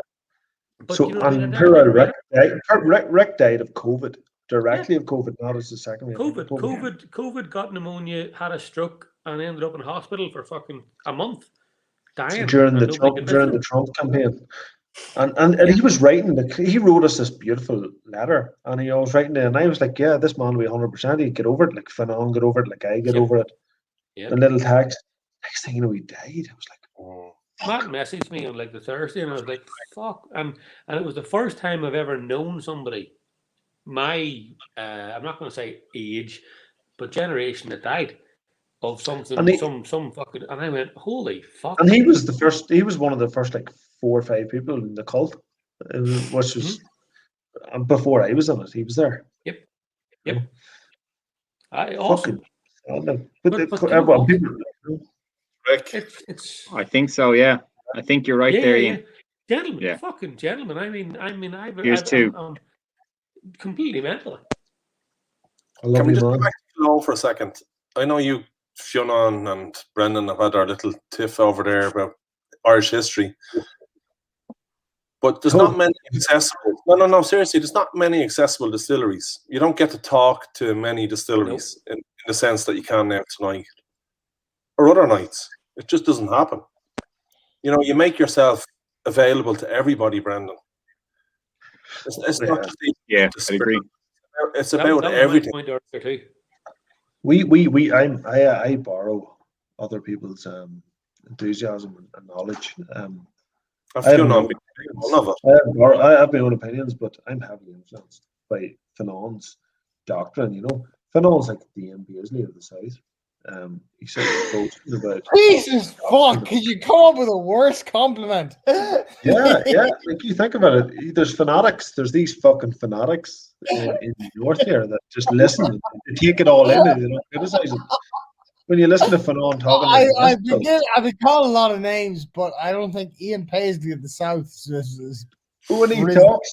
There are people who comment all the time about Boston. Boston learn about whiskey. Boston learn about whiskey, and then he starts telling them real convincing stories about Adam and Eve of a whiskey, which is oat and fucking Ulster says low, you know. And next thing you know, you're indoctrined, and then you start spreading the news to other hungry. I think I must say from someone who enjoys in like drinking whiskey and appreciating the history of whiskey, and who first got into it. I actually used to work in the bar of hotel, and I remember we had a whiskey training session, and we got to try a few different spirits and so on. And I remember the tip we were given at the time was, you know, if you're ever in the south of France or the south of Spain and you see a bottle of Middleton very rare and it's in an off license or something like that, and it's a couple of years old, it's gathering dust, you know, pick it up, it'll be worth a few bob, you know, in the future. And that was believe it or not, that was my introduction to whiskey. Was here's a little bit about tasting them, and then here's about a bit of the investment. And then, to be honest, I did. That was what I did. I picked up a couple of old bottles, and then me personally, I then sort of said, actually, I'd like to learn a little bit more about, you know, what I'm drinking. Like, what is this whiskey? Because my grandfather, he was a bit of a devil. He was an absolute rascal, but his go-to was Paddy once upon a time. And I know we all, you know, we can say what we want about Paddy now, whatever, but that was his preference. And I must say, then I started to go to Irish Whiskey Society, and then going to a few different tastings. And I know, you know, Brendan, every time we're chatting, we always talk about that session a couple of years ago, the day before you were putting the roof on the distillery, and that was one of my first proper tastings in the headline. In 59, yeah. Yeah, do you remember it? And like it was phenomenal, because you had the lads from Dunville's, you had Stephen. I think Stephen was in Stephen in Kilbegan at the time? The Celtic Whiskey Shop were there, and Bon Potching talking. Do you remember heckling? The heckling Potching got that day. There were like a crowd of angry dubs, and they were basically heckling Bon. Stephen basically saying to him, what the fuck are you serving us this shit here? We're here to drink whiskey, not any shit spirit. And where did Fanon go? I don't know. Paul's after eating him. Still hasn't Did he? told us about the I upset him, did I? He's been Give moved him on. 5 minutes. He probably went into it. He's Fanon gone for already the Jacks. did this. He went for Oh, number give him a 1 a couple minute minutes, ago. like. He's gone for number 2 now, has he? He better Let be, the because man do his business, like. but I really hope he's coming back. I really want to hear from him. You know. Well, in 5 minutes, if he isn't, somebody can call him, like. But you know what I mean in terms like that was my introduction, and I think for me it went from that being that investment monetary side to actually really appreciating the spirit itself. And sorry, and funny enough, I was getting around to sort of commenting both Finon as someone who's trying to really progressively regress whiskey, if that makes sense. You know, to push whiskey forward by looking at the history. And then looking at someone like Brendan, who's bringing forward a lot of really phenomenal spirits. You know, I've got the rum there, which I might nip into in a second. And you know, we all know what's coming forward with the rum. And I think there was a divilment, a bit of a night there a couple of months ago there, Brendan, a few of us on with the rum box. So I think it's great to be on a call with the two of you. But like, it's mad how whiskey has totally changed in Ireland. It's just phenomenal. For someone who like myself, who had no knowledge, no real interest beside, you know, maybe a few bob in the future, and now moving forward, and it's just like, actually, I love the stuff because it's part of our heritage as Irish people, and into the future, it's like it tastes great if you just enjoy it. There's Conor Ryan going, is Fanon still in the Jacks? It already is. Hopefully. As long as he wipes, he's welcome back. But here, Don, your father still has an interest in whiskey, and we can't just write that off. It's your father's interest in whiskey. When I was talking to him, seems very similar to my father's interest in whiskey, and that's from working in the trade a generation ago. But they used to taste full-bodied, heavy, pot-still-laid whiskies. Yeah, they used to take in barrels of whiskey and they used to bottle them and things like that, and took in barrels of stout. And bottled their own bottles of stout from Guinness, you know. And in the north, there was two styles of Guinness. There was Catholic Guinness and Protestant Guinness. It sounds terrible, but there was. And when you come into a bar, the Catholics ordered one Guinness and the Protestants ordered another Guinness. It was crazy. Just that all the difference was the label. So basically, somebody got 1%. The labelers got 1% more. You know, that was basically it. Was it a percentage point in the ABV, Brendan? Was it? No, 1% of the margin from the label. You know, whoever got it, obviously one out more than the other. But that's how it was. So they used to stick it on with a label and paste. And even though the labeler supplied them, you wrote your own like, you know, Ned Cardy and Sons on the label and stuck it on the bottle. And your dad was telling me similar stories in Dublin. Like, it was all one island economy at the time as well. It's fascinating stuff. Yeah. But now we've come across with this new resurgence, which does seem to be a tad more sophisticated in our own arrogance when we're talking about mash bills again, because we've got the luxury now of looking back in history and looking back in quality and flavour, because our parents before us have given us this luxury of central heating, insulated homes, beds, education, and now we can look at these luxuries and we can start focusing on mash bills and things like that, because people before us worked very hard for comfort, you know. I know, I agree, and like not to necessarily get into religion or politics or anything like that, but you know, you talk about whiskey as a unifier, and I genuinely think it is. You know, we're on a conversation here talking about whiskey, and we've got, you know, correct me if I'm wrong, but 3 people from the north and 2 from the south, and it is unifier, sure. Like, I remember some of my early whiskey tastings. It was genuinely because I liked Dunville's. I was up there at the actually the original Belfast Whiskey Week. It was the Dunville's tasting. I just said, feck it. I loved the 70. It was at the time, it was a 17-year-old Dunville's single malt in the Port Moran. And I said, I like this. And it was actually the same session in the headline, Brendan. I said, I like this so much, I'm going up on my own to taste this at Belfast Whiskey Week. Knew nobody there. I just said, feck it, I want to try this. I'm sure I'll get chatting to somebody. That was the first Belfast Whiskey Week. It was, and that was the first one. I was literally on my own. I don't know who I got chatting to at the time. Really enjoyed it. And then I got invited up to the launch of it, which was a 17-year-old. and like Phil was there, and Paul, and a few other, the usual heads, and it was gas crack, and it was great because I was the only fella from the South or the Republic or whatever you want to fucking call it, and well, we all live in the border, so we're fucking back 50-50. It doesn't matter. I know, but it was gas. 6 miles from the border. They had to send me back to my hostel or me hotel. They let me astray. I did hear about that already. They're all telling me. Here and then, but then if you go to Cork again, they've got this rebellious streak. This regionalism that exists in Ireland is nuts. And then you've got Donegal. And Donegal are neither Southerners or they're not Northerners. They're fucking Donegal. And then there's the rebels down in Cork who are just like, no, fuck he's all like look at Larry. And he served his country. He's doing a lot of good work for Ireland and for the world as part of the UN. And his podcast and his unique outlook on this whole entire island, which is unbiased. He's modest as well, isn't he, Brendan? Fuck, I think he's a good man to talk to. He doesn't realise how decent he is. That's what makes him great. Like yourself. Yeah, Brendan, can I ask, what's the crack with your American releases? What's going on over there? They're all the same as here, Marty. I suppose. Second fill. Yeah. Exact same casks. Actually, all 7. Do you know what we done with the peated cask? We took it out of that cask. It wasn't working, and then we stuck it into a GND peated cask. Right. Because just to accelerate it. And aside from that, it's all the same. And we're sticking in an extra couple of gins that we've been meaning to release for a long time. Okay. So that's it. I'm still waiting on getting that bottle of Gloria. Gloria. I'm not putting you on the spot here. I know there's a few of us still here. But the Gloria. Have you looked at Marty? Have you got one of the Have you got one of the boxes for next week?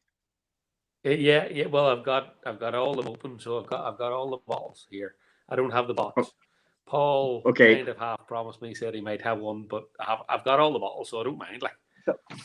I was particularly intrigued by the depth of color of number 9 from the Killowen box, so I had to just take Sean, you were talking about mahogany earlier on. This is deeper than mahogany. That's you too. And I think this may just be said Gloria. Yeah. Well, the Gloria is nice. The Gloria is 6. There were 12 bottles released and sold by Whiskey Exchange, and Raging it wasn't fucking told. It's in person. Probably bought them all. It's very subtle. It's really, really nice. I just took a little tiny thing. I heard it's gorgeous. Yeah. It's good. It's good. But in terms of the. Sorry? Is it Gloria being released again? I think Brenda's on the phone, but Gloria is due to be released. It's aging in the cask. It's due to come out. It's due to be put in bottles. It's due to be out there. I don't know when. I was trying to push Brendan on it, but obviously I think he's on the phone to somebody. So I think it's going to come out there. I just know there was 12 bottles released and 12 bottles put on the, whether it be Master Malt or Whiskey Exchange or wherever it went to.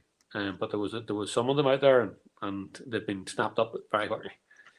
It's I just took a little nip again here. It's so good. It's it's quite sweet, but it has that kind of those coffee notes. I got sent pictures literally at 9 o'clock in the morning when they were having Belfast coffees at 9 o'clock in the morning, and I got sent pictures of people having them at 9 o'clock in the morning. Literally, if you shook this, it would be as good as any, if not better than most espresso martinis. It's that good. It doesn't need anything else. It doesn't need any other spirit. Drinking an espresso martini. Look, just when you said that, Dan.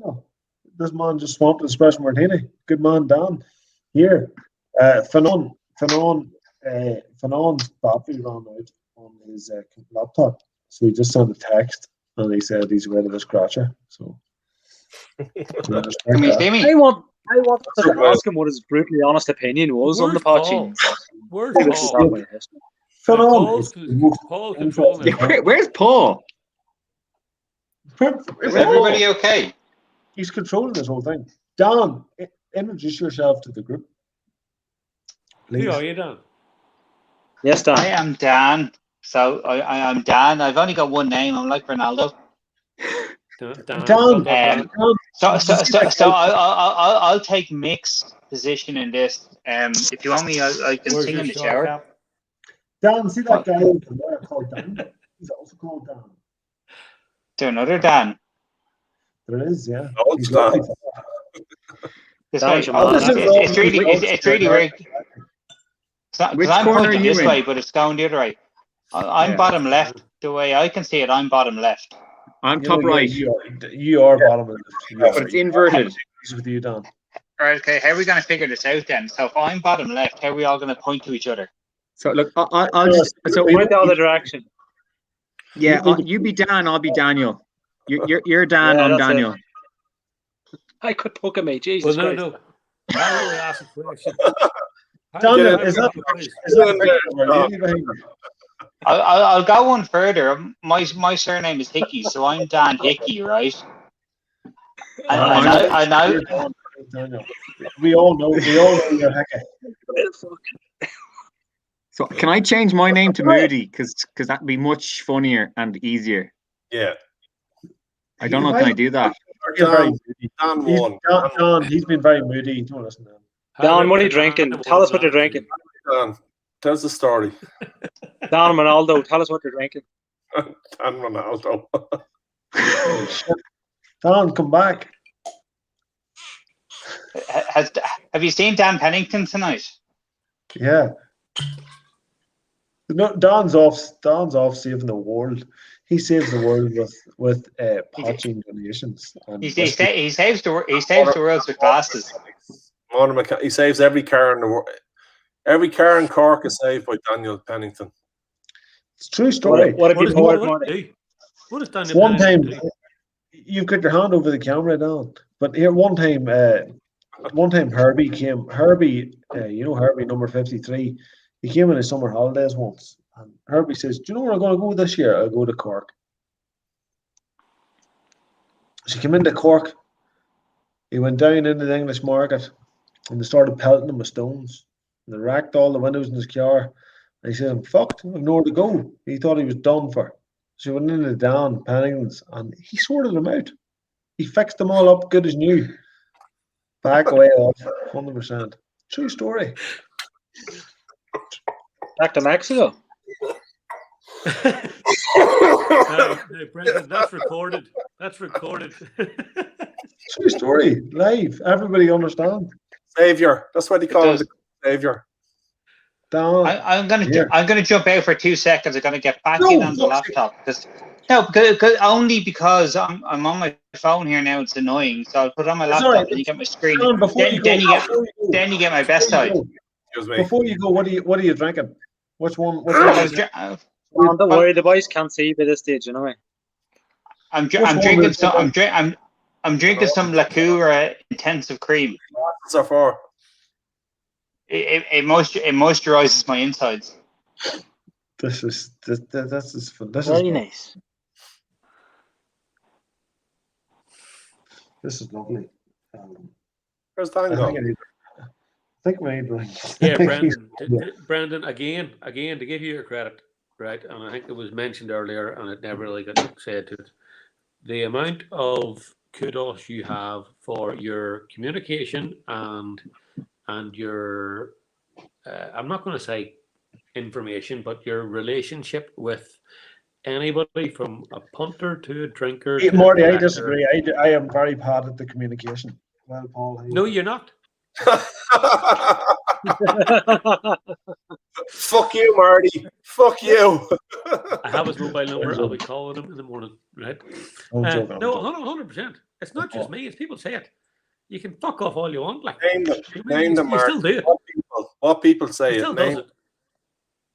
He still look. There's a number of things. Yes, and I've name missed, them. right? Name the people. Huh? Name them. No, no, because it's not. Name. No, No, give me name. No, name. Send me a PM with the names. Right. This is quite contentious. What have I missed? I want to see names. Some people tell you fuck off. Some people tell you nothing. As a fan, and I'm talking a fan, drinker, stroke collector, because do you know something? I collect and drink. I'm not going to be fucking. I'm not shy about it. I collect stuff and I drink stuff. Right? It's everything's. Not everything gets opened, but everything's bought. Right? So I don't. Sometimes it's just bought for later. Sometimes I plan it in fucking years. Sometimes I buy it to look at it because I love the shape of the bottle. Right? And there's times whenever I'm going, they don't tell me fuck all. I give them thousands of pounds, hundreds of pounds, and they don't tell me anything. But Killowen, doesn't matter what it is. You get the friendship, the warmth, the communication, the relationship, and that's what I think the cult is. The cult is the community. The joy of a small distillery. That's what it is. You know, it doesn't matter whether they release something at 15 quid or 150 quid.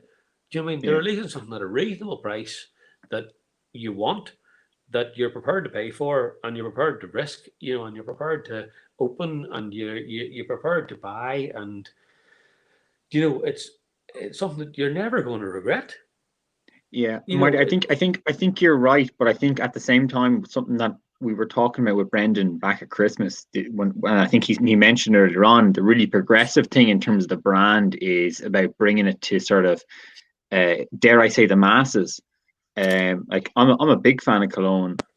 Really enjoy the whiskey, the rum, the Poitín, and I really want to spread the word about it. And I think the important thing is getting it out there to more people, so that it's not just the niche.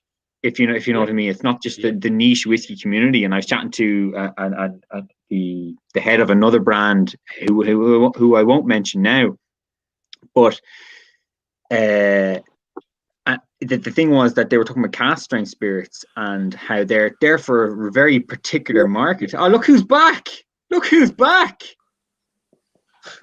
But Don, you were making a very important point there now, Don. No, he was. No. Forget I about the top left-hand corner and continue. No, I will. But I think the point is that you can make whiskey. Or you can either bottle or produce whiskey for a very niche market, and it might be, let's say, the Irish whiskey Twitter community or Facebook community, or it might be the Killowen Cult. But the Killowen Cult is less than 400 people or less than 200 people, guys. Last time I checked, but like less than 400. Is it 300 and something at the moment, lads? Isn't it? Paul keeps eliminating everybody. So what? Let's say it 407. So that's 407 people, right? Or it'll be 399 because Paul just take offense to something. So 400 plus or minus 10%, right, at any given time. But if you want a brand to grow, and I know, I'm sure Brendan, while you want to stay intimate and you want to stay connected to it, at the same time you want to make a few bob and you want to spread the good word. So I think it's great that you're sourcing a spirit that you'll be able to get into pubs, into bars. That like if I'm there with my mate, I will be able to see your brand. I'll say, actually, Killowen, I know the guy who sourced this, or he may not have produced it yet, but I know the guy who sourced this, and I trust him. I trust his judgment. I trust his palate, and I'll buy you a measure. Let's get you into whiskey, and I get into whiskey, which is a thumbs up. And it may be male or female, and if it's female, that's even better because it's International Women's Day or Women's Week, and that's great. But also, if it's just getting anybody into whiskey, fundamentally Irish whiskey, that's great. Particularly, and if it's promoting a brand that I like and I respect and I trust, that's even better for me on a personal, fundamental, rub my chest with happiness sort of level. You know what I mean? And like. Pardon me? Yeah, it's okay. Yeah. Continuing on from your points there, lads. I think what makes, I'm not blowing smoke up Brendan's horse here. And Brendan, correct me if I'm wrong too, but what makes Killowen and Brendan different than other distilleries are? Other distilleries obviously go out there as an enterprise to make money.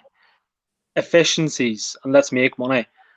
Brendan, I don't think he does it for the money. Yeah, he makes a living, but it's all out for him. It's obviously the passion of producing quality liquid and people enjoying it. I think that's what There's one thing.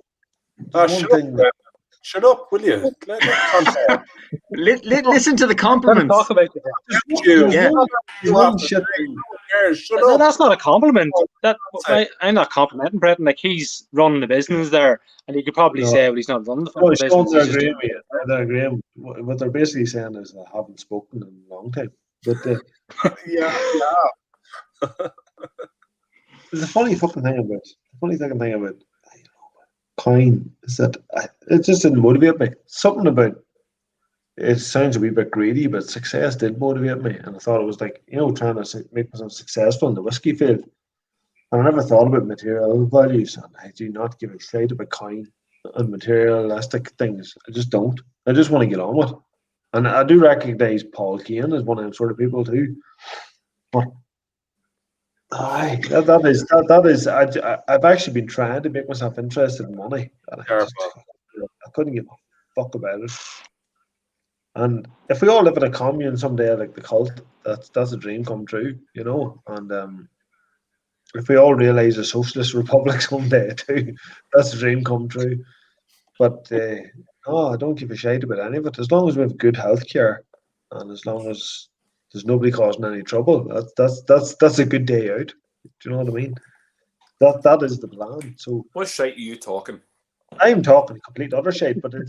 Where the fuck have you been? Let him talk. Where have you been? But if you're trying to epitomise that in the distillery and in the distribution of the stock out of the distillery, you're like, right, so you have to give this to the Kult, and then you have to give a wee bit to the pubs because the pubs are good, then you have to give a wee bit to the fucking diehards who don't understand it. Use the fucking Facebook. You're sticking me in the middle. Let's not do this, please. So, you know what I mean? So you're always trying to, and then you're trying not to cause offence, and then you're always causing offence. And then you're worried about, fuck, is this what I want? There's always offence. Just balance. Sorry, 2 seconds. Who was that? Who was Dan Hickey? Dan Hickey was Ronaldo's younger brother who decided to There's Dan there. Dan, I'll try and get you He back. got better skills. And if he comes back on, I want to see his alcohol of choice. I don't care what it is. Daniel? I don't want to see his moisturizer. 2 seconds, I'll have a wee look. Daniel Hickey, are you drinking? You having a wee sip? Where'd he go? Oh, okay. I thought he was having. Was he having a drink? I don't know. Yeah, he probably was. He's a legend, lovely fella, really, really nice guy. But he seems to be good, crack. Well, if we're getting back in, I had to take. He's a lovely fella. I had to take a call there. It's just I'm not great at moisturizers. Yeah, listen, you don't need a loads of people are good at moisturizers. You've all done very well. 4.5 hours, and you've still managed to maintain an actual audience. You guys are mental. Thanks, Paul. Very patronising. Thank you. I'm not gonna lie. There's only one person. You did a good job. Like, well done, son. Well done. Oh, there is only one person you haven't kicked off the screen the whole night. I've been kicked off by 10 times. Ian Garrett. He would get huffy. About fucking Ian Garrett. Ian Garrett was there. There's Daniel there. Daniel. Ian Garrett is the hero of the club. Kick me off. I don't know what happened there. We all got ticked off. Are we all good? Yes, Daniel. Can everyone see everybody? Yes. What are you drinking? Good man. Just a little bit of this. And there's not an awful lot left. Well, there's about 3/10 of it left. Absolutely brilliant, son. Absolutely brilliant. How are you, Paul? I'm giving everyone else a piss break. Everyone else can go for a piss. I know Ian Garrett was dying to go for a piss. So it's just me. So everyone else is taking a dump, and I'm talking to myself. Is that what's happening? No. There's a couple more people here, but I was actually just trying to get it so we had less people on. So there you go. That's okay. I'm only joking. How are you, Paul? What are you doing? Like 4.5 hours now at this stage? They've done 4.5 hours, which is absolutely brilliant. I wasn't expecting. It's a marathon. It's a fucking marathon. Have you a wife or children or anybody that's going to have to wonder where you are in about 6 hours when we're all locked up for face? Yeah, people. I had to take a call there. That's what I'm saying. I know Stephanie kicked me off, which was great crack. But she took. You're gonna have to go to work at some stage, and it's gonna be like Tuesday, and we're all still gonna be drinking. No, but I took a long call there, which was interesting. But yeah, listen, tell me this: are you part of the cult then, Dan? You part of the cult? I'm part of the cult. I'm probably a later arrival to the cult. Whiskey enthusiast. Good man. Good. Nothing more, nothing less, and just happy to be here. I was sent here by Dan Pennington, Mick McGuire, all the boys, and I wasn't lucky enough to get a Cúige, but it was a tough one to come by. Dan, have you tried them? Well, this is it. I haven't tried them yet. No. Well, drop me a PM and I'll send you a bit of each of them. Well, no. I'd hope. My hope is now. I don't want to take it from someone else. What I want to do is get to Dave Mulligan in 1661 and get in there as soon as the door opens. That's a good idea, Dan. Yes, well done to Dave, who's going to be doing because I know Martin. I know where you are, Martin, and I know where you are, Paul, and like I've absolutely no doubt that if I wanted to get a sample, I would like to get a sample, but like Dave in 1661 has a couple of samples and he's going to be selling it. I would much rather go in there and buy the entire flight from him, and that'd be my favorite thing to do, because Dave's also a cousin of one. We can support our local bars and stuff like that, and I'm lucky enough to be in Dublin to be able to get in there pretty quickly. So that's what I'll do. So Marty, if someone else wants the samples, give it to them. I'll go into 1661 on the 6th of June or whenever they're going to let us go in there, and happily pay for it, and have a couple of other Poitíns as well, and another couple of whiskies as well, and everything else. I like the sample set up on the group, just for anybody. Well, look, I didn't want to put. I was thinking about. I'd hope that like other people open their bottles the same. I think you'll have the carpet pulled from under you if you try to sample out just to send out, like to pick. Like, hopefully Martin will send a sample. Mick will send a sample. I thought about putting it up on the group that I was going to split my bottle. I thought, you know what, I'll split it, let people try it. And I thought maybe I'll try them all first. I was being a bit selfish. I thought I'll try them all before I do it. I'll try them all. But you know what? There's enough to go about. There's enough in the bottle to send out a bit of each. There's enough for people to have a taste of them. So 100%, I'll send one or two bits and bobs to people, and they can try them and rewatch. 100%. Me too. Look, I think everybody will. Dan, do you remember I asked you earlier on what are you drinking? And you showed me a picture of a wee moisturizer or something. I was like, oh no, yeah, this fucking madman. The intensive hand sanitizer. Do you want me to send you a sample? I was like, what is this fucking madman at? I thought you were just an imposter. And then you held up a bottle of whiskey that you drank fucking 3/4 of it. Do you know what that shows? I'm a dick. I am an awful dick. What sounds you reckon, Brendan? What do you reckon, Brendan? Would you like that? I just really appreciate the fact that you've opened the bottle and drank most of it. I love this shit here. Brendan, where is Walter? Where is Walter? Get Walter on. Paul, I know you're looking for somebody.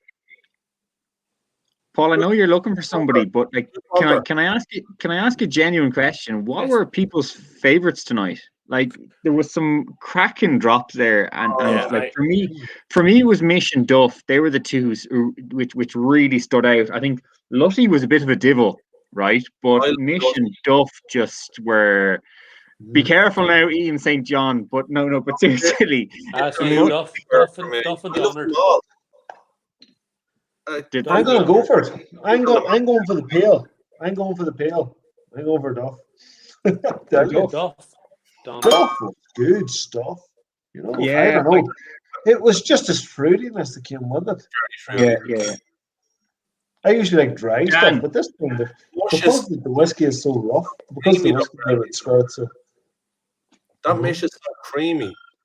Yeah, there's something can I about say the something? Duff. Or sorry, the mash. Sorry. Ian Stroke John, who is normally on his comments very controversial, tonight has been very, very tame. On all of his comments on Facebook, he jumps in very, very, very, I suppose, he mixes, but tonight when he's live, he's been pretty quiet. Is this on tasting notes or on? Is this on tasting notes or on how people sell stuff? Is this just me being drunk and asking a question, or is you're, just quiet Marty, in your life? You're being controversial, not me. So it's okay. Well, that's unusual. Well, that's unusual, John. Ian's usually controversial on the demeanor on which on the demeanor that text, people have on on the their buying and selling. But Ian's usually pretty solid on his comments on flavors. And I'm actually a nice bloke, Marty. I don't like you calling me out. I'm really upset. Only a question. You're not upset. You're not upset. Marty, can we take this to private comment? If you want to drop me a message, feel free. I put something in a private comment earlier, and I got some weird text back. So I wouldn't advise that. Was that what Marty? I hope it wasn't with me. Dan Pennington said he wants to reverse up in and then put his jack up in me. I don't know what that means.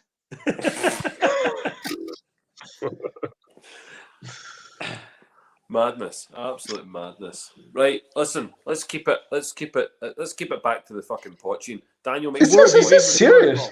Paul, this was meant to last for 40 minutes. The mesh is the best tonight. The mesh. No, you can't call it mesh. No, Paul.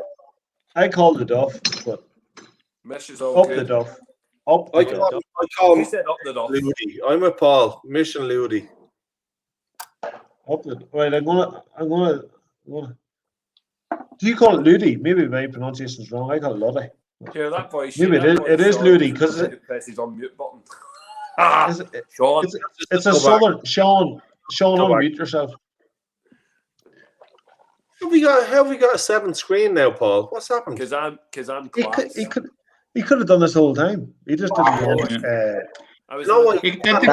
There could be 34 screens here now if you wanted. 43. Ian St. John is up. Put me up. You're right, Don. Put Ian St. John up there. I'm going to put on the disco. 74 screens. Front and central. Here, so Brendan, which one of your brothers has third nipple? Sean. Not a third nipple though. It's fucking growth of some sort. Sean, growth is good. Is his third nipple not his willy? No, that's the fourth nipple. Who said that? Listen, Who says you do know this is still live when you're out to an audience. You know what I mean? Daniel, So, it's all right. The audience are allowed their nipples too. yeah, you're all mental. Absolutely. Bringing down the tone here.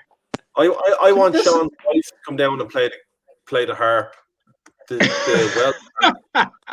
Welsh harp, which is a big dirty harp. The Clarcy is no Kirch. Ian, here he goes. Ian, do you play the guitar? There's two sorts of harps. The first one was called the Irish and the Kirch. The Irish harp was called the Kirch, which came from the northern part. And then the Clarcy was a big harp. It's like a war harp. And then so the Welsh harp's more similar to the war harp, which was the Clarcy. But the Kirch, I ain't getting mixed up. I'm fucked. Anyway. Brendan? Brendan, we all are. Don't worry. Daniel, do you play the guitar? I'm not a history student. Here, how interesting was Fanon? Holy shit! Where the fuck did it go? It's like watching tennis. It was like Martina Navratilova against what's that English girl's name? They used to. I don't know. As long as I was the girl that was losing. Tennis, the men's. You could listen to him all day. You could listen to him. You as well, Brendan. The Perry is. I want to Fanon. The Perry is at it. But he is such an understanding. Medieval history is fascinating. You know, you basically get all this big raging shower of bastards killing another raging shower of bastards. Well, do you know And what? everybody was the same, only different. And then somehow this homogenous culture emerged somewhere out of the side of it and shot in another one, and everybody started killing each other again. And But it's class. is that not Learn the kill it. 1400s anyway? Order is the best thing in the world. Keeps us alive. It is. It is. That's what I'm saying. And now we're all on a Zoom. Do you know what? Then somebody called some other person the We're Pope. complaining because we can't get outside. And then we all ate fucking bread for 1,000 years, and we thought we were better than the other cunts who didn't do it. What the fuck? Like, you think about it. Then some sure of cunts had money, and the rest of us didn't. And then they all went to America, and everybody had money. And then these cunts, I like bread. oh my god, there was no blood in their bread, and they created the banks. And then ever since then, the Dutch created stocks, and now what's happening next? Bitcoin. You know what I mean? Like, it's just we're living it. All you need to do is drink whiskey and laugh at them. Brendan should be giving lectures in college. He'd be a great economics lecturer. Slow it up down. Yeah, that's all it is. Slow it down. It's a laugh. It really is a laugh. You know. This is the world's weirdest edition of Celebrity Squares as well, isn't it? just condense it down into 5 minutes. This is Not often Paul can't get a word in either. Yeah, it's like the Loser, formation man. of We're all just shouting. Just a load of people shouting at Squares. Oh, that's perfect. Can I ask you? Oh, good. That's all good. That's what the finger's for. That's what the finger. So, and even better, watch this. Look, there you go. There's Sean. Hello, Sean. Yeah. Paul, I know you've muted everybody, but can I ask Brendan a question? Nope. Okay. Yeah, you unmute yourself. It's perfectly fine. I'm not that hard. No. I was just going to say, I was going to slow a couple of things down. Who's Ian? That's a good question. Shush. Did you get a haircut, Paul? Did anyone know why Finon left? Yeah, Finon's He was drunk. battery ran out, and he realized that it might be a sign that it's time to go to bed. So fair play to him. I do agree. Fair He's play a to gentleman. As much as every single one of us wanted to listen to him, because We all love he's him. He is stimulating. good. He is good crack. But listen, In the you whiskey managed to industry, keep he wanted to you go managed to back. keep an audience tonight. Paul, he's fucking Irish whiskey folklore. That's what he's been doing in about 100 years. If we didn't have Finon, we wouldn't have Irish whiskey. We wouldn't have the future of pot still. We would if we didn't have Finon. We wouldn't have the same level, like no. We wouldn't have No, Cologne. quite right. But he doesn't realise. I was going to tell a wee story about my economics teacher at university, just because we're talking economics, and Brendan was going to be the new economics lecturer. My economics lecturer was absolutely brilliant. You know what he told us? He says to us one day, we're talking about odds. We're talking about the odds, but we're talking about how odds were created. And he actually advised us to go. We had 2 casinos close to the university, and he advised us to go to the casino. And he advised us to go and play cards and count cards. And it was, and we were just like, what? You're not in the movie. Count cards. You're not in the movie. I have seen that. No, that's 21. Kevin That's the name Spacey. for it, 21. No, listen to me. He had a paper. He had a paper on the odds on counting cards. It was to do with what do you call it? Oh, stocks and shares, and how these were fluctuating based on the odds of something happening. And we were like, what the fuck? But it turns out the guy is an absolute genius, and that's what it was about. He had a book on it. Not mine, but yeah. I don't think Brendan would be a great economics teacher. I think he'd be a good socialist teacher. He can join the whiskey socialist fight with me. That's dead on. Hashtag whiskey socialism. He's already teaching salutes. He was teaching us this earlier, wasn't he? He was teaching us something to do with hand waves or No, I was teaching how not to wave or how not. Oh, how not to wave. Okay, sorry. Or how not to be There's a mistaken difference. for salutants. But yeah, because somebody done it by mistake earlier. But, Get this man. no. Get him on. Get them on. Who? Look at that. Is that a better way to put people on? Oh my God! There's Dan. Dan, tell your story, man. You get a picture of Our Lady up there in the background.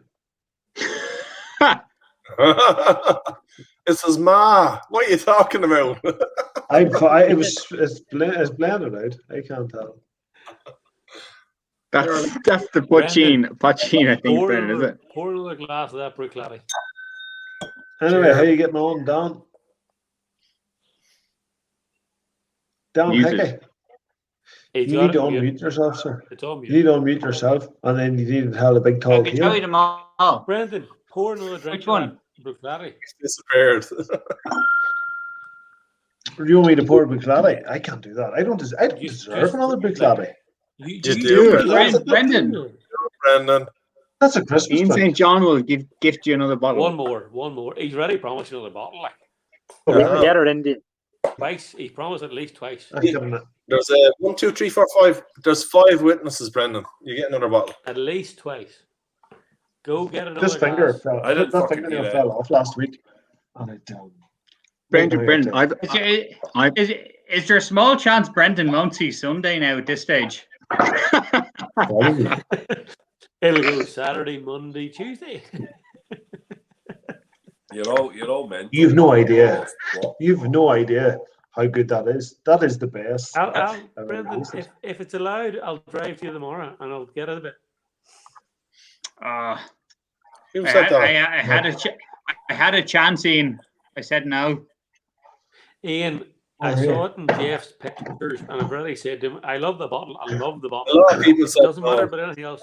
That bottle is awesome. Doesn't matter what's inside it. The bottle is fucking cracking. Like, no, it's the whiskey. It's all about the whiskey, Marty. no, it's Blues Brothers. Blues Brothers, awesome. I'm sorry, but it's possibly my second favorite film of all time. Blues Brothers, awesome. You did Laura Hardy. You got a Laura Hardy. Do you know when you treat yourself to something and you're like, I just don't deserve it? Like, that is Was it that good?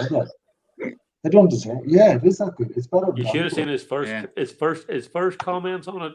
Just blew you away. Like, It's better than it's better than Redbreast from the hand as well.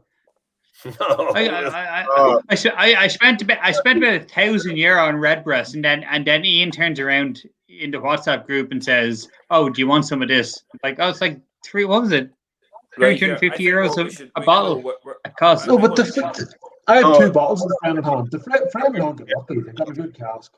I don't know if it was just the wrong end of the month. Yeah, I've no doubt it was going to be amazing. Whatever it was, they got the good cask. It wasn't cheap, but yeah, we had to pay a premium for a Jim McCune cask. Yeah, and we make no apology for it. Let's be honest. Make no apology because it's beautiful. 100%. I'm definitely in on the next one. Since how we're all getting a wee bit. I love it for the level. We're not tipsy. We're only getting there. Yeah, so listen to what I'm going to say. Fuck's sake. Give me a breath. Sure, why don't you mute everybody, Paul? Mute everybody. No, I don't want to mute everybody. Ian, the wood not be clarity.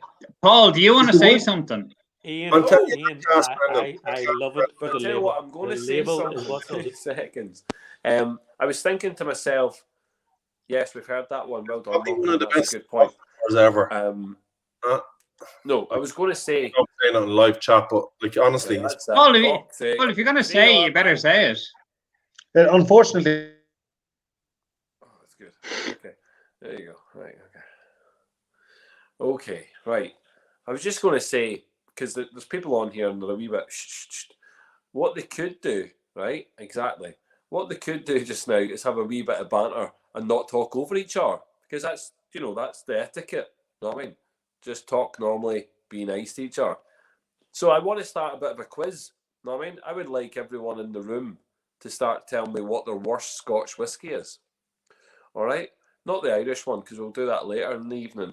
But what's the worst Scotch whiskey they've tasted, right? And give us a little brief about that, and then we'll then we can have a bit of banter. Just try not to talk over each other, because the problem is when you've got an audience, they can't all hear exactly what you're saying, because you've all got great points. All right. I know that Ian has plenty of beautiful things to say.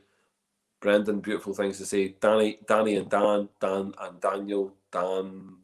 Dando and Danny, and then Sean and Marty, no doubt, have good stuff to say as well. So just relax.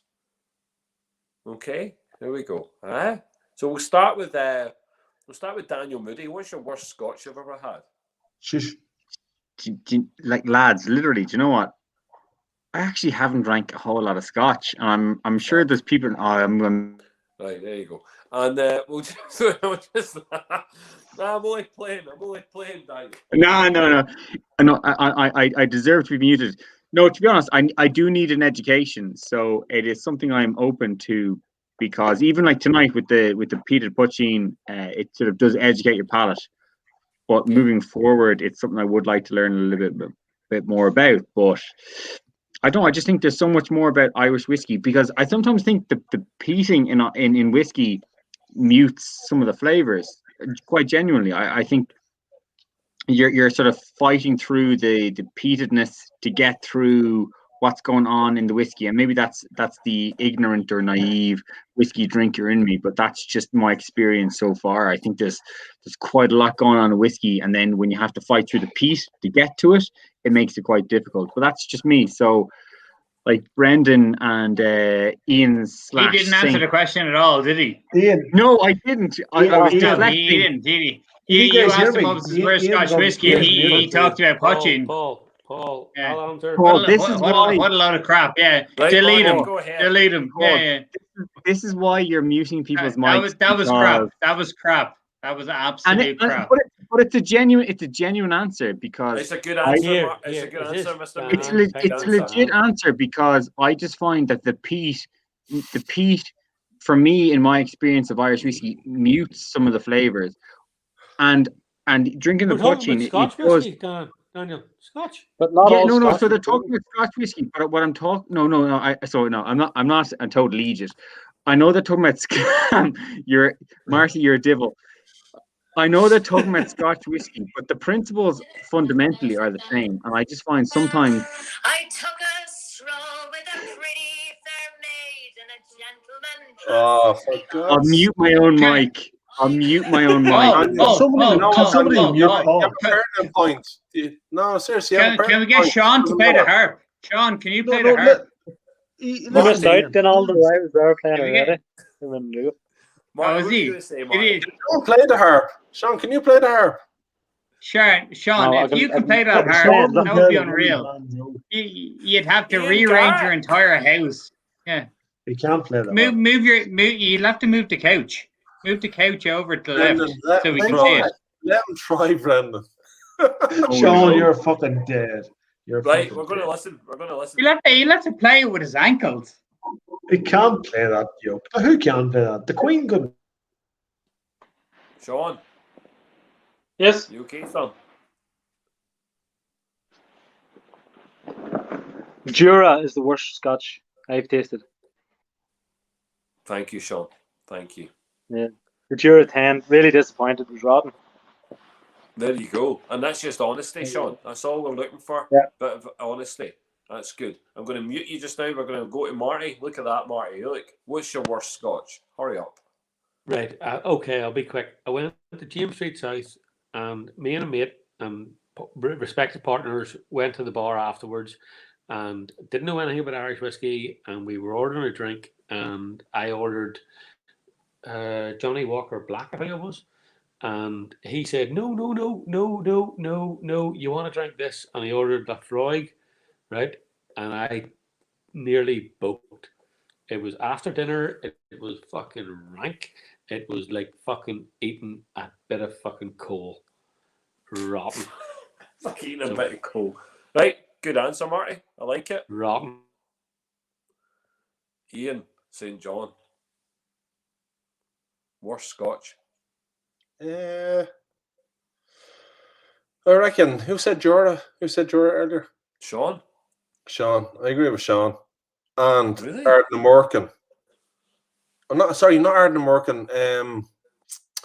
What's that distillery under the Speen Bridge? Not Speen Bridge. When you come out of Glasgow. Auchentoshan. Yeah. Their handfills are nice, but their core range is disgusting. Okay. Interesting. Randy Carty? I just went through my book, and everything was rough, but Jura wine 40% is the worst. It seems that's fucking 3 Juras in a row. You have a book? What's this book? Oh, we have a book. So it's got this right, and then it's got duty calculations. Can you after the duty calculations? Can you calculate Bruichladdich Octomore? Friends Bruichladdich Octomore? Can you put that in there, please? That's fucking 9. That's a 9. Right, 2 seconds. You had your chance. Dan Hickey. Worst Scotch. The worst Scotch that I ever tasted at a time when I didn't understand it was a Macallan Triple Oak 10-year-old. But now that I understand it, I imagine that the worst one is Johnny Walker Red Label. That's actually pretty bad compared to all the other Scotches you could get. Okay, I think that's an interesting one. Johnny Walker Red Label modern day version is not super stuff. Yes, particularly when we have really good Irish whiskey to drink, it is not super stuff. Okay, let's try sorry, can I just say before that, Johnny Walker Black, the 12-year-old, and they're all brilliant, fantastic. Interesting. Yeah, well, that's good. Yeah. I'm actually a fan of Johnny Walker. I think a lot of the stuff with Johnny Walker is actually really quite good, but I do tend to go backwards. I like the stuff pre-1980s Johnny Walkers are good for me. Why does the blue get a good kind of bad label? You know that way they're like, oh no, amongst enthusiasts the blue is really bad, but is it actually quite good? I don't know. It was the black that I remember. It was the Johnny Walker Black that I wanted to drink when I was in James H. House. That was what I wanted. Marty, I don't know you know that. I just cracked it up now. You can have the rest of it. It's all right. Not too bad. I remember I knew I liked whiskey. Yeah, it's peated. Whiskey, but it's all right. It's just all right. Is it peated? Yeah. I always thought it was all right. I think if you want it to be okay, it was okay. Like no one's going to get annoyed at it. You know, but the Irish whiskey wasn't about. Like, you know, I mean, Brendan wasn't doing his thing, and Killowen wasn't doing his thing. And Irish whiskey wasn't. Paul, you're going to mute some people here now. No, but Don, you said it was right. You said the blue isn't overrated. Paul, I don't mind is there anyone else we can add in? Is there anyone else we can add in? David Patton's spot on the money. The JW. Oh, fucking hell. 15-year-old blend. Are you telling me? What did I David in? You can come in if he wants. Tell me to come in. Yeah, David, I've been asking him in all night. Paul, what's your worst Scotch? Worst Scotch? Wow. Yeah, who have we not got in yet? Actually, we've muted ourselves. Why are we talking Scotch, by the way? There's lots of really shit Scotch out there. David Patton, 2 seconds. Here's the invite. Come on, Paul, get back to the Irish. Do you know the fake flavour? The fake flavour you get Cookie Bacon Crisps. There you go. That's what you get in Bruichladdich. It's fucking it's like Paul. How about you ask the question of the best? Brendan's got it there. Say that again. It's really I've got to do it this way. And the worst Irish whiskey. To talk to Brendan, who's over there. The best and worst Irish whiskies. Yep. Wow. What's the worst Irish whiskey? Actually, that'd be an interesting one. The worst Irish. No. What's the worst Irish?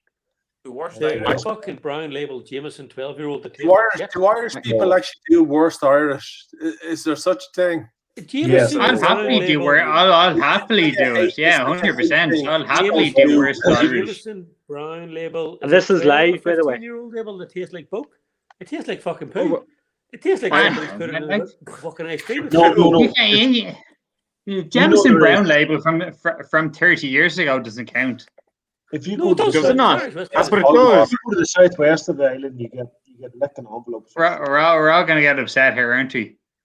Do you know what? I'm going to say this, right? I'm going to say if Sean plays the harp, well, we all give our worst. I definitely I think so. If we're going to, let's that'd be okay. The worst Irish whiskey you can buy in retail at the moment, right? Let's make it as fair as that. Paul, worst Irish whiskey you can buy in retail at the moment. And listen, Oh, one no, that's answer. different. Don't bollocks about. Ian, what's That's the worst one? I can't do this because No, this is Right, bad. okay. We should go offline for this. No, This is bad. I represent honestly, the company. So if I'll start with the Cologne Hungarian oak. I hate it. Fuck your company, Brendan. Fuck your company. Worst Irish whiskey. Next. He doesn't realise he's muted. A lot of blends. A lot of that bland fucking shite that comes out of these fucking... I don't know where they come from. so it has to be retail now. Yeah. Has to be retail. Why would they call something like Sorry, that? I don't want to drink name a that brand, shit. like, but if we're going I don't to drink it. WC and fucking 8-year-old. Paul, you can't do this. This is bad. What was that? WC? What was that? Marty, who's WC? Fuck me, seriously. West Cork. Yeah, Someone's tough fish. Can't have this conversation right now, I don't think. Don't be a wimp, Some Daniel. brands. Don't be a wimp, Daniel. I'd be With saying me? bad things for some brands. No. For me, I think, but I'd be sharing too many opinions quite quickly. On the flip There's a lot of crap out there, but we all know the good stuff. That's the difference. We all know what's good. We all know what's not Right, good. okay. If you're not willing to share the shit stuff, let's talk about the great stuff. Yeah. Okay, My great stuff, because favourite- then no one can be offended. Imagine offending My somebody. favourite for Irish fuck's whiskey sake. is Okay, Irishman fucking 17. butterflies. Why, Marty? What's the Why? best Because one? I just think it's such a beautifully sweet, awesome flavoured drink for a very reasonable price. Much What's more this, reasonable than any red Yeah, but breast. we're not talking about Much more price. reasonable. If you take price out of the equation, what's the No, you best? can't do that though. That's not fair. Of course you can. You Yes, we're talking about best flavour. Values of It's about money. Like we red know breast. value for money. Value for money is a different thing Ian. to best Friend whiskey. hand. In do you know what I've nailed to a wall as one of the best whiskies that can. If I honestly, I'd put Irishman 17 against Red Breast. I'd put against Sonny Malloy, 100%. Sonny Malloy, What? 16-year-old against Irishman 17-year-old, 100%. No. Yeah, No. put, no, 100%. No. Put them next to each other. No. Put them. Yes. No. Yes. No. Fuck Yes. no, Marty. You no. are the only one. Look, lads, can we just stop for a second? Whoa. The 17-year-old, can we just all agree the 17-year-old is an Great. exceptional whiskey. It's a great whiskey. It really is. Right. It is. I'll ask Brandon. Here's the distiller. The distiller is over here. Where's my finger? He's going to be over here somewhere. Everything is inverted, so we don't know what you're pointing Here at. we go. 17. Are we all shouting again? Paul, control us. Paul, control us. 17. The 17. I didn't Paul. Where's Paul? The 17 is always classed as casks There's strength. 8 of us. Cask strength. Yep. My point is, what is cask strength? Because you cannot do a same whiskey over and over and over at 55%. It just doesn't happen. It doesn't matter. It's still delicious. Now, to be fair, I think what was it, Daniel 1 or 2? Which one am I? I don't care. You're Daniel 1. Irishman 17 at cask strength is unbelievable. At least most. What's cask strength? Single malt out of Red Breast. It's what they call cask strength. I'm not calling them out on that. I don't care. I don't care about that. Cask strength. So what is cask strength? So sorry. Cask strength is what cask strength should, in my opinion, should be whatever comes out of the cask. No, but it's not though. Natural cask strength is what comes out of the cask.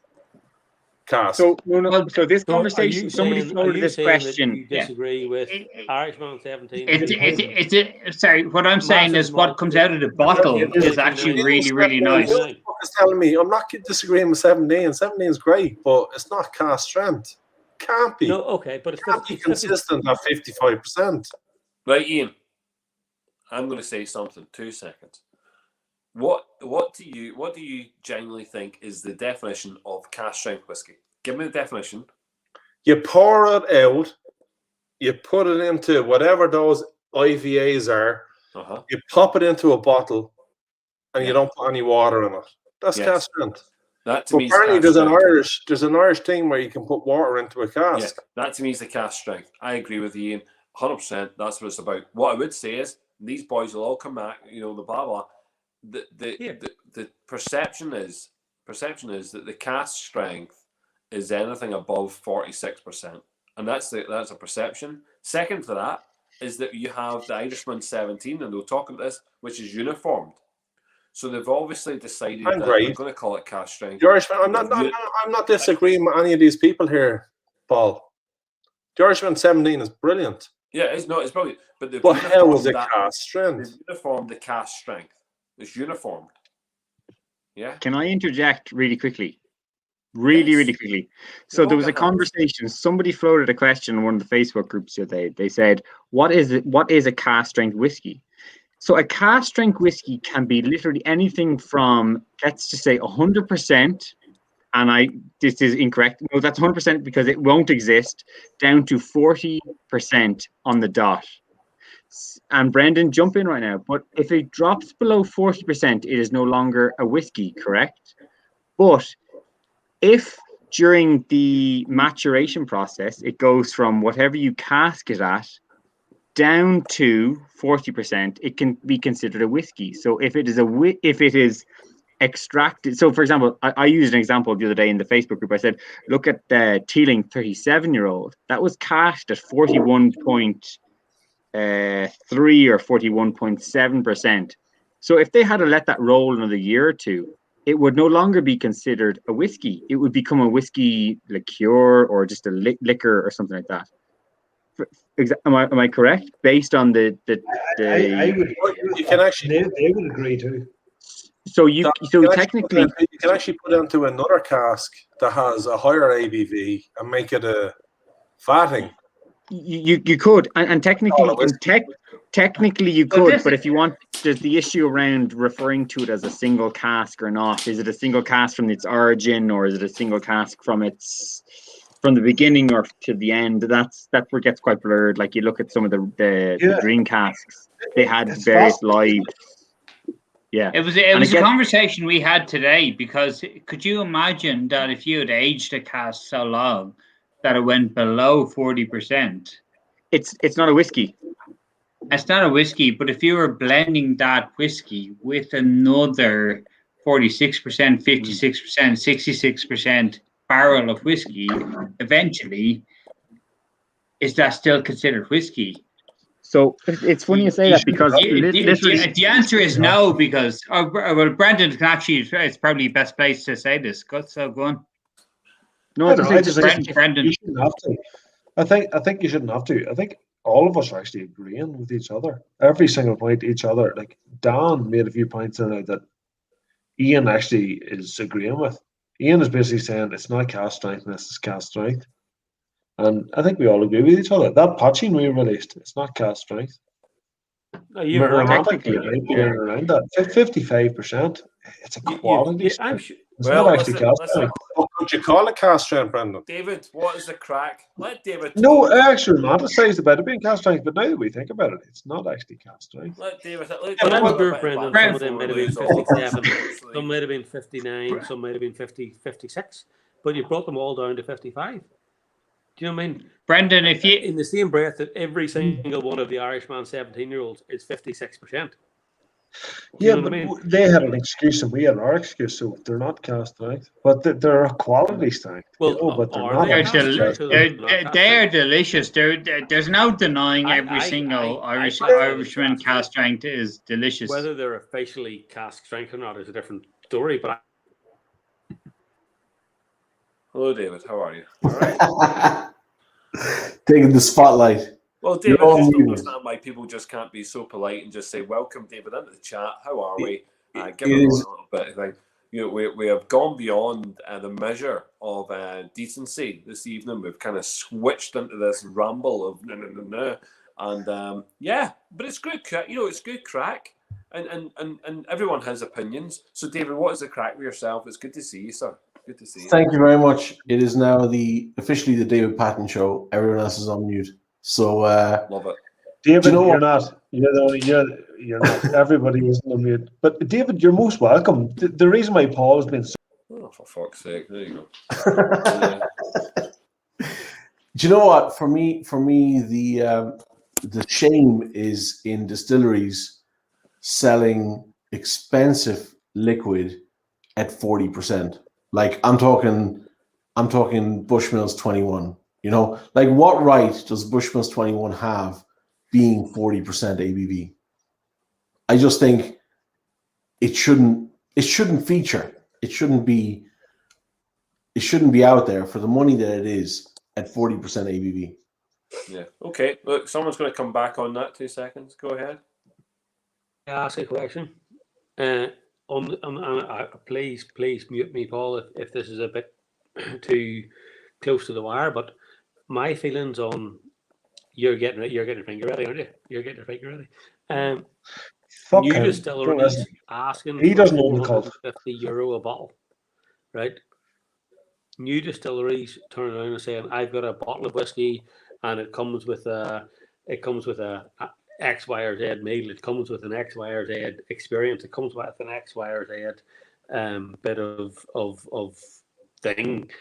But I'm charged you €450 for a new distillery that you've no idea how their liquid is, you've no idea how their distillation is, you've no idea how any of it is, and all of a sudden you're being asked to pay €450 for something that you have to get in a boat for, or you have to have a meal with, or you have to go and travel for, and really you're going, I'd pay £200 for the bottle.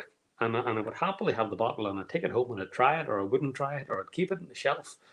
But I'm not going to pay €450 to go and have some sort of experience that you as the owner have fucking developed. Do you know what I mean? You're a distillery, get a fan base and then release a big fucking event. You know, maybe that's just me, but get a fan base and then release something that's going to attract people. But don't try to attract people with a big fan base. Get a fan base and then attract them. I think what David's talking about is what David's coming from the point of view of authenticity here. I think what David's trying to say is if you've got a fan base, you know, the wool's already pulled over their eyes. What David is trying to say is for the value for money, they should at least be charging for a cast tonight, you know, on that. And he's got a very good point. He chose one distillery in particular, and Ian, you can unmute yourself, by the way. That's the way it works. Everybody can unmute.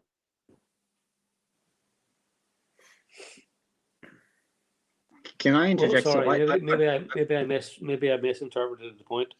So I apologize if I did. I've poured some Bushmills here. I had it in the. I wish I could ask you now.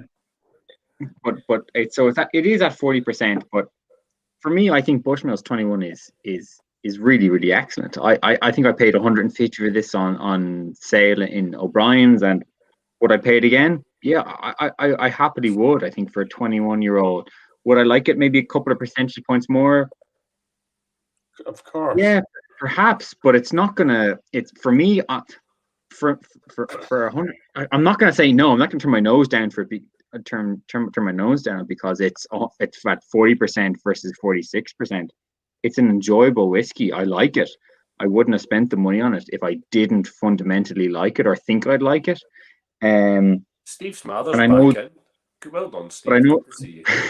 but I know that like the whole thing, this conversation around percentage points is a big topic of conversation right now because people are like, working in. Pardon me, sorry. No, sorry, Daniel. Just saying if you no, just like he's more than welcome. He has a lot of comments. I'd like to see him working on. Lorcan's great. Lorcan is just working away kind of both quietly and very loudly and loud there. So if he's involved, if he's in the chat, quietly and loudly. Quietly and loudly. Loud. You mean the county loud or? Yeah, you know, he's doing things. He's promoting it, and fair play to him up in the northeast there, like just towards the border. But for me, Bushmills 21 is like it's excellent. It's so good. Like if anyone's had even Galston's 26 pushing towards 28, got it, lovely. Like, it's so good. It's phenomenal, and it Bushmills 21 is so, it's like tropical fruits, and it's a simple, you might call it a simplistic single malt because it doesn't have the peat. It's so good, and that's like, oh, sorry, sorry, I don't want to curse, but it's so bloody good. So I'll just say it's so bloody good. And it's at 40%. So like, I can understand. I can't see Dave, is it? But like, I can understand why you're saying 46. But Daniel, sometimes, do you think 46 or 50? I agree. I think 40 is too low. Do you But think sometimes- 46 or 40? Do you think 46 or 50 would be nicer? But you know what so look, I'm not going to name the person, but I had a bit of a tit for tat with a particular individual on Twitter, and I said basically like who? No, I won't say who because It had you to work be it out. David Brown. He's always You on work top it of out very Twitter and quick people. if you really want to. But I basically said like, what's your fucking deal with anything beyond 40%? Sometimes David Marr. whiskey. It had to be David Marr. No, but basically, basically it was David Marr. I was like, hold on, David A. Marr wants cask strength. That's there's a big difference there. Like, let's not go there. No, I love him a bit. I love him a bit. No, David's great. No, Dave's a good David's man. great. Dave's a good man. He is. I love how progressive he is, and he pushes boundaries. But I put the point forward that a blender or a bottler would be putting forward the percentage ABV that they think is the best, right? And I know that's a naive or ignorant statement to make, but I would like to think that is what they're doing, but it's not, because I know it comes down to money at the end of the day, because higher ABV creates an issue with finances. Yeah, but 40% is. It's a good whiskey. And I'm just picking on 20, 21-year-old Bushmills because I had it in the cupboard beside me at 40%. So I'm sorry that I'm picking on it in particular, but I can be honest. It's a good whiskey. Like David Marr. I love him a bit, but would I pay €160 for a 40% whiskey? Probably not. There's other whiskies I'd probably prefer to pay £160 for. But Marty, Bushmills 21's lovely. But Marty, is it the ABV? But that's the thing. Forget the ABV for a second. No, forget the ABV. So if it's not the ABV and it's the nose and it's the experience, who gives a toss about the ABV? Would I would rather buy an Irishman 17. Again, Ian. Back to the point. Would I rather buy a Bushmills 21 or an Irishman 17? It's an Irishman 17. Hands down, without a shadow of doubt. An Irishman 17 beats. I'd agree with Marky there. Imagine how great a Bushmill 16 would be. If you're looking at €140, €130 versus £150. Irishman 17 puts your hands down. I'll take £30 in my pocket. Lads. David did. Could I take your opinion? Loads of lads who have beards. This is my first opinion. This is my only beard I've ever got. Will I leave it? Or will I shave it? Leave it. No, leave it. If you can make it 46%, keep it. If you can't, get rid of it. But that's it. That's all I got. David, did you say something? Go back. Yeah, no, I was saying, like, imagine how great a whiskey Bushmill 16 would be if it was a cask strength. Yes, I agreed with that. Yes, David, 100%. Look, you're going to see. I mean, from Bushmill's point of view, you're going to see. I mean, we obviously have seen this entire Causeway collection, which is interesting, and it has a number of cask strength whiskies in there at different ages. But you're going to see more coming from that. I definitely think that Bushmills have finally realised that the conversation is being driven by consumer. It's in part has been driven by flippers and collectors. Maybe that's something, but the consumer is specific about what they want and what they expect from Bushmills, which is the expectation is that Bushmills has lots and lots of stock. We know that they do, and we know that they've got lots of age stock. And again, we know that they do. We also know that the programs they have with their casks is vast. So what I realised, and I was talking to a lot of guys about this, was what we've got in the Causeway collection has not even tipped the iceberg of the casks that they have or have been using for a long time. So we haven't had yet in the Causeway collection, which is 10 deep so far. We have not had a rum cask. We've not had a sherry cask. We've not had a tequila cask, a Madeira cask. We've got lots of casks, that we know are being used. All those casks are there though. They're using those casks. So 21 uses Madeira. So where's the cask strength Madeira? Where's the Causeway Coast Madeira? Where's the rum that they have to go back to, because they're bringing out a 10-year-old or 12-year-old rum finish here very soon. So where is that? We know that Bushmills have all this stuff. So for a 16-year-old, I could imagine there being a 16-year-old variant at some point coming out cask strength from Bushmills. I could definitely see that. I'd like to predict it and assure people that it will come out. But there's so much going on just now, and it's such a good point, David. I think the debate about the strength of whiskies, I've always been one, and I've constantly said, and why I buy a lot more Scotch than I probably do Irish whiskey, is because the cask strength dynamic in Scotland is pretty big, and it allows me to manipulate the whiskey. It just allows me to manipulate it to what I want. It also makes me think that whiskey at that level, is drinkable for the right palate. What we have when we have 40% whiskey, 43%. Well, do you reckon we're all going to be talking about a weirdly it's not going to be a Bushmills cask, or it's not going to be a Cooley cask, or it's not going to be a Tullamore cask, or whatever. Eventually, like in 30 years' time, same way you're talking about, this is an old 30-year-old Bushmills cask. Mm-hmm. Like, what are we going to be talking about in 20 years' time? Well, you're going to be 10 years' time. You're going to talk about Killowen. You'll talk about Etcherville. You'll talk about Boan. You'll talk about Dingle. You're going to talk about all these. I mean, look. Yeah. These We'll guys, be talking. We're talking about Boan. In Ireland, Talking about distillery in Ireland, if they can maintain their course, if they can stay within the bubble, if they can afford not to sell out to big corporations, and they can afford to actually continue to operate and not close themselves, then the whole landscape of Irish whiskey changes. You will not knock off, and it will be impossible to knock off Jameson and IDL and the Midleton brands. It will be impossible to knock off Bushmills, because nothing will come close to those two production lines. West Cork will then be producing shitloads, and we'll talk about the quality of that at other times. But the production levels of all these other distilleries is not massive. GND has a function, and that function is to support lots of these distilleries. It's not specifically designed to go toe to toe with the big distilleries already there. The whole thing's going to change. Cooley have made their bed, and it still looks like they aren't budging. I don't see them changing their plans very, very soon.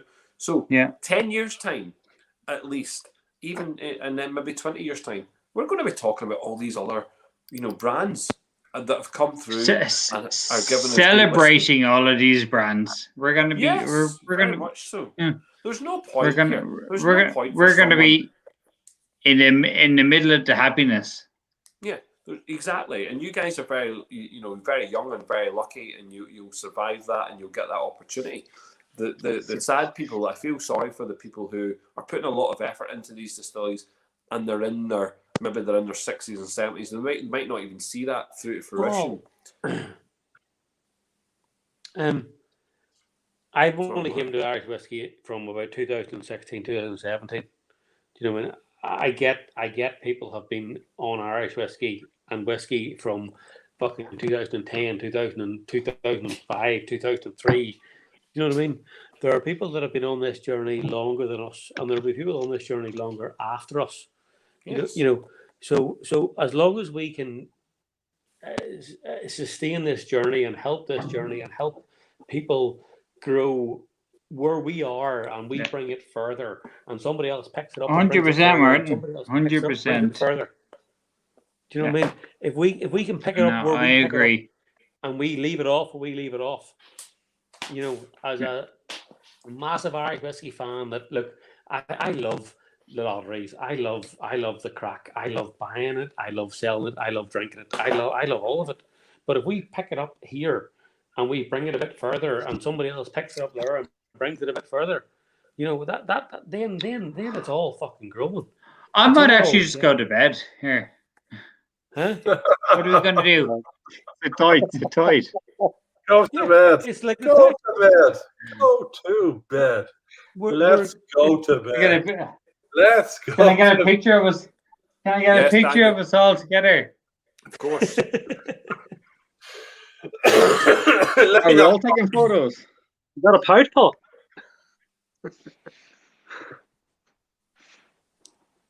It's literally just. Good night, Dan. Good night, Dan Hickey.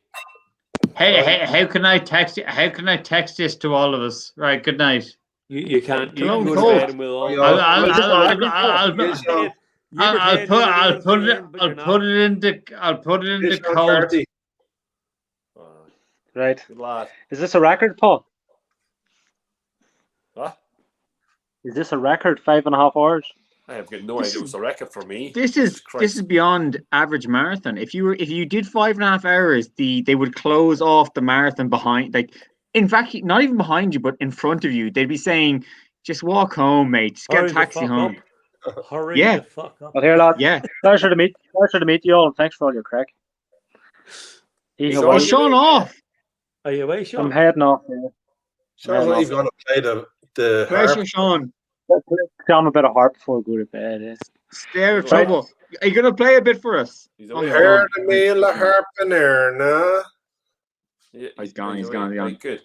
Anyway, Oh. Sean Kingston, hold on. Here we go. Get the man involved. There he is. Look how fresh that fucker is. Jesus, he's about 11.5 or 13 hours ahead of us. There he is. Gym. Sorry, David. You all right? You having good cracks on? For sure, absolutely. A bit wrecked, but hanging in there. More klooch to be had. Cougar. What did you call it? How do you say it? I call it. Is it cougar? Cougar? I don't know. I don't speak that. I don't know if I'm saying it properly. Oh, who did we lose? Marty. He's away on. Right. Good. Dropping like flies. Do you know what? It's that time of night. You've done 5.5 hours. Although we got to teach a few Irish words, do we? How do you say that though? Do you say cougar? So no, I don't think.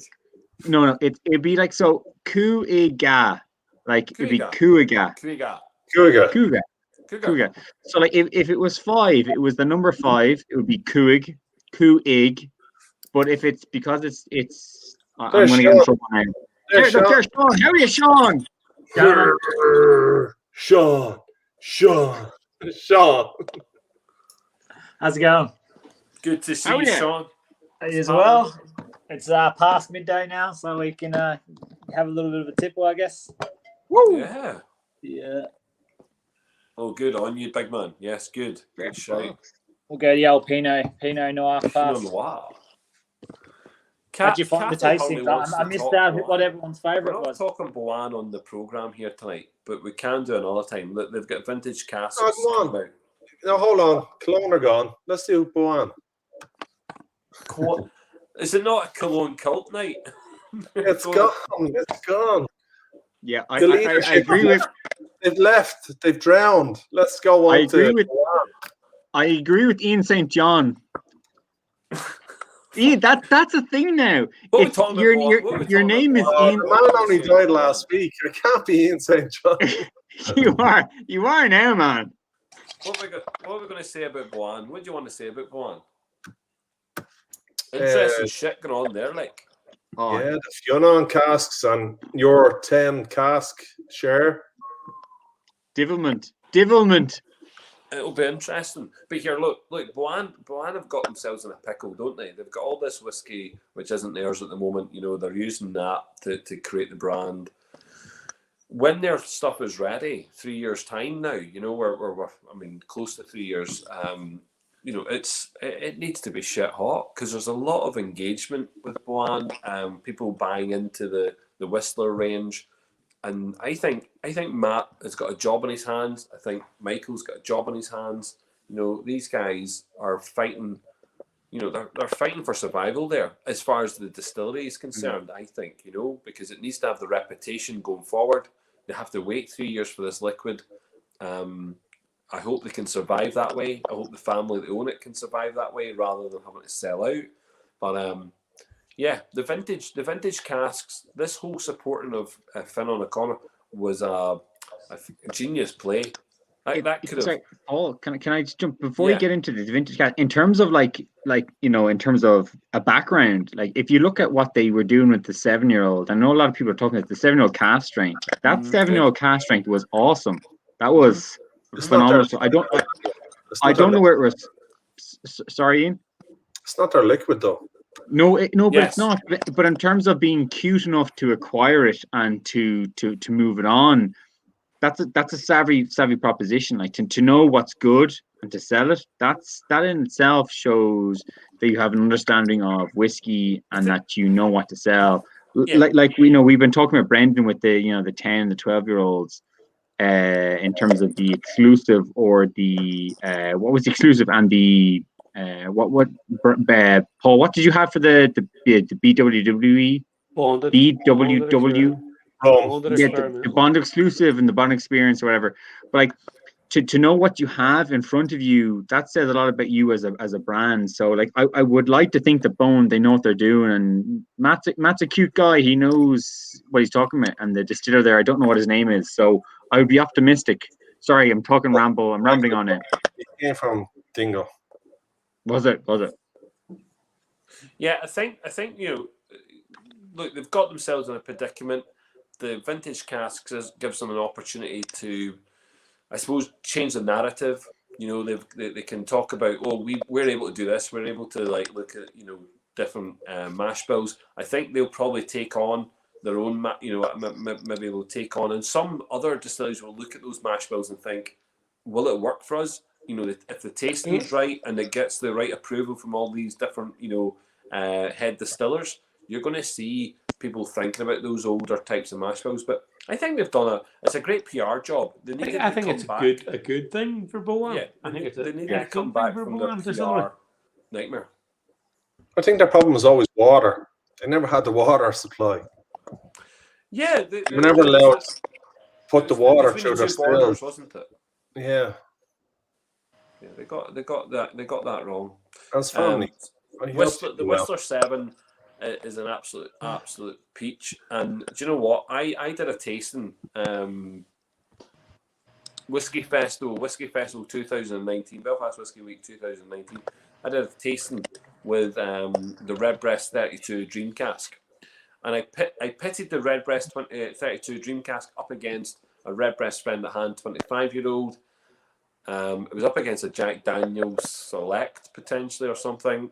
But on that same night, a Redbreast cast strength 12-year-old, we also had the 7-year-old Whistler. And on the point scale, we did a scoring session, and the Redbreast 32 won, but very close behind it was the 7-year-old cast strength Whistler. Very close. I mean, we're talking about decimal points close, and that's how good that whiskey is.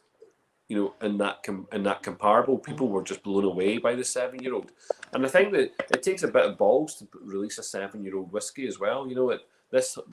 And I've been making a lot of chatter about the 7-year-old Blue Spot, because the Blue Spot is going to cause issues for all of our distilleries. Every distillery who's going to create a pot still going forward, when it gets to 7-year-old, they're going to have to look at the comparison and say, is it as good as that? Does it taste as good as that? And here, fuck me, if it's not as good as the Blue Spot, are you really going to release it against the Blue Spot? But yeah, so the 7-year-old as a single malt, you just don't get 7-year-old single malts. The standard is 8-year-old, 10-year-old, and going forward. So the 7-year-old was a bit of a risk. I thought the risk paid off. I think it would be nicer to see those types of whiskies. What I'm going to say is I'm going to have to say this, so it's very careful. But I would like to see the use of Cúige whiskey and Bushmills whiskey, those pedigree whiskies, being used constantly. You're a big fan of Maybe Killowen? that's just my personal opinion. Paul, one thing I did notice at the cast strength tasting at Christmas was that that blue spot, I didn't appreciate it at the time, but subsequently I kind of thought, actually, this is good for 7 years. This is really, really good for pot still. And then when you compare it then to the 7-year-old cast strength for Boan, you kind of go, actually, for a relatively young whiskey, this is tasty stuff. This is really, really good. And I actually felt I was a bit harsh about the blue spot at the time. For 7 years, that's really bloody good. The first time I tried it, I thought exactly the same. I thought harsh and not the word nasty. It wasn't nasty. It was harsh and difficult. I thought that's not smooth, and it took me a while to get to grips with cask strength 7-year-old being flavoursome on alcohol forward as a big fucking hitting thing.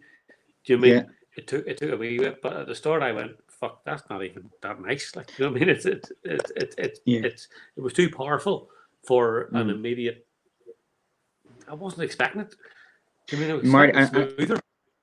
And I think some of these conversations need to be had, because I've spoken about it before. I've sort of said to people, like, if you look at Teeling single pot still, and you look like it's 3 years old in a couple of months, like that is as young as it gets in terms of recent releases, and like you have to accept it for what it is. And so I appreciate there's a difference between 3 years and a couple of months and 7 years, but it's a young whiskey. You need to accept it for what it is. It's a young whiskey. It's trying to define itself either as a spirit or as a brand, and it's a learning curve. That, like, a lot of people say, oh, that I'm being recorded right now, but people will say, oh, that Teeling batch 1 is terrible stuff. But actually, it's not. It's a learning experience. That is what technically a whiskey is. So if you can drink it, educate yourself and try it. It's a palate learner. You can learn quite a lot from it. That's what you could be drinking as a whiskey, and it's quite fascinating. Try it. Blue's what scared me into one point where I was appreciative of what it was, but it was so strong and stealthy and hard that I went, where the fuck did that come from?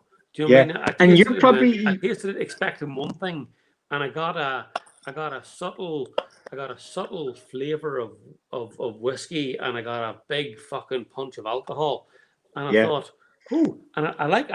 Don't get me wrong, I like a big strong alcohol, but it fucking hit me round the head like a pan. Like, it was a pan on the side of the head. It wasn't a. It was a fucking smack on the side of the head, and that's. Did you let it breathe, Marty? Yeah, and Marty, I know you like a cast strength, and Sean, I think we met once about a particular Teeling brand. I think I got a sample off you, and again, it goes back to like this whole relationship around sharing samples. It was a Shiraz sample ages and ages ago. I think I picked up off you in Swords.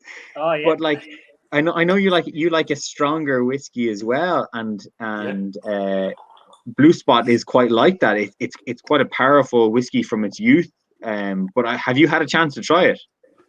No, I was saving for Wednesday. But I hear you need to let it breathe for a little bit. There's too many volatiles just floating around there. I guess at that age and that alcohol percentage, I guess you got to let it sit in the glass for at least 10 minutes or something like that. It's what I heard. So that's what I'll be doing on Wednesday.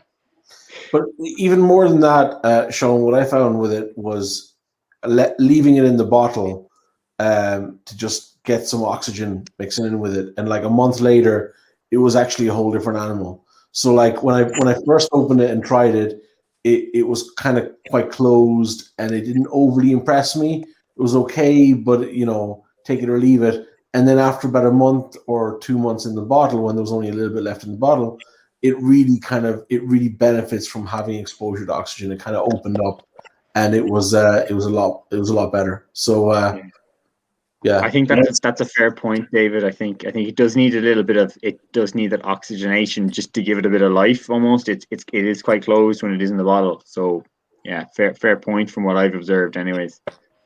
Gee, Sean, Paul, we could be going. What time are we going till? Are we going till all hours? I mean, at some point I need to go to Marathon. bed. I think we'll give it the 6 hours. We'll give it an hour 17 minutes, give or take. Lorcan has just joined us, so he's not there with the visual, but he's got there with the audio. And Sorry, Paul. Can I just come in there? Thanks very much for adding me. Paul, well done. Fantastic show tonight. I'm in Offaly, so I'm in the sticks here. We don't have cameras in Offaly, so that's the problem here. I'm coming through a microphone. I will say that not every whiskey needs to be cask strength. Not every whiskey should be 40 ABV. But I do firmly believe that when a whiskey is delivered at 43 ABV, it does deliver more volume of flavour. And that would be my opinion, folks. Thank you. I'd always just add water, though. You have the option of adding water when it's 50% plus, but if it comes at 40, you're not going to be able to get it back up there. So I always like it a bit stronger and then add water if needed, rather than buy it at 40. Oh, I wouldn't dispute that, but I think like when you're selling... Oh, no, I agree. But when you're selling a 40 ABV whiskey for like €200, I think it's a bit disingenuous, personally. I think you should deliver a bit more volume of flavour. That would be my opinion.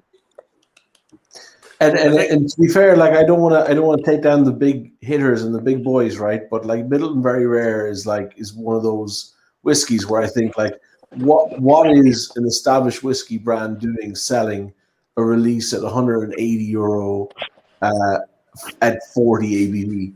To be fair, like it really shouldn't be there. It should be higher. Yeah, 100%. Well, Sean, I suppose if I was to put my marketing hat on, like it's targeted at people that are buying it for presents, for weddings, for stags. You know, if you're having a stag and your best friend is getting married, you give it a bottle like that in a nice box. It's going to impress them, isn't it? Really, like, you know. Yeah. Well, see, to be fair, this is the bottle. We did a bottle share. Has opened a 2017 in the past 2 months. Has opened a 2020 in the past 2 months, and has shared it among a whole pile of people. Yeah. Sean, what? Sean, no, that's great, Martin.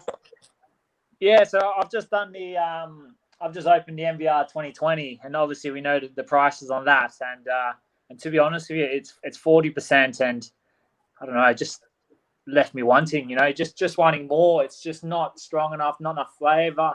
It's just not for me, I don't think. It's still good, but compared to a lot of other Middleton releases, they're doing it a lot higher ABV. Yeah.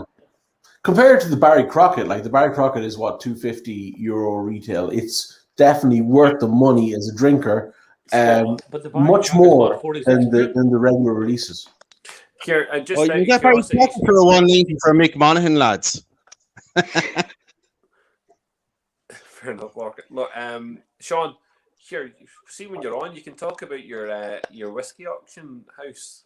How is it? Yeah, so I think I spoke to a lot of people when I was in Ireland about setting up my own for a couple of years now, and I've always had a website here in Australia called the Malt Vault, which always specialised in Japanese whiskey. So I've kind of just taken that old business model, bringing in Japanese whiskey, and now moving towards the auction model. So essentially, when I left Ireland, I had 100 something grand of whiskey sitting on shelves in storage.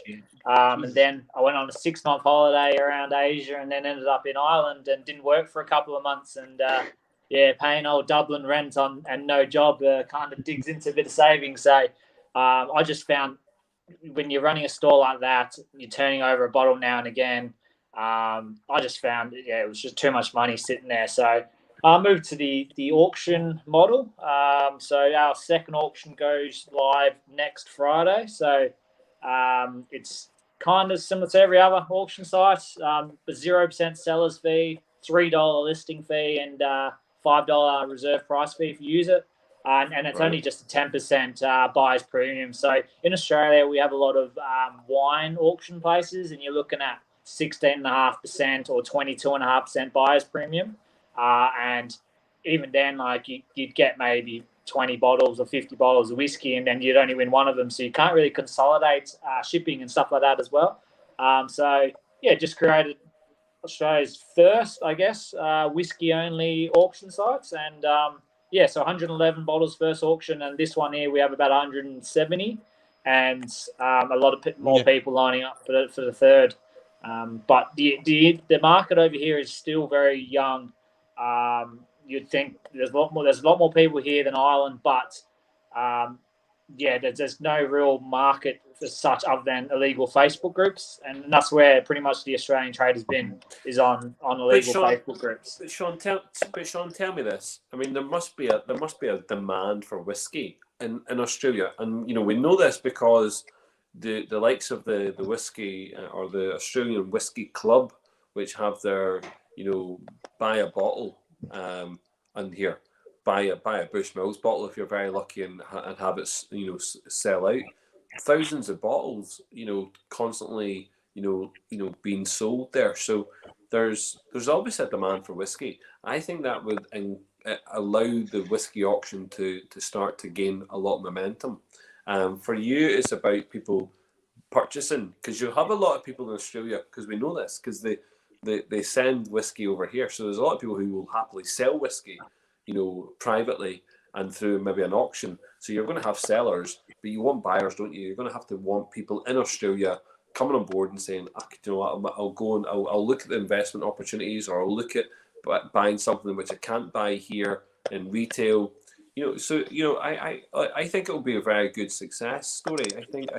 I think like you're at a similar kind of stage that Anthony was at when he was thinking about Irish whiskey auctions, insofar as that, Ireland didn't have that. The competition was all across in Scotland and parts of Europe, and taking the bull by the horns. Ireland's a very small place, a very niche kind of market, and all of a sudden he's doing very, very well. In fact, he's doing so well that he genuinely can't cope now. And he probably needs to expand, staff wise and everything else to get to fulfill his commitments. So you're at the very start of that process.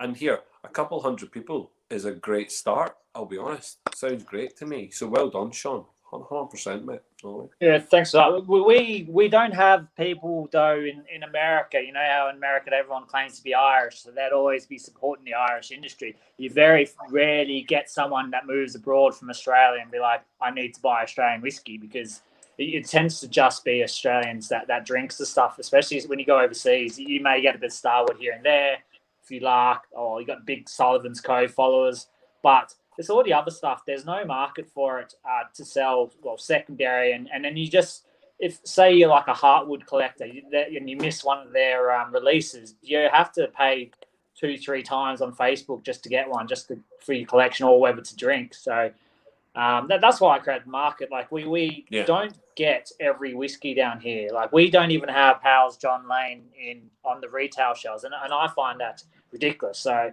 I have to bring in a carton at a time just to drink one of my favourite best bang for your buck Irish whiskies. Very rarely you get Redbreast 12 cask strengths. We didn't get the Middleton Very Rares this year, and I don't think we got it last year either. But Dogard did say we're getting the 2021, so that's coming. So we don't really get all these whiskies. So that's why I thought this auction site would be good to get people to hopefully trade these bottles you can't get in Australia at the moment. So a lot of the bottles this time around, I actually had a lot of distillery only releases get sent in this time around. So I'm hoping just to create like a market for bottles you don't get here, because to be honest, the reps here, they only rep their kind of whiskies, and we don't get every single whiskey in Australia. So you hear people talking about the Irish Whiskey Awards that just came through, the best Irish rep in Australia. I've never even heard of the names before. One was from Bushmills apparently, and someone from, can't remember the other brand, but you just don't get it here. And that's why we've got another group called the Irish Whiskey Society of Australia. There's about 600-700 of us so far. But that is just trying to champion Irish whiskey in Australia, because we can't get it down here. So we have to bring it in ourselves or get someone else. Because at the moment, the only way to try some of these whiskies is go into some select bars, and then you're paying like not ridiculous prices. They got to make a living themselves, but you're paying like $40 or $50 for a measure for a bottle that only costs €100 sort of thing. So that's why I thought I'd create the market for the auction site, and then also the Irish Society of Australia. That's for championing Irish whiskey. Yeah, no, that's really good. I'm looking forward to sending shitloads of boxes over for the festival, like shitloads of boxes to Australia. Really looking forward to that. Well, I think I only just got mine from the last one. I don't even. It just arrived. What is how long? No. Is that Christmas? That's Christmas. Aye, but hold on, that arrived well in time for Christmas. Am I right? It arrived in Tasmania. So if anyone knows another champion of Irish whiskey, John Holton down in Tasmania, he received that one for me. So this is the Christmas one, and I can't wait to open that next week as well. I think Wednesday will be a good day. We'll be opening the blue spot and some of these nice fine drams here. Lovely, nice. Sean, did you get that? Is that the Christmas one? You've literally just received it. Yeah. So what happened, Daniel? To put Go on. No. Let's put it in the. So it arrived in Australia along with another box. Went to someone else, and they were meant to have sorted that out way before that. So actually, it went to John Holton, who was on here earlier on, and John, he drunk, his during the festival, but Sean didn't get his. So, he's now just got it. But, we got stuff out to Australia from IWA within the space of about 6 days. It's city stuff, yeah. Phenomenal. Yeah, really good. Really good. Yeah. And look, I think the festival this year in the summer is designed to get the stuff, to those guys. Yes, that good man with the glass. Look at that. Paul, I've pretty much blocked off 9 days of my working week in the hope that I can basically decamp from Dublin to Belfast for a week. And look, maybe that's overly optimistic, but I will remain optimistic until the last moment. I think so. I think that we're gonna have people here in Belfast. We're gonna run every one of our sessions will be filmed live in Belfast. So they're all filmed live and they're all broadcast live. So Sean will be able to watch everything that we do. Sean will be able to watch. He'll be able to see everything. Every tasting will be broadcasted. It'll be done live, and you can go back and it'll be live, saved live as well, so you can watch it, as a kind of catch up, to the festival itself. But yeah, 70. I mean, at the moment we're sitting about 70 plus tastings for the week. There's a lot of different events going to be happening, and what I would say is keep a very close eye on the site come the very end. Well, we'll say the end, but the 20th of March there'll be some tickets that will go out on sale for events. And yeah, they're probably going to be like kind of our little early bird stuff, just to make people feel very special. And I would say there's a couple of tickets in there that if you didn't buy it, I think you'd be the most silliest person on the planet. And I mean that like that's a hint, is it? Yeah, politely. Because I think as an Irish whiskey fan, and particularly the guys that Sean's working with down in Australia, they will not have this stuff. And yet it'll be something which should be quite accessible to them and very attainable. And it won't cost an arm and a leg, and we'll be taking out, if we can send stuff together, it'll take out a lot of the kind of costing, the kind of shipping costs, so. That's the States and for Canada and for parts of Europe and indeed Australia, It's not the 30 whiskies in a box opportunity, is it? What do you say? 30 whiskies in a box? That's correct. You had one particular box that was going to have potentially a lot of samples in it. It's not that one, is it? It'll be roughly 30 whiskies in a box. It'll include other wee extras. It'll include some glassware and some education, other stuff. Yeah, okay, but cool. It's a festival. It's a festival. Sorry, Paul. Can I just come in there for a minute, please? Larkin, go ahead, son. Yes. Yeah, thanks, Paul. Listen, Paul, I just have to commend you for this presentation tonight and all you're doing for Irish whiskey. You're doing a phenomenal job, and it's incredible. And I just want to thank all the guys that contributed here tonight. And I have to go to bed now because I've had a lot of whiskey. But listen, it's phenomenal to see the people and the passion and the positivity. It's wonderful, and long may it continue. And Paul, you're a great man for it, and thank you very much. Oh, look, that's very kind of you, sir. Thank you. Well, enjoy your sleep, Lorcan. Good lad. Oh, that was very humbling.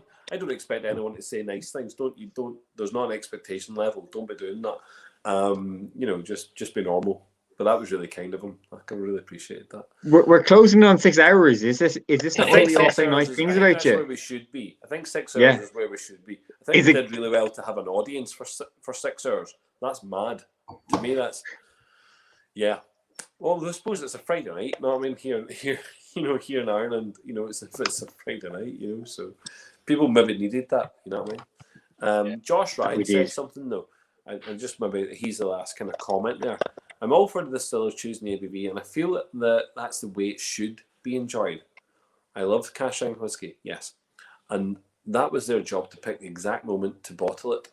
So I'll enjoy it as it's bottled, yes. And again, I know we complain about MVRs at 40%, but that's the market they've set, and that looks like it works for them as it sells out every year. It does, you know what? It does sell out every year, and I think there's good reason why MVRs sell, and I've tasted a lot of them. I've opened a lot of them, but I think what the thing about the MVRs is that it carries this statement, which is a year statement, a vintage, as it were, and yeah, there we go. But suckers like me. It suits a lot of people. If wee Jimmy's born in 2020, you're going to buy a wee bottle to commemorate him. If you were married in 1984, again, there's a bottle there. It holds that value. It's the only Irish. It's the only Irish whiskey that has done that consistently for that length of time. People will argue about the Bushmills ones. I'm all for that. I think the Bushmills ones have been ignored. The 21 has been ignored, even though it did carry dates. It's been ignored. But the MVR, it holds whiskies which are, because remember this is non-age statement, but it can hold whiskies that are even 30 odd years old in that blend. And are very complex.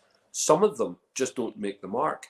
So I'm very critical like that. I will say that some of them taste nice. Some of them don't do it for me. So, but it's nice to do side by sides. It's really nice to see that actually.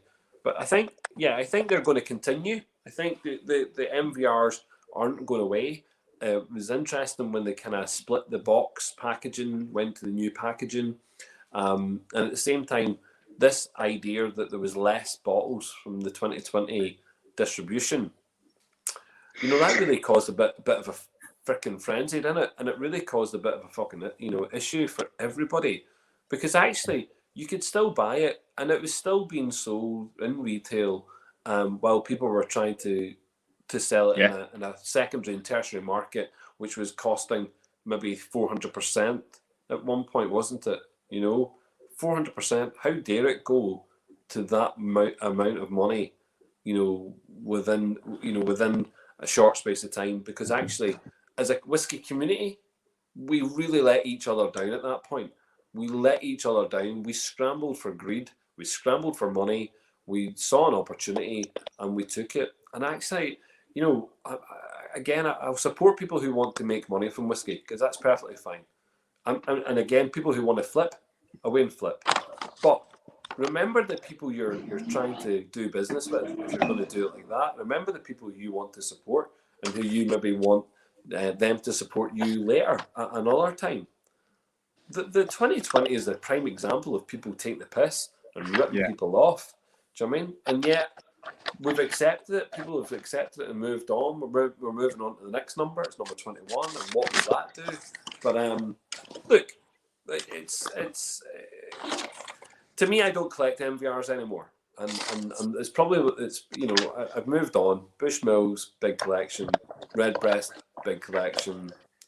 Lots of Scotch. But for Irish whiskey, it's smaller distilleries. And I'm looking at all these small ones, thinking, Dingle. Again, I sold I sold through Irish Whiskey Auction the first set of Dingle whiskies all the way through from the cask number 2 all the way through to, I think it was at that point, was it single malt 3, which included all the other ones in between. And I was the first person to sell a full set. And I did that because actually I had another one brewing. So I had my second set was there, so I was able just to offload that. And then I'm looking at that going forward, the Dingle whiskey experience, so drinking Dingle whiskey all the way through has been an absolute joy so far.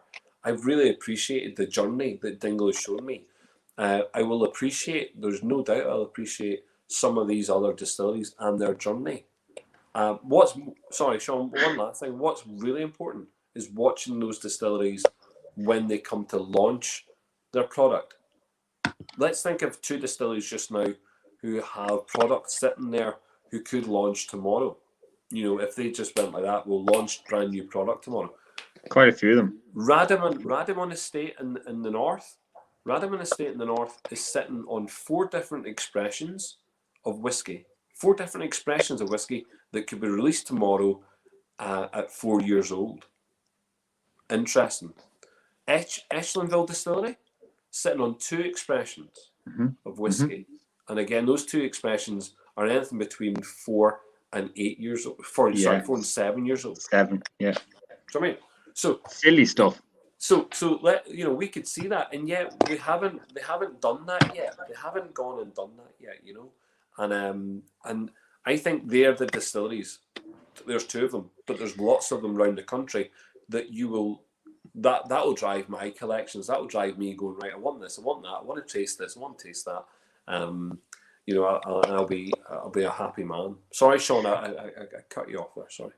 I didn't cut me off at all. I was just going to butt in. Really, I started collecting the Dingles as well when they first came out when I was living over there, and it's same. It just kind of lost. I lost just a bad taste in my mouth when everyone just started, when the bubble started blowing and blowing up, where those collectors were getting nasty and people were selling it for massive premiums. That all the cask strengths would just literally go off the shelves and go straight to auction and things like that. And it left a bad taste in my mouth. And I just cleared the shelves of all my Dingles. I just got rid of them all. I had no interest. And I saw the same thing with the JJ Corries. There's a while there, it got real nasty. Bottles getting released all over the world. But then essentially people started getting ripping each other off, trying to make a quick buck. And it just, again, left a bad taste in my mouth. So it's I kind of seen that now with the MBRs. It's getting really harsh out there. And people are, just even through the groups and stuff like the negativity, like someone has bought one, flips it straight away. I've flipped a few bottles in my time, but like it's getting real nasty again. Yeah. Now, but it's more the Middletons. Like the Dingles, you can see going through the auctions now for half the price they used to, say, a year ago.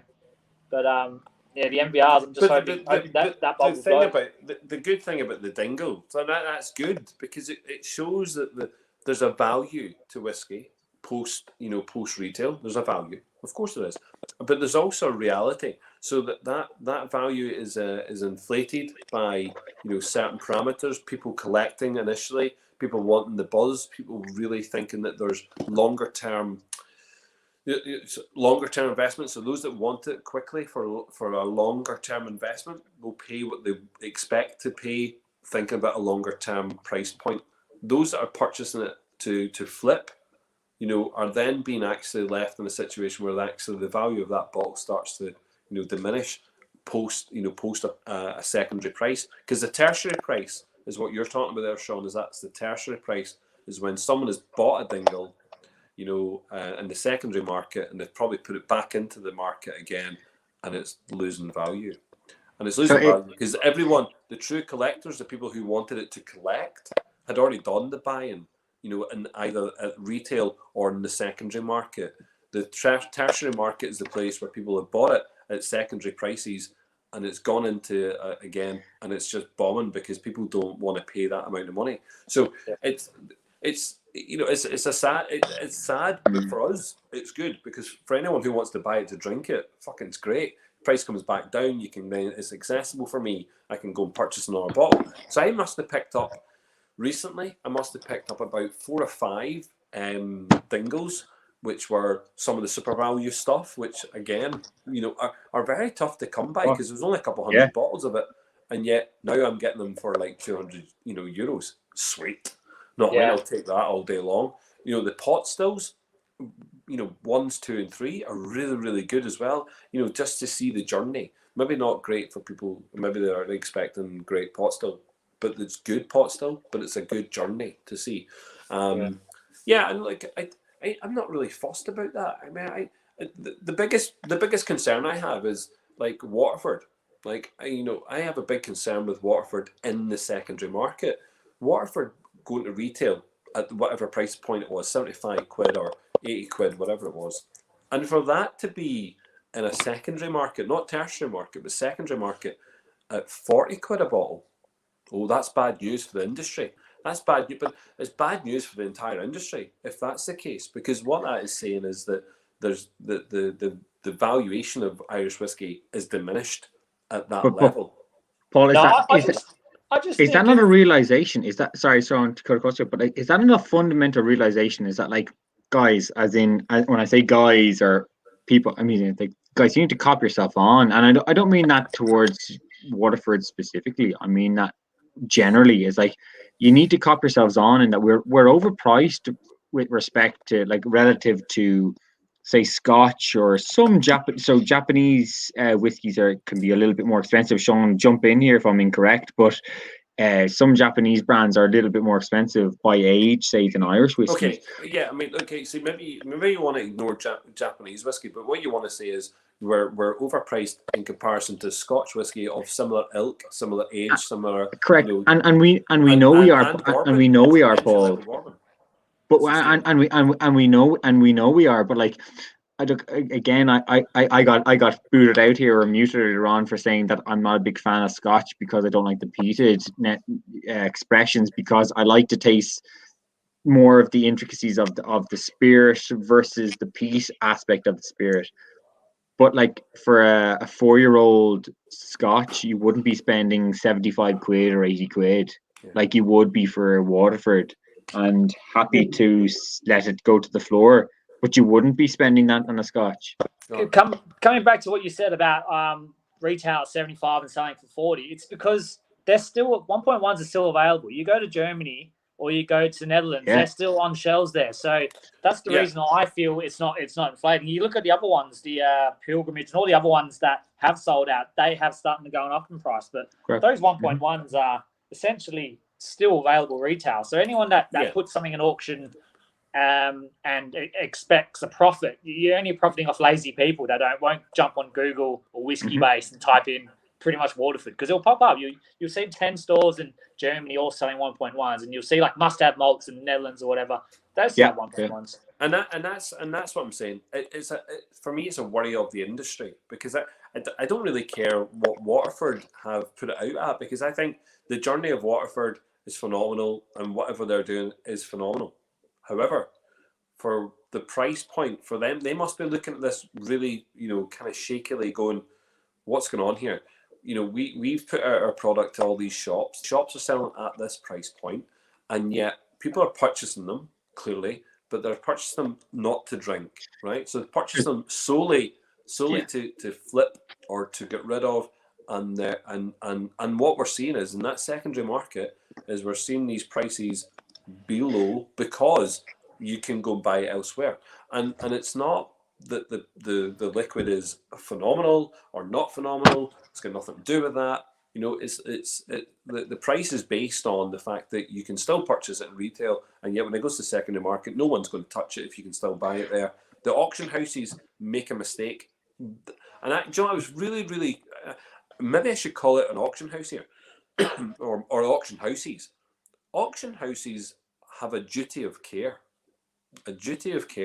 to the market and to the industries that they are supporting and propping up post retail, because actually, a lot of auctions could make a decision and say we're not going to sell whiskey which is still in retail.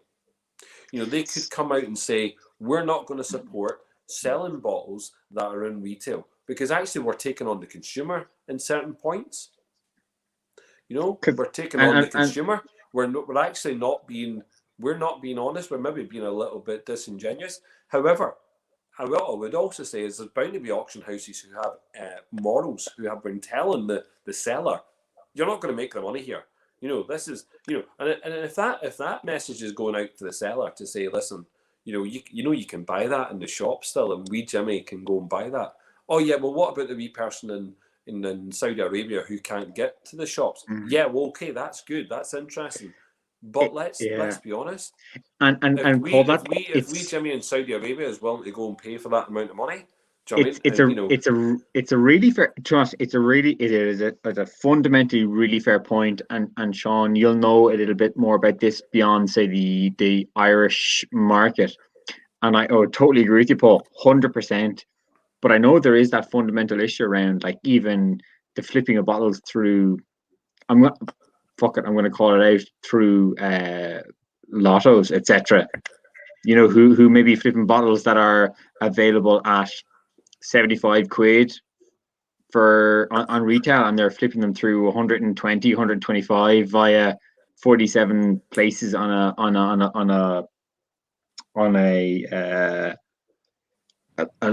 a lotto system. They're making 125, 130 quid, and that is flipping a bottle just simply to make profit. It's not trying to spread the love of a whiskey, in my opinion. And I don't care what anybody says about it. And there may have been people on this conversation earlier on who were doing that, and I don't agree with that. I don't think that's personally. I think that's promoting gambling, and whatever your opinions are on gambling as an addiction and whatever. We're drinking whiskey, but that's an addiction. But I don't want to get into that. But ultimately, that's spreading a profiteering rather than spreading the real love of whiskey, which I think someone who like Sean is like, he's making a few bob out of it. I really hope. But it's spreading the love of whiskey down under, there's a difference there, Daniel. So there's a difference, and this is what we talk. We have to talk about markets, and listen, Sean, and we'll just use Sean as an example. AWA, right? Great. We'll get I don't know. Let's say 200 bottles donated to them this month for an auction, and in that they might have half of those 100 out of the 200 are purely Waterford. Now, that's perfectly fine. Because actually in Australia there is no outlet for Waterford, for example's sake, right? And I'm just sugarcoating it. But let's just imagine that in Australia there's zero outlet for Waterford, and 100 bottles come into an auction, and everyone in Australia is going, "Fucking great, mate! I've got the chance here to get Waterford." And actually, it would cost me $1 million to get it delivered, from Ireland. I'd have to pay the cost at 80 quid retail, and it would come to me and maybe another £80 to get it through customs and delivery. And yet now I've got it in the auction here. I might only pay 120 quid, and that's me summarising, and that's okay. But if we are in Scotland and Macallan have a release of 10,000 bottles, and they all sit in supermarket shelves in Asda.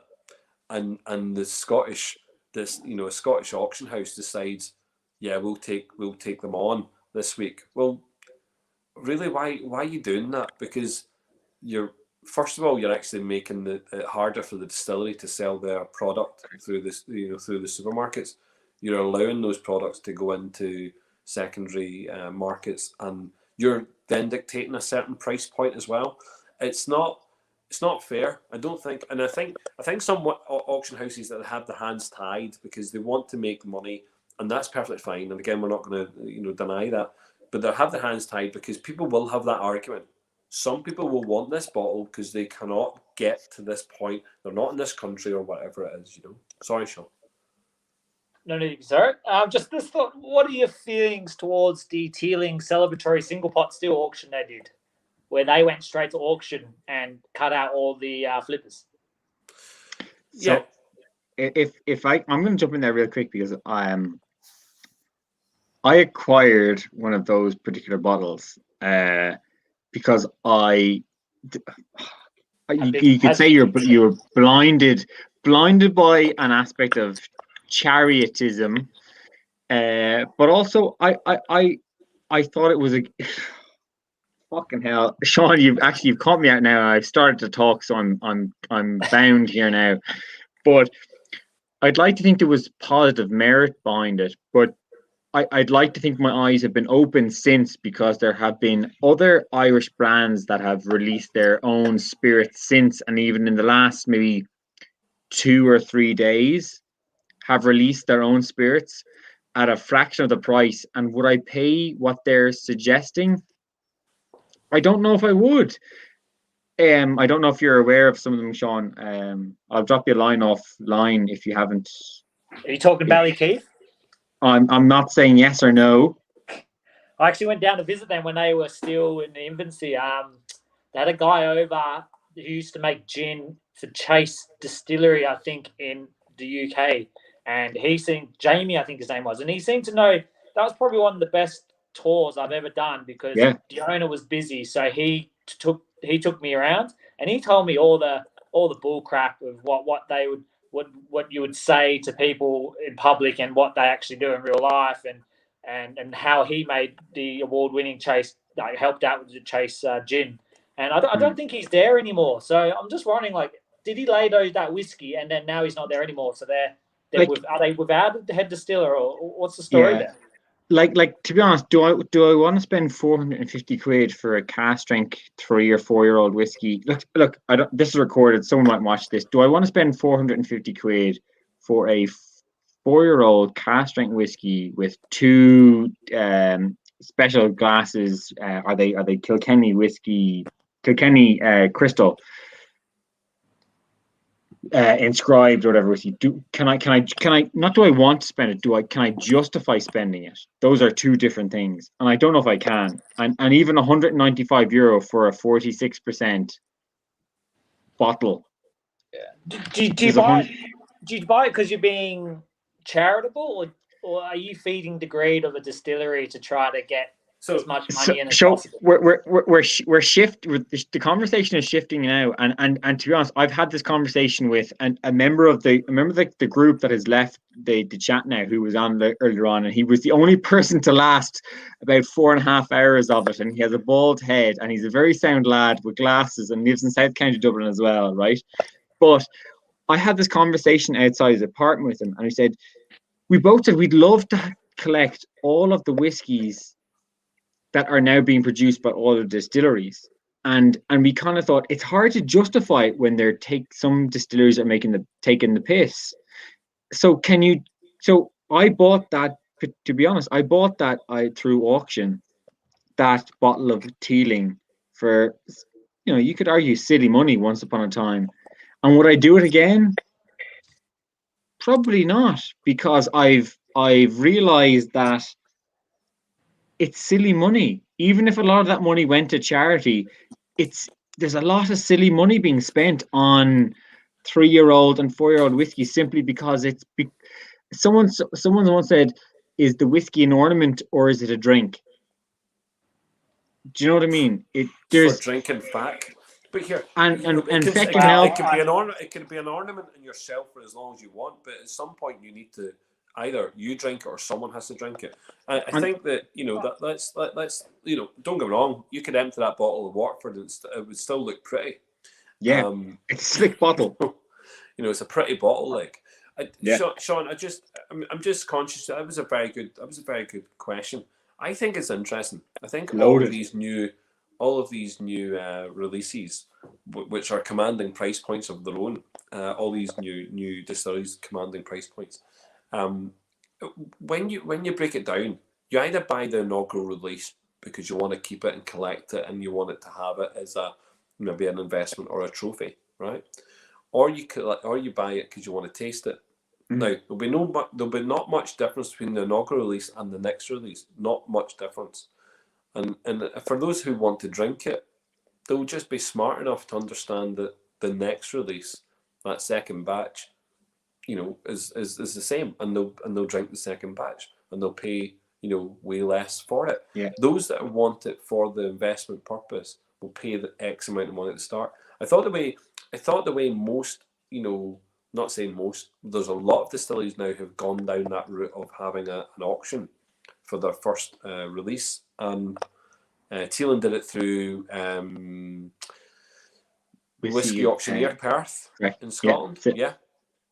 And for me, I didn't think it would hit the heights. I mean, some of those bottles were going for 800 quid or something at auction, wasn't it? Yeah. So the minimum was about £560. I think ultimately when you paid it all out, it was like nearly 700 quid. Yeah, so euro. Yeah, so that's what I'm saying. So I mean, it's like it's £10,000 was the number one. Yeah, but look, okay, so Sean, a bottle of number one of anything doesn't really matter if it's piss water. That number one, people who collect number one will want number one. They'll pay X amount for it. That you can't really put a price on that because that's a person wanting exactly that number. But I think it's ridiculous insofar as that there is no way other than to justify a collection and other than to justify a trophy that a bottle of whiskey which is unknown taste, to anyone and is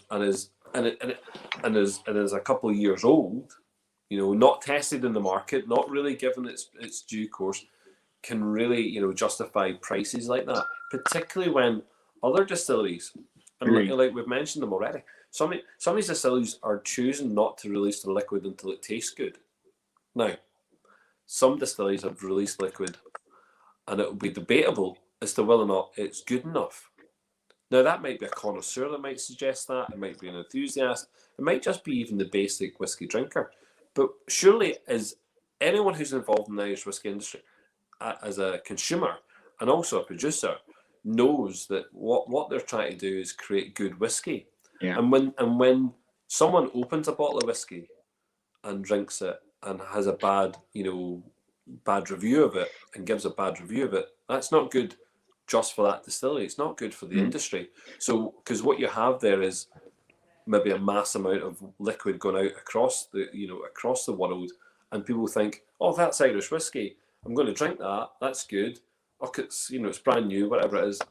And then when they taste it, they go, is that Irish whiskey? Because I didn't have Irish whiskey before because of that that god awful experience or the god awful taste. And I think we're tried and tested. Redbreast 12, much is that? 40 euros. Let's look at another one. Bushmills 10. I wish. Bushmills 10. Well, okay, sorry. Well, up here it's 40 quid. Know what I mean? So for the 12 euro, I'm sorry you guys still get screwed a little bit.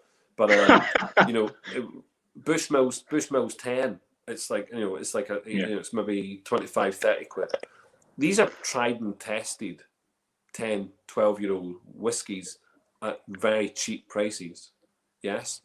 So why a 3-year-old would it be more than that initially? Yeah. Yes, I can understand there's costs and core costs with the distilleries and they need to recuperate costs. I get that. I'm not a dick, right? But for a consumer, I can buy tried and tested whiskies in a range of about 30 to maybe 50 quid, and there's a shitload of them, and they've all been tried and tested, and which means that they're all good, and people know they're good, and they're on the market because they've stood a test of time, and they're still there because people drink them. John's Lane and Jameson, all these bottles that are there, and they're just constant. We know that. So when the consumer gets the chance to try something new, and it's brand new, and it's it has not been tested and hasn't been given the kind of the thousands of bottles run through that that we see with all these other ones. If they're all shite, if they genuinely are not good and they taste like crap, that'll damage. It has to damage the industry. It has to damage the entire industry. It doesn't just affect that one distillery. It will affect everyone because the consumers that you're going into the markets. So if Irish whiskey is not big in China right now, and yet all the new stuff we're throwing into China right now is shit. You know what I mean? They're going to not want to go back near the Irish whiskey, and it's it's to me it's terrible because the new distilleries need to make money. They do. There's no doubt about that. Jeez, they do. Yeah, there's no doubt about that. But it's tough at the outset, Paul. Like I've been chatting to a couple of the early distillers who maybe haven't got their plan, even who don't even have their planning permission yet. to even develop their distilleries, and it's tough out there. So they have to go through the process where they're sourcing and bonding prior to, you know, even putting in their own spirit out there. And sorry, Sean, I don't want to cut across you any longer, but like it's a tough process to go from the acquisition of spirit to going through the bonding process, through then putting it out there, and then going through their own distillation process to try and get their own spirit out there. Then it's tough. It's not easy. And I was ignorant to that from the outset in the last few years. I thought it was easy peasy. Just get your own stuff out there. You just go through this process. It's not. It is difficult. Sean, and I'm not saying that. Yeah. Sorry. So Sorry. Go on. I'm a finance manager by trade, so or accountant by trade. So I kind of understand why small batch things cost a lot more. You're still using the exact same head count, pretty much exactly the same machinery, but they'll have just bigger versions of things which will pretty much run more efficiently. So that's probably why going back full circle back to Killowen, as you like to call it, you want to pay that extra money because you know it's Brendan there bending his back and pushing barrels around. You know it's the exact same amount of love. It's probably more love in this than something in Redbreast 12 where it's probably one of 100,000 liters that go through the system at that week or that month or whatever. But with this, you kind of want to pay more because you know how much work's put into this. But I guess it goes to, you kind of don't really know what's going on with the other distilleries with new stuff that's coming out. They could easily be running the same efficiency as, say, Middleton with massive stills or whatever. But I just find that if they're more open and like kind of like Killowen, you kind of want to pay money for this, but you don't want to be paying for Ballypeef or whatever the other distilleries called. Can I just jump in really quickly? It'll be really quick. Sean, I completely agree with you. I fundamentally do, right? But I know the point that we spoke about it, Paul, at Christmas with Brendan during the rum tasting. Actually, is that what Killowen need to do is to diversify the brand in terms of pushing it beyond this niche market. Because like so how many, for example, of those exclusive series bottles are released, Sean? Is it like 300?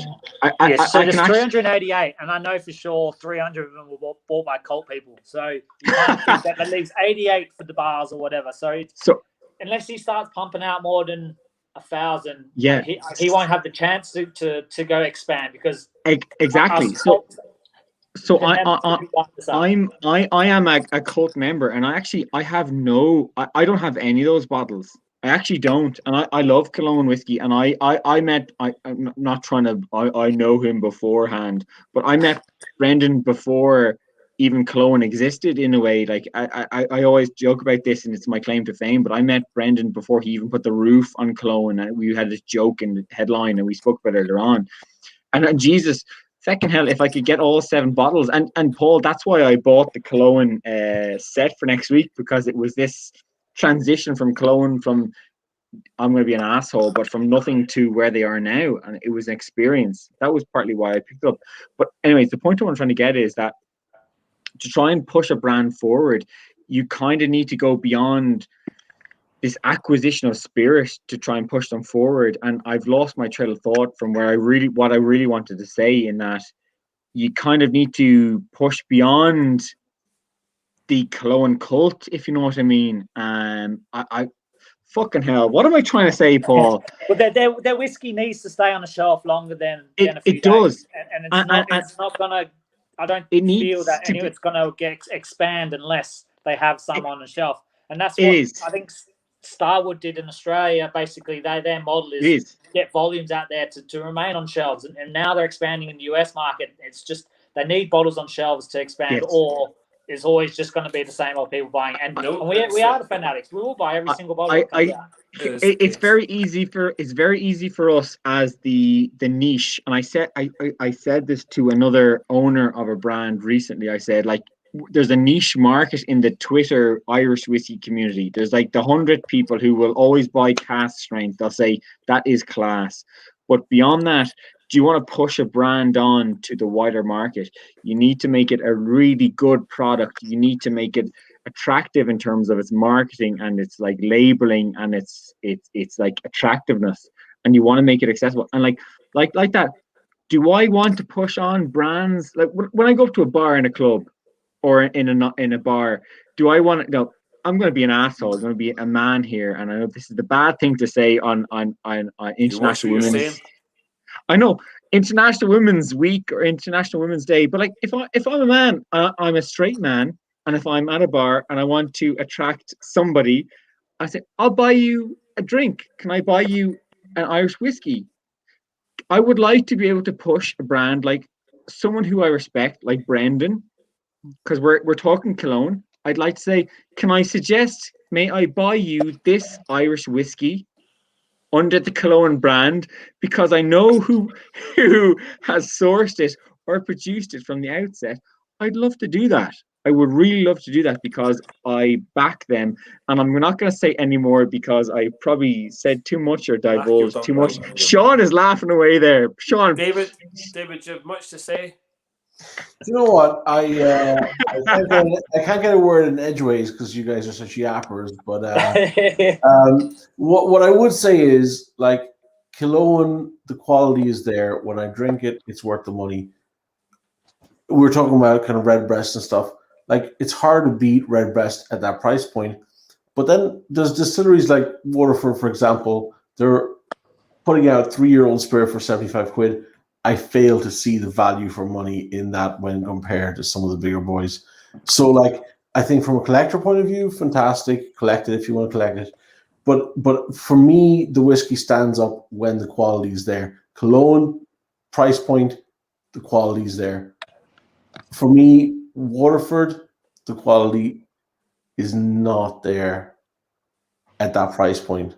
I just feel Waterford, though, it's got to be a journey. You're going to be with them as you go along and when their new releases come out, and to hopefully one day when they have a 10-year-old out, you know, you just sit there going through all the batches and do a side-by-side. And that's why my bottles are sitting in the cupboard right now, because I can't wait to do that side-by-side, because I think I understand what they're doing and I really like what they're doing, but it is really young whiskey. It probably come out, in my opinion, a bit too early, but I can now go along with the journey of how a spirit evolves with the exact same method and well, not exact same method, but pretty much the exact same ingredients. Sean, like I don't know about what your favorites are so like early on, but like that Ratheden or Bano, like if that went from 1.1 to 10.1, like those are my highlights so far. Like if you went from 1.1 to 10.1, phenomenal stuff. Like they'll be cracking. Like they're great whiskeys early on. And I'm not shifting brands here. We all know we're talking about Killowen from the outset, but I don't know if anyone has tasted the Buskers. Like Buskers, we're shifting brands here quite quickly here. We're shifting from Killowen to Waterford to Killowen. Like Busker, that single pot still has a cheeky nose on it. Like that's a great nose. I've never had a whiskey that has tasted like or has nosed like it's literally like someone has taken underneath my nose an orange, like a proper ripe Spanish orange, has taken the peel off it. Has he got one? No. I'm just want to put my favourite out there. Yeah, you're a bollock, Sean. No, you'll upset Paul. Paul will have a little bit of a moment right now. Fucking love that. Fucking stuff's great. Before we go to all port, right? But can I just say about the Busker?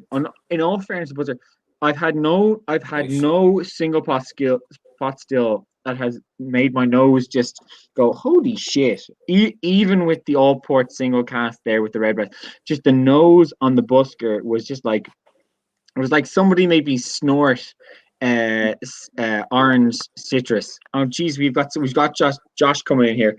But sorry, Sean, talk to us about Redbreast and the Bushmills there, because that fucking hell. I'm in trouble because I have, I don't know if you can see, I've probably got about 150 mils left on this, which would possibly be my most favourite Irish whiskey of them all. This would be the Whiskey Exchange 30. Yeah, it is good. It is good, Sean. Listen, I want to wrap it up, but Josh said he wanted to come on and say something. Josh, come on and say something. I'm going to wrap this up because I think it is bedtime. I don't need to shoot though. It's lunchtime, and I told Mrs. we'll go out for lunch about 2 hours ago. So I better go. Right, Josh, something to say. Go for it, Josh. No, I'm just going to finish up the Waterford side of it. So it's we're paying 80 quid, 90 quid a bottle here in Waterford. It's going to match a 12-year-old cask strength for Redbreast. I mean, whereas, how does that match up? It's a 3-year-old whiskey which doesn't add up at all. Yeah, I think. Listen, I think it's a simple problem, right? Waterford have a massive experiment on the go and are producing a lot of liquid, so it's not like they're producing a very small batch run. So this idea of distilleries having small batches and maybe having an inflated price or maybe this is the amount of money I need to raise in order to justify a small cask that's being used. The Waterford don't have that issue, because they're producing a lot of it. So whatever I don't know when they go out to the buyers, and they say this is the price. And the buyers are looking at going, right, well, if we want Waterford, we're going to have to sell it at this price. We're going to have to up the ante here and sell it to make some money. I think that's the problem. If Waterford value their whiskey at that point, what does Waterford value when they go and sell their whiskey at 10 years to the same buyers? Because actually, I don't think the price of a Waterford at 10 years can be any more than what they're selling the 3-year-old for. And I also know that Waterford aren't going to put age statements on their bottles. So really what we're going to see is more of the same. We'll see 1.10 or whatever it is. We'll see the dynamic changing, and we'll see the cuvee. We'll see all. But this is really this is the fact. Waterford sold their whiskey to a buyer or buyers for a price. The buyers then determined that when it went to retail that there'd be a certain point that it was sold for. I think it's very hard to come back from that at going years and years down the line, because we've already explained, and rightly so, that we have so many bottles of so many ages and ilks, and even high quality cask strengths and the likes, all below the initial retail price of a Waterford at 3 years old. So, and it's not that it was an inaugural release either. The inaugural release had its own price point, 150, give or take. That's really reasonable. That's really whatever that price point was for the pilgrimage. That's reasonable, and yet this other price point that we're talking about, I don't think is sustainable. It's not sustainable.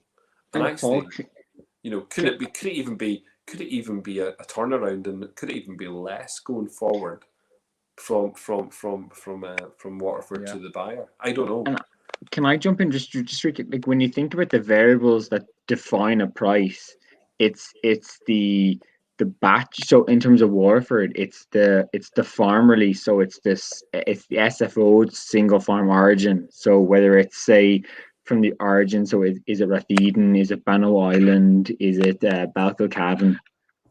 So that's one factor that will define the price. It's the the 1.1 say. So is it the first release of that season or that harvest? So sorry, I'm sure one of the lads will explain this a bit more clearly, but is it a 1.1 or is it a 1.2? So obviously we're shifting on from say Ratheden, say as an example, from 1.2. So it's the first harvest, which is the 1, but it's the second release, which makes it 0.2 is what's released so far. So it's the 1.2. So if you can imagine, there's the farm, there's the harvest, and there's the release. So it becomes very difficult in many respects to try and, like, if you want to try and collect or flip these, you should either be thinking, do I want all the single farm origins from their outset? Do I want Ratheden 1.1, Balclcavan, Hook 1.1, and so on? Or do I want, actually, if you're collecting, sorry, this is just if I'm talking about collecting, if I'm collecting, do I just want Ratheden? and I'd like to try all the Rathedens through their evolution as Waterford released them. So it's Ratheden 1.1, 1.2, 1.3, and don't forget that for some of the farms, Waterford might only release Ratheden, for example, 1.1, 1.2, 1.3, but for Balcacavan, because they really like it, they might go 1.1, 1.2, 1.3, 1.4, 1.5, 1. Do you know what I mean? They might extend it. So there's so many permutations out there from what Waterford are doing. It's very clever from both a whiskey drinkers, whiskey collectors, whiskey investors point of view. There's a lot of permutations, and I appreciate we're we're nearly 7 hours in. I know. And I think I'm talking sense at this Paul, but like Jesus. Yeah, And I'm even on to rum at this stage. Jesus. I know, but I think to help Josh there, I don't think we're going to see. Yeah, I mean, I think we're going to see that price point, and I don't see it. I can't see it backing down. It can't hold. It can't hold, Paul. Well, I'll come back to Ratheden when they're at 1.10, and is it 1.10 or is it 1.1, 1.2, 1.3, and then is it 2? Or lads, and are we at 6 or is it something before you go back, David? Or is it when you really have interest? Is actually the interest when it becomes 2.1, and that's the thing when it's the second growing season. And that's the thing. So the first, sorry, not to get over complex about it, but it's late, right? But the first number is the growing season, and if you really have an interest in Waterford, your interest will be in the growing seasons and the impact of the soil and the climate. And sorry, I'm not trying to be really make it difficult. And Jesus, if Finon was here, he'd be saying, "Daniel, shut up! You don't know what you're talking about." But the reality is the first number is the season. So if you really, really, really, really want to be interested, you'd be wanting to know what 1.1 versus 1.20 is, because that's the cask influence. But 1.1 versus 10.1, that's to do with the seasons. Just to say. Yeah, but I don't think anybody should love the distillery more than they love the whiskey, right? So if we're into good whiskey, we should be disregarding the hype of a distillery. We should be following the spirit.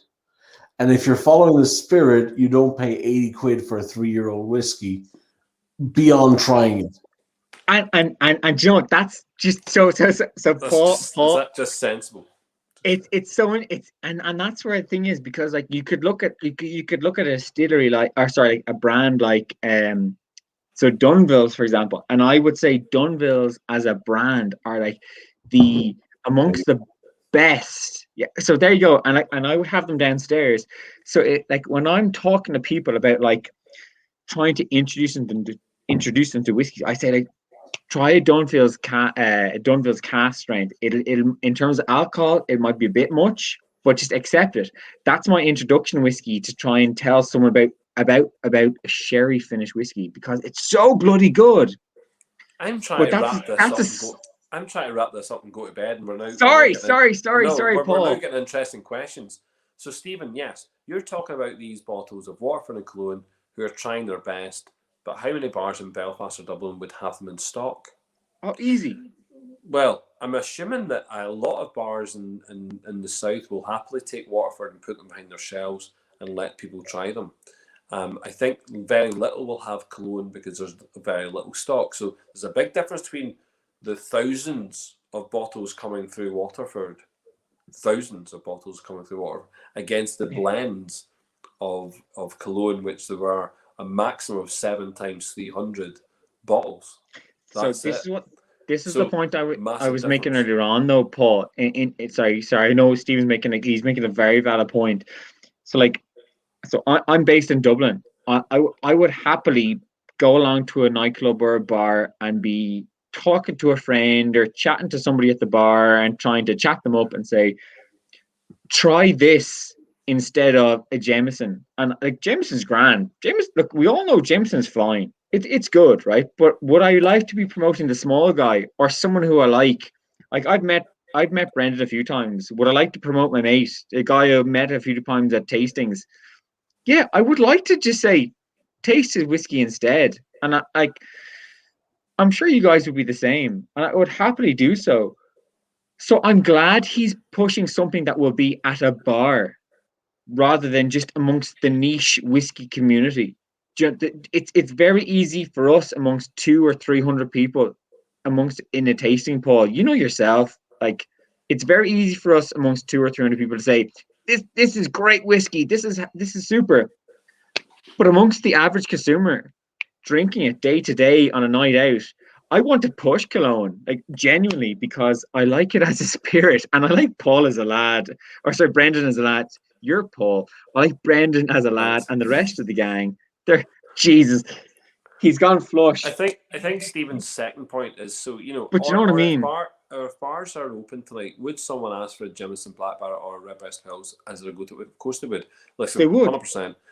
But that's where you want to change that, though, Paul, don't you? Well, of course you do. Of course you do. But you definitely want to change that kind of attitude. And look, how many of them get the chance to have them in stock? There's very little chance of one brand who have only released 2,000 odd bottles over the course of a year. And remember, all blends, and again, high-end blends, and all 500 mils. That isn't going into lots of places, and it's not going to see lots of shelves, and it's not going to be constantly seen by the consumer, and it's definitely not going to be seen by a lot of drinkers. Whereas Waterford, I think, are slightly different. The price point on 1.1s and 1.2s have been the same. I don't think they've fluctuated very much in price, have they? So, and there's a lot of them. So we could see in bars lots behind shelves. We could see in off licenses. We could see lots of waters. Of course we could. In fact, at one point you could see, I suppose in certain retail, you could maybe see 6 different variants of Waterford at the same time.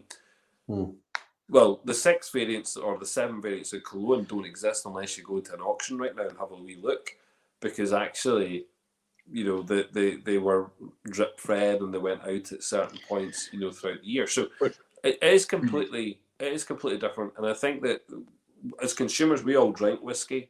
We all then know the price point in our head of what a good whiskey is worth, and what its rival is, or what its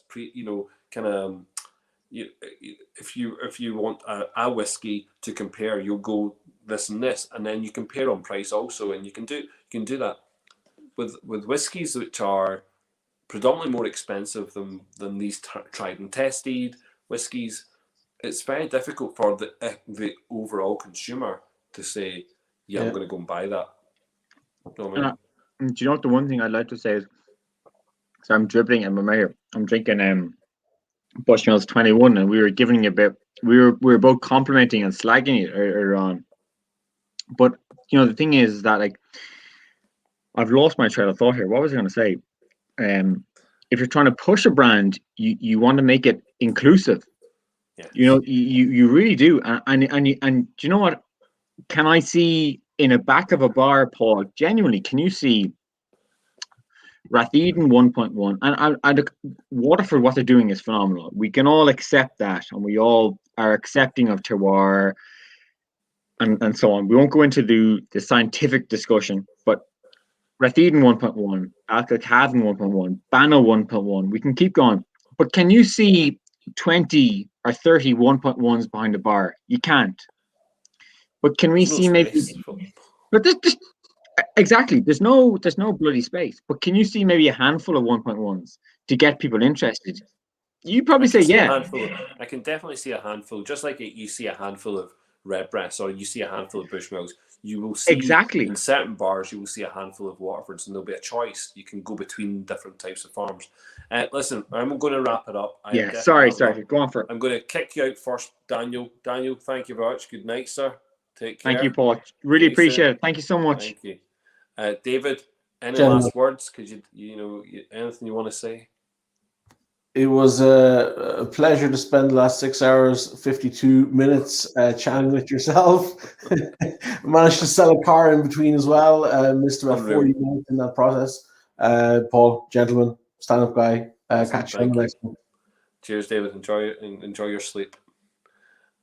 Listen, 6 hours, 52, nearly 53 minutes. It is bedtime. Good night. Thank you very much for joining us. It's Slotcha, but really wasn't part of the Slotcha thing. I am tired now. Yes, thank you very much, Liam. Oh, cheers, lads. Listen, thank you. We shall speak to you very soon. Excited for what's coming with yourselves. There we go. Cheers, Conor Ryan. Oh, thank